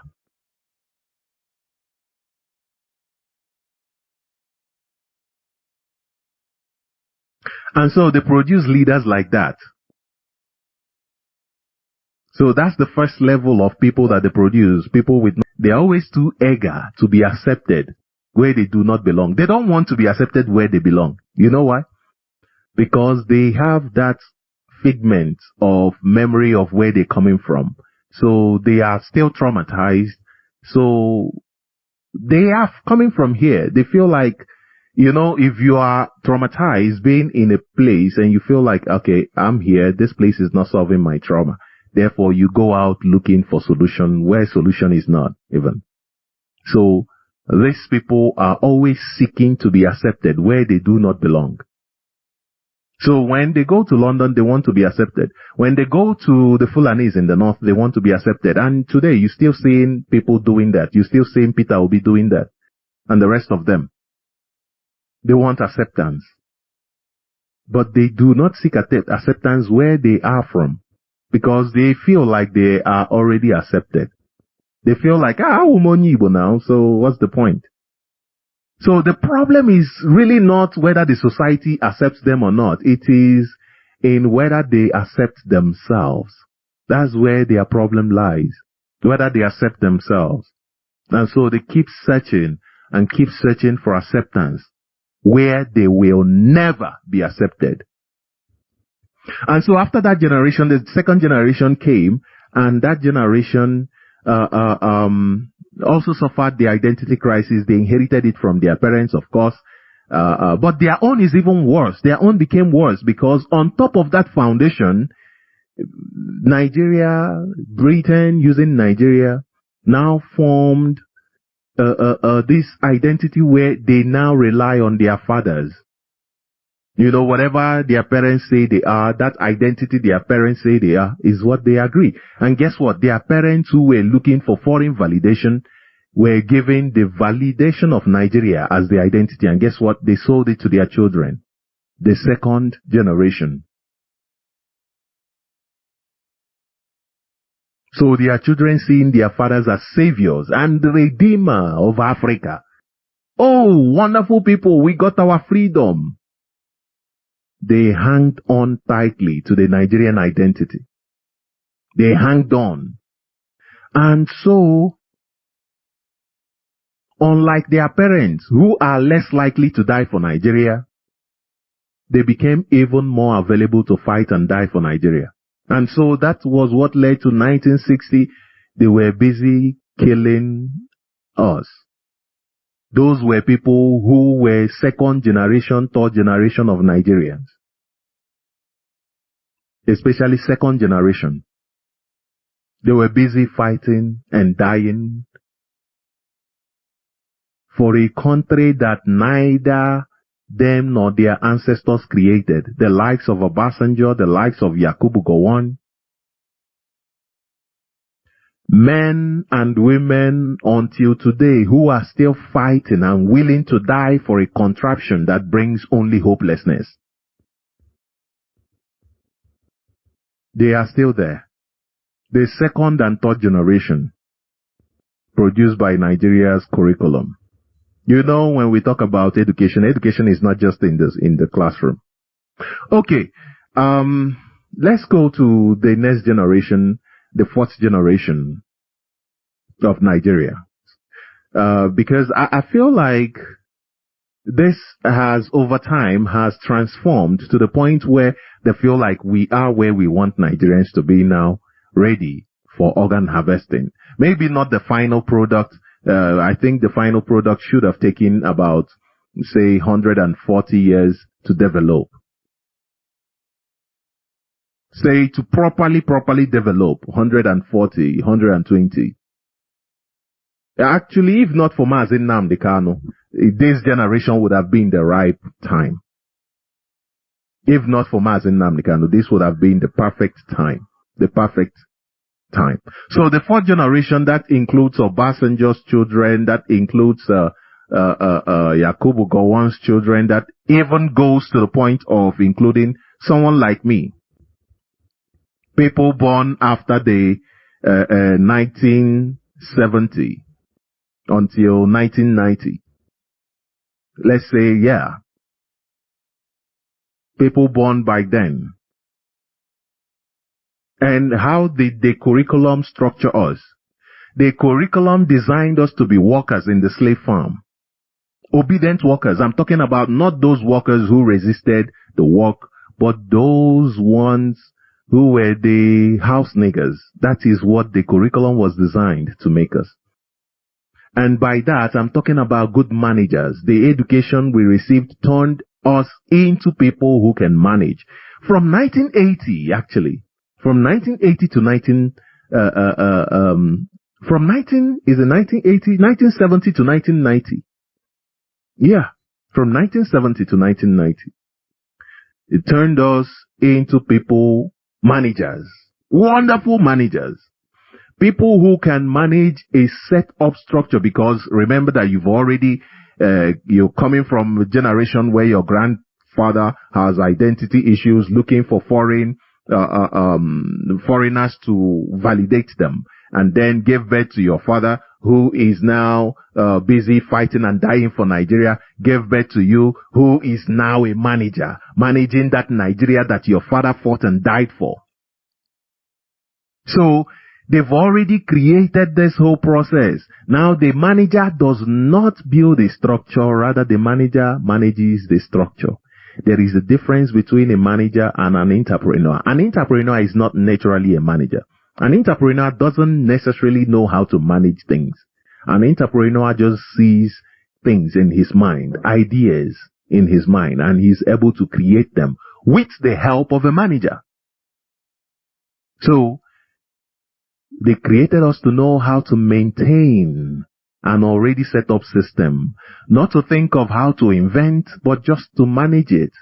So this is why after studying in Nigeria, you are forced to leave Nigeria to go manage the already set up situation. If you don't leave, then you are in Nigeria looking for jobs so that you can manage a system that has already been set up.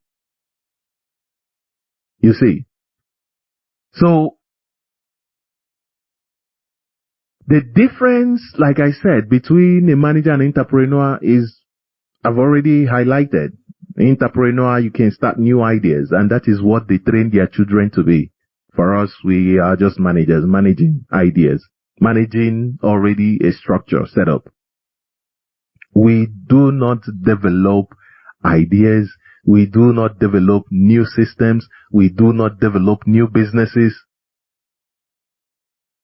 A manager is not just the man in the office acting as the manager of a company, but also the cleaner who makes sure that the workplace is clean and running. Also the security man who makes sure that, because without the cleaner, without the security man, without the driver, without the admin, without the accountant, without the others, the company will not run itself. Even the manager will fail. The manager will fail. All these people do not invent anything new. They do not invent a new process, a new system. All these people do is to use the already set out strategies in order to keep that company that was formed by somebody in line. And if they give you a task and say, okay, this is the growth we're looking for, you now have to find a way to learn from people who've been there before.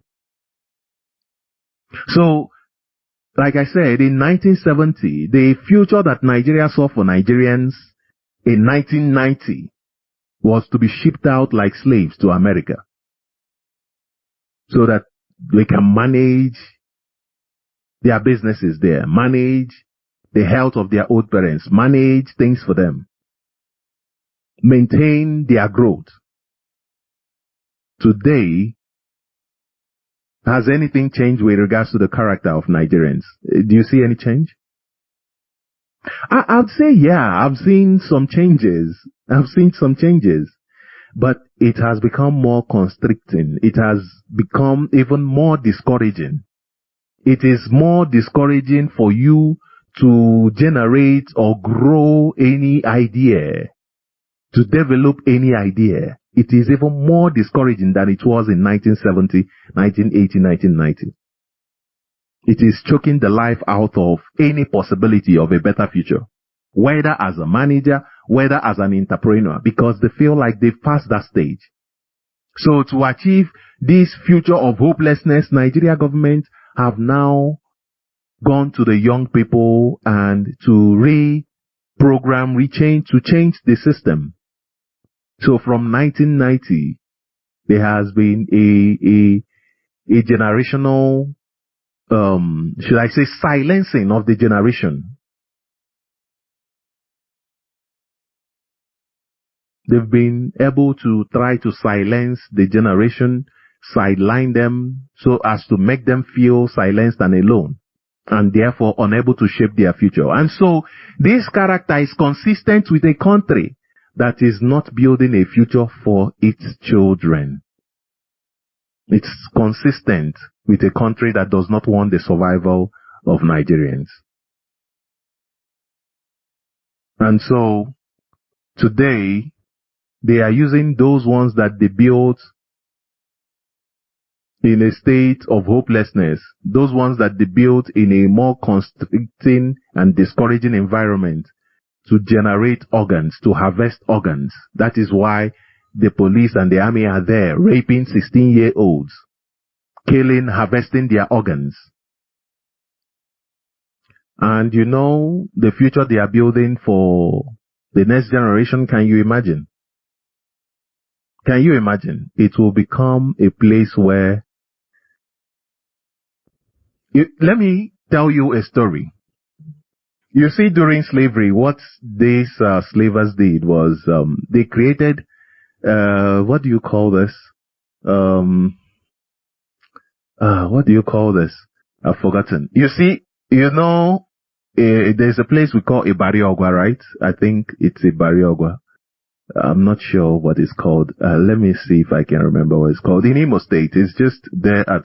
So it's supposed to be a cultural place where, you know, you have this culture and things. Yeah. I've always seen it as a wonderful thing. But when I think about it recently, when I've been thinking about it, I was asking myself, where did they get this idea from? So what they did was, in Europe, they created a village, like they called it African village. And that's, these days we don't even know. We create African villages everywhere.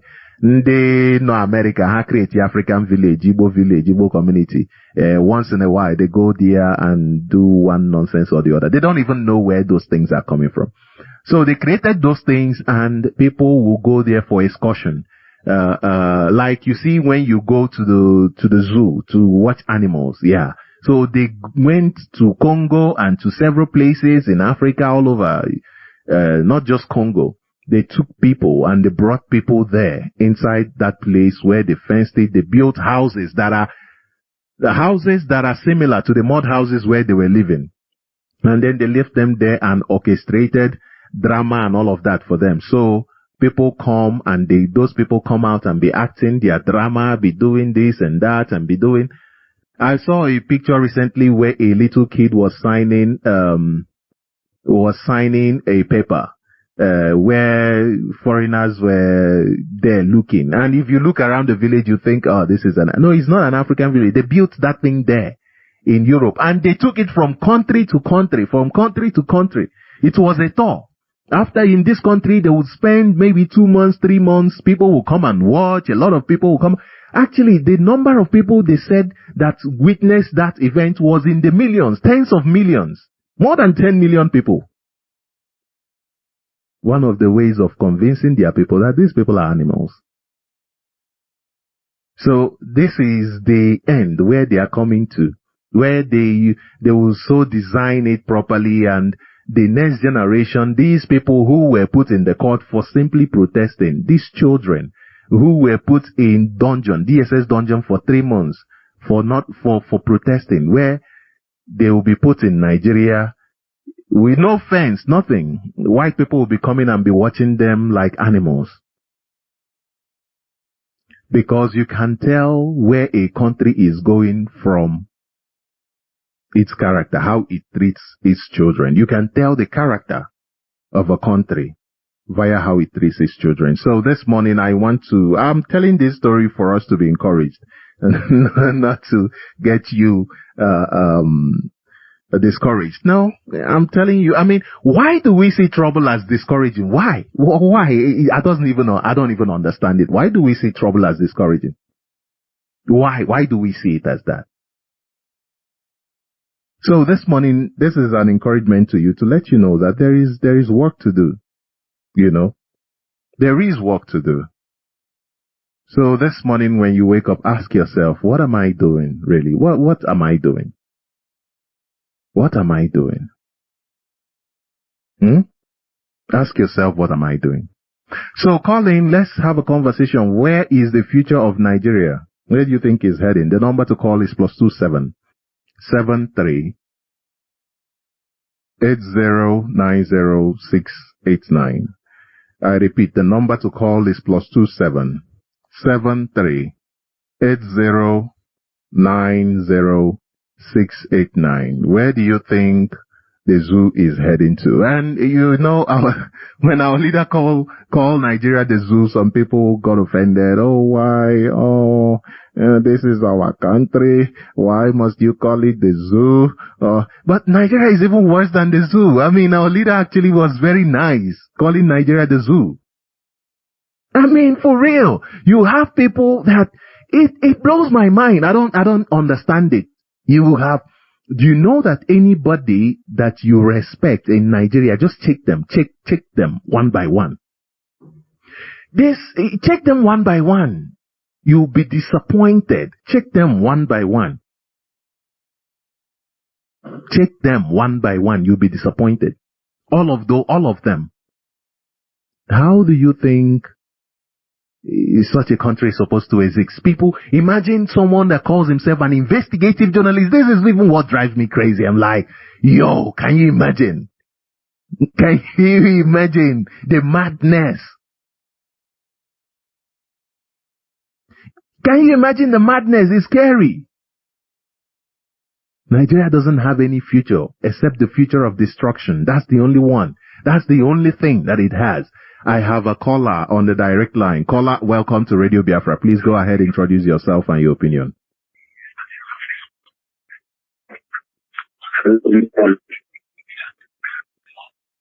Caller, please go ahead. Yeah, I'm not sure. Your line is not so well, but please go ahead. Let's see. Good morning, Good morning. This is my name is Mazi Nnamdi. I'm calling from Biafraland.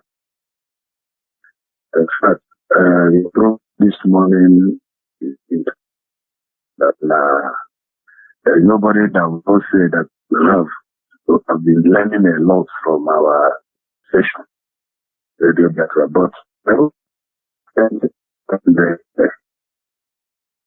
should continue with this good work. The only thing I want to appeal again is please, the givers should please make this radio available to every location in Biafraland so that our people can get knowledge. We are lacking a lot. We are lacking a lot. There is no way we can do without this information. That is my own. I will still contribute in subsequent time, but I want to make this up. It says Rochas will encourage jam Radio Biafra in newspaper. We can't get it to learn if you are using app. And some of us are not ready to subscribe to app. Some of us didn't know about it. Please, if our people can push I'm that this Radio Biafra go into every nook and cranny that we can get it like the way we used to get it in the year 2012 when you type www.radiobiafra.ipop.org, you see you listening from your location. But it's no longer there. Thank you for your this morning. I thank a lot. May the teach. Thank you very much. Thank you. All hail Biafra. Thank you. Yeah, I appreciate it. Thank you. Yeah, the truth is that the radio is a work in progress. I must tell you that. The radio is a work in progress. And we are in war front, so it's being fixed. The ones that are not working are being set up nicely, so but it will take time, so we must exercise some patience, but at the same time we must be able to use the app. It's the sacrifice that we must do. If we cannot afford to use the app, then we must cut off Facebook. We must cut off this social media. You know, I think we must be teaching our people what is called scale of preference. What is more important to you? You know, and I thank this caller for bringing this to our attention. Honestly, it's very important. There's something called scale of preference. What is very important to you? What do you think in the hierarchy of your needs? Which one is more important? In the hierarchy of your needs, what is more important to you? You understand? So, our people in the hierarchy of needs, these are people still suffering from, the whole situation that Nigeria government has put us through. So, most people just want to be happy, you know, even for a fleeting seconds, they just want to be happy. But IPOB is not offering a temporary cure. We are offering a permanent solution. A permanent solution. That is what we are offering. A permanent solution. So join us. The line is still open. You can call in, have your opinion heard. Let's listen to these police officers. 10 million.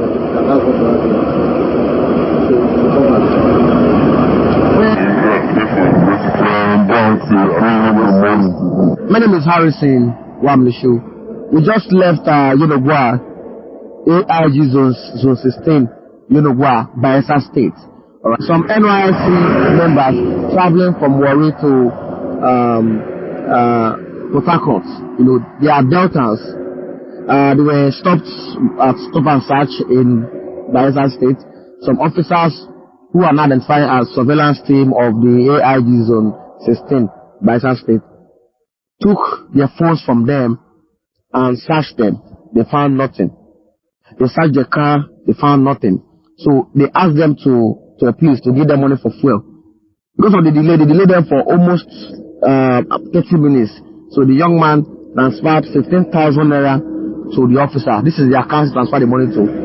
And after he transferred this money to the officer, I think the officer holding his phone saw the debit alert on his phone dropped, and he saw that he has some huge amount of money in his account.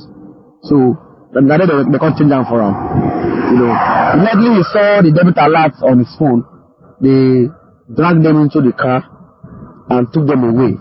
They drove them for about 2 hours in the bush, going from different location to another, until they now took them to Zone 16, Bayelsa, where they took them to the office and forced them to make some videos that they alleged internet fraudsters, Yahoo, and the rest of them. So they started telling them to tell the family to send money. They started calling friends and families, and they're sending money to their account until they got about 10 million naira, which they transferred to this POS account. Was paid to POS account. The officers involved in this case, they just patrolling around the yard, like they were laughing at us. So, we don't collect them now, we go see you, we go see, you know, they were like threatening us in the place. So we now went to AIG office to go and say AIG, the PRO led us to the AIG office. And the way the man shouted at me, the way the man treated me was very, very bad. And it shows that he is working with this guy. He's the one backing them. Because if you're not the one backing them, I don't see the reason why you should be angry with me. So the IG should call the AIG Zone 16 to order. Because these guys have been doing this thing for so long. A lot of recovery has been made. These officers, nothing happened to them. Tomorrow again, they'll go back again to the road again to go and commit more havoc. The anti-cultism unit of that same Zone 16, one was recovered just last 3 weeks. The officers, nothing happened to them. It continues. Now, after this recovery, now what happened next? They will still go back again to the road again to go and commit more havoc. Expect people, hold them hostage, and force them to transfer into their account. It is criminal. It is criminal. And I believe these officers are the ones destroying the image of the Nigerian police force. They should be called to order. Okay. This is interesting. Okay, so this is actually an officer that is speaking, an officer talking about Nigeria police are the ones spoiling the image of, but he got to the point of asking the IG, Inspector General, that is the overall chairman of the Ndeke, the overall Onishi Ndeke, to come to their rescue and bring these guys to order. Let us look at the IG. This is the IG that actually criminality is not as if the IG doesn't know that there is so much crime happening in Nigeria. No, it's not as if he doesn't know. He knows. He knows. But then what is he doing about it? Is actually even one of the Onyishenkoka, you know. Listen to this report here from Sahara Reporters. It says, group demands sacking of Nigeria police boss. 30 million naira compensation each for families of minors arraigned over end bad governance protest. This is the police chairman, Onyishiha. I mean, you see the insecurity happening, and what is he doing? He's basically the one overseeing it. You know, we have this problem, especially in Nigeria, that if things go wrong, we don't want to take the blame, especially when we are in charge. Things can go wrong. We are looking for other people right there, other people down there, so that they will take the blame for what we on top are supposed to be actually held responsible. You know, for instance, you go into a company now, you're taking over a company, you're buying a company that was failing. The first thing you do is you sack, especially those in the leadership position, you sack them. Why? Because it is failing. That is why even our leadership here in the DOS says that when Onyendu comes out, it's not you on the ground that he will be blamed. It is them. Because they are the leadership. Because the buck stops with them. So sometimes when they make decisions I'm like, okay, yeah, these are the leaders. These are the leaders. You don't know what they are thinking. You don't know. So they're always working extra hard to ensure that no, we don't bring our people to disrepute. That is what they are doing. But not Nigeria government. Not Nigeria government. I'll read to you this write-up after we've heard from this, our caller. Caller, welcome to the line, Mazi Okechukwu. Please go ahead, introduce yourself and your opinion. Mazi Banal one work at Jishika, I have worked at Westcon. And I come from Abba province, Biafraland. Every Biafran, anywhere you there, here I want to tie you to Toma. Oh, to Chukwu Kikada, Mamana, Nilanama. Police in Nigeria is a complete disgrace to the whole world at large. Mazi Banal Ganchik. That chicken doesn't Jishika, oh, to take baby man and modern Alotani can nothing will stop you from arriving. Nothing, absolutely nothing. Because the world is totally unbelievable. Mazi Banal, you say this world where every country they go to America, Britain, Israel, China, Japan, Singapore, Malaysia, every country. Why is it that Biafran country, Biafran nation, why is it that you people don't want us to do? Are we occupying other land? Can't ask American government so. Trump is already there. Mazi Banal, Egalakwazo. Mazi Banal, one more. Egalakwazo now. Maka, Abala and Abala, no going back. Lakwala. Ekanabucha, more or getting about Adunga. were isi gị were obi gị aka gị Britain ọya gị nọ agafekwele ị na-eleta nwa gị na-elekwa ndị gị mana na-ede formidable in this generation so that in his own time ọ ga-adịkwa fidena ọ ga-adịkwa ama m n'ala olu m anwụ okechesi ka mma banal he will be formidable like your dad so that when he grow old and you bury him and when he dies you will replace him and know that he is a brave man. IPOP anywhere you do, respect and no. On your people on a track. If on a track, your track down. That's one way. So that all these leaders, wait there for Biafraland, where the governors, politicians, kings, all of them go put the oh, God. Like, Master Banal, now this leader is supposed to go and tell Tinubu, sign a referendum, give my people has enough. That they will be governor. So manage us. Don't be shining like, okay, says I manage my property because of that. Master Banal, can you? When you go, I'm telling you, time when you need the year, 5 o'clock, who can do that? You sacrifice for your nation. We are ready for any nonsense. But, the what is telling us, let the water express itself. We are not begging anybody to come and help us. And if you are a Biafra, begging somebody to come and help you to fight, then we do it. Defend their land. Not agreement with anybody.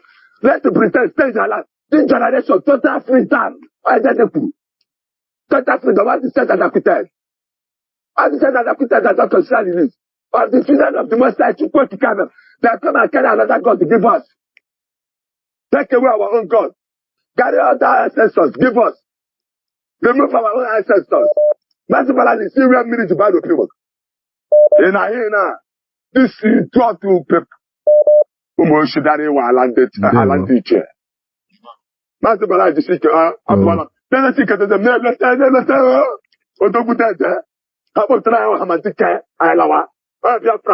Oh, hell Biafra. Dalo. Thank you very much, Mazi. Okay. Let's go to the next caller. Mazi, welcome to Radio Biafra. Please go ahead, introduce yourself and your opinion.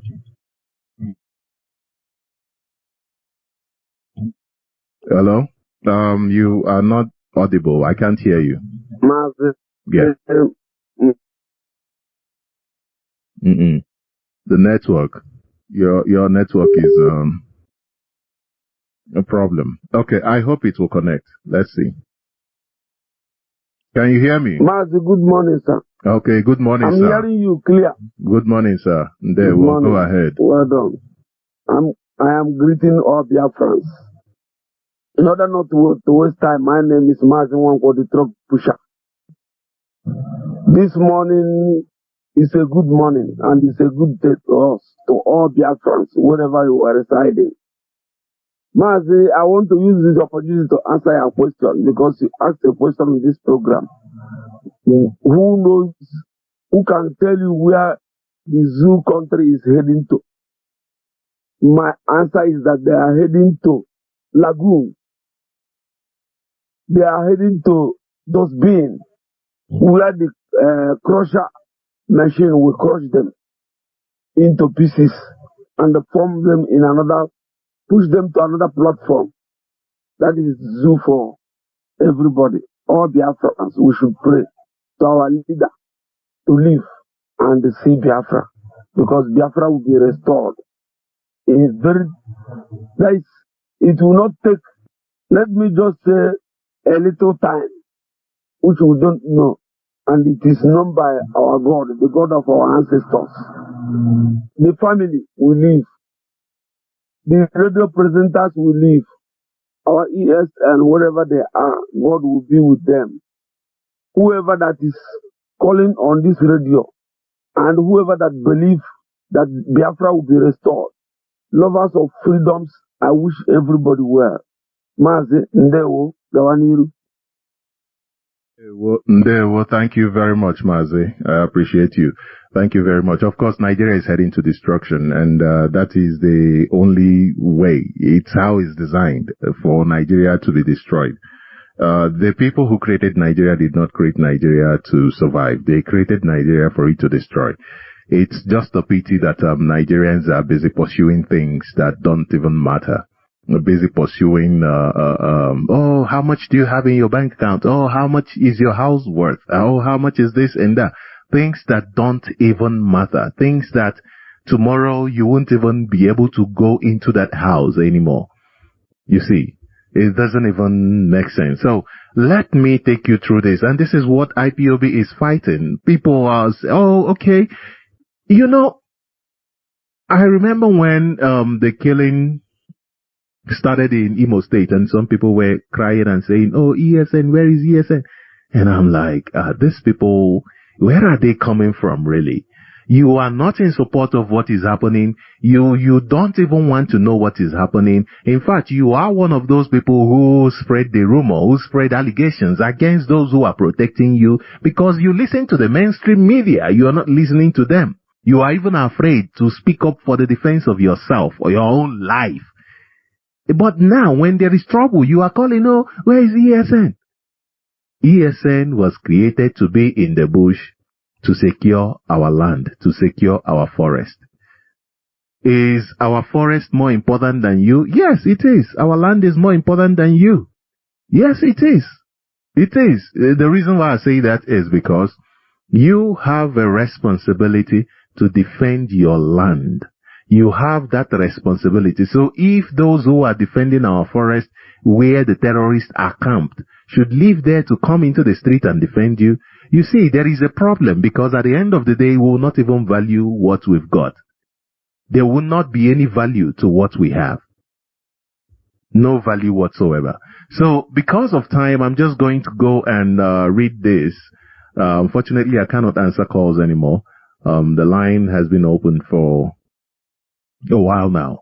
So this news here says Fulani herdsmen, the unmatched brevity of Eastern Security Network, ESN, against insecurity in Biafraland, the last hope of the East.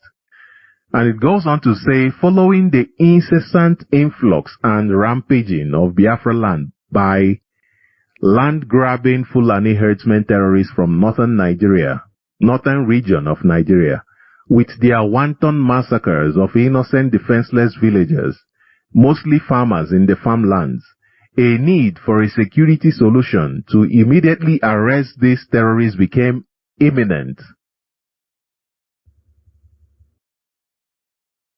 However, with the failure of Southeast governors to create a security outfit charged with safeguarding the region from these herdsmen terrorist activities, a great void was left unfilled.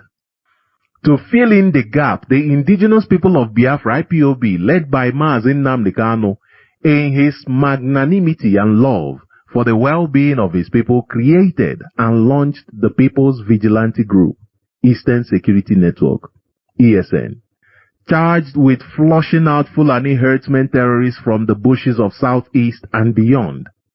Eastern Security Network, ESN, is the most elite defense organization set up by the indigenous people of Biafra, inspired by a vision born out of courage,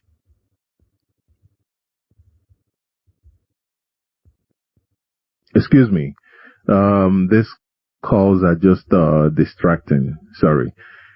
Okay, it says, born out of courage and resilience in the self-determination for their people to be able to protect themselves, modeled after commitment and dedication akin to that of the state of Israel's IDF. So too has the ESN grown into a formidable force. It works day and night to protect the Biafran territories from the relentless onslaught of Fulani insecurity. These are the defenders who actually train strenuously and whose determination remains unwavering to make sure that the infiltration of the killer herdsmen from the Sahel region into their homeland is brought to a complete stop. These incursions have brought destruction, terror, and loss of life in this region. Led under the visionary leadership of Mazi Nnamdi Kanu, the formation of ESN was in response to the growing crisis in the southeast, with the people's grievances seemingly overwhelmed or indifferent to the local and federal authorities. It became apparent that ESN emerged as an agency of hope, which is dedicated to making sure that Biafraland would never fall victim to such unbridled violence. They stand at the forefront, protecting the Biafran forest, farms, and villages with a level of loyalty, discipline, and bravery, rivaling the commitment evident in established military forces around the world. The training given to members of the Eastern Security Network emphasizes not only physical preparedness but also an understanding of the importance of the mission. They are truly disciplined, trained in survival tactics, and tactically articulate in defending the people with precision and responsibility. That commitment has ensured that villages across Biafraland can live without fear of occupation or violence from Fulani foot soldiers, tagged herdsmen. The training and commitment to the organized and focused defense in Israel's IDF are notorious for tireless drives to defend against all forms of external aggression to their soil and people. Lately, there has been criticisms against ESN. These critiques are usually peddled by faceless online agitators or political puppets. They have thrown up ill-informed and false accusations in attempt to make the group appear villainous for the insecurity occurring in the southeast. These are critics who in most instances are never credible people, but take advantage of anonymity on the internet to sow doubts and misunderstandings in the minds of the people. The baseless attack from the aforementioned kinds of people simply showed how desperate and loyal they are to the political powers that be, who are more bent on undermining the autonomy and safety of Biafraland than any purported care for peace or security. These critics, many of whom are described as jobless, hunger-striking political bootlickers trying to be on good books with the Nigerian government, have not done anything to alleviate the real problem besetting the southeast region. What they always do is to shift blame from where it should be, then politicize insecurity for their political masters' recognition. Such are the people who, in the safety of their screens, shamelessly propagate propaganda against IPOB and ESN as a way of satisfying their political paymasters. In their bids to discredit the efficient ESN operatives, they try to cover up their failures and their allegiance to a government that does not care nor protect the people as it should. By all this knowledge, the resolve of the efficient ESN is not shaken, as they know that the people are behind them in support. They protect Biafraland with full consciousness, just as the mission demands. Its existence is not just a deterrent, but a necessary force to bring peace and security back to the region. In a recent press statement, Comrade Mapawafo, IPOB Media and Publicity Secretary, has said that without ESN, Biafraland would have fallen under hostile settlement of Ruga and possible hostile territorial occupation by foreign elements.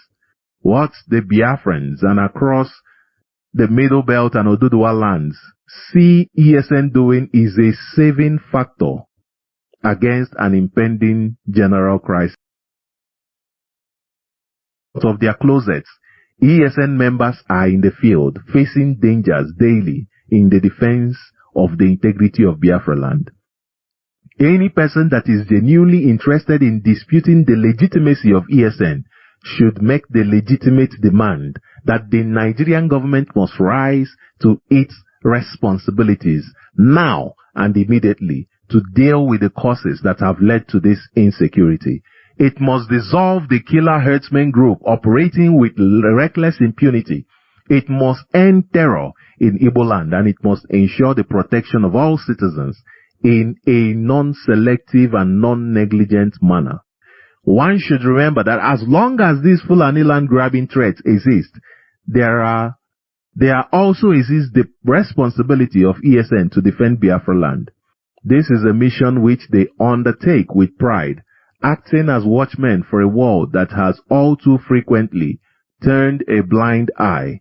To diminish their efforts is to demean the hope and preservation of an entire nation.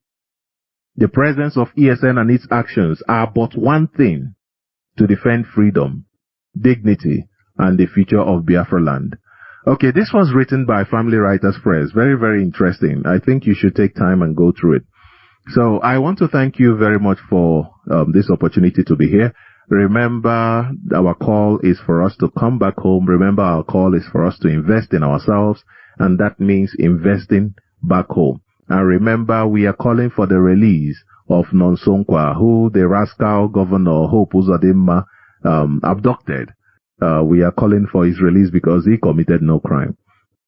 And remember that this is the time for us to actually build ourselves. Nobody's going to do that for us. Nobody is going to do that for us. Defend yourself. Say no to insecurity. Make sure that you contribute towards the security of your area. Contribute to ESN. Contribute to IPOB. Dalono Mochineke. We'll still be here from 5 to 7 a.m. Biafra time. Every day. Every day. We'll meet again tomorrow. I'm sure the next broadcaster is already waiting. Let's just get right into it. Of course, the stand of IPOB is for the unconditional release of Mazi Nnamdi Kanu. Onyendu Mazi Nnamdi Kanu was abducted from Kenya by the Nigeria government on the 19th of June 2021. Mazi Nnamdi Kanu was tortured in Kenya for 8 days before he was extraordinarily renditioned from there to Nigeria. And since then, Nigeria government has continued to hold him illegally in the DSS dungeon. This is a crime Nigeria government committed against a British citizen in the name of Mazi Nnamdi Kanu, against the leader of the indigenous people of Biafra. This is a man who committed no crime. This is a man who committed no crime. Nigeria government went to Kenya, abducted him, brought him into Nigeria, and since then they have kept him in solitary confinement. So Nigeria government goes on breaking their laws over and over and over. This is a very, very lawless country. And at the same time, we are calling for the unconditional release of other Biafrans who have been abducted, who are incarcerated in different dungeons by the Nigeria government. We are saying enough is enough. Nigeria government must stop the dehumanization. The Nigeria government must stop the extrajudicial killing. The Nigeria government must stop this attitude. In Nigeria, it is fashionable for Nigeria government to abduct, to kill, to do whatever they want to do. It is now in vogue for the police to extort from people. It is now a norm for police to harvest organs. In Nigeria, everything has been turned upside down, and we are saying enough is enough. Release Biafrans, release Mazi Nnamdi Kanu, release other Biafrans who you have abducted. And yesterday, actually, so many people witnessed some sort of change in the way that the international community has been aligned for a couple of years now. And this is as the result of the winning of the United States of American election yesterday by Donald Trump. And people have been celebrating. I saw somebody yesterday who said to me, you know what? I was in town yesterday buying people alcohol simply because of that win. And I said to myself, wow, okay, this is something. I mean, you guys are really celebrating America's win. Okay, then how will we celebrate our win? And I want to let you know that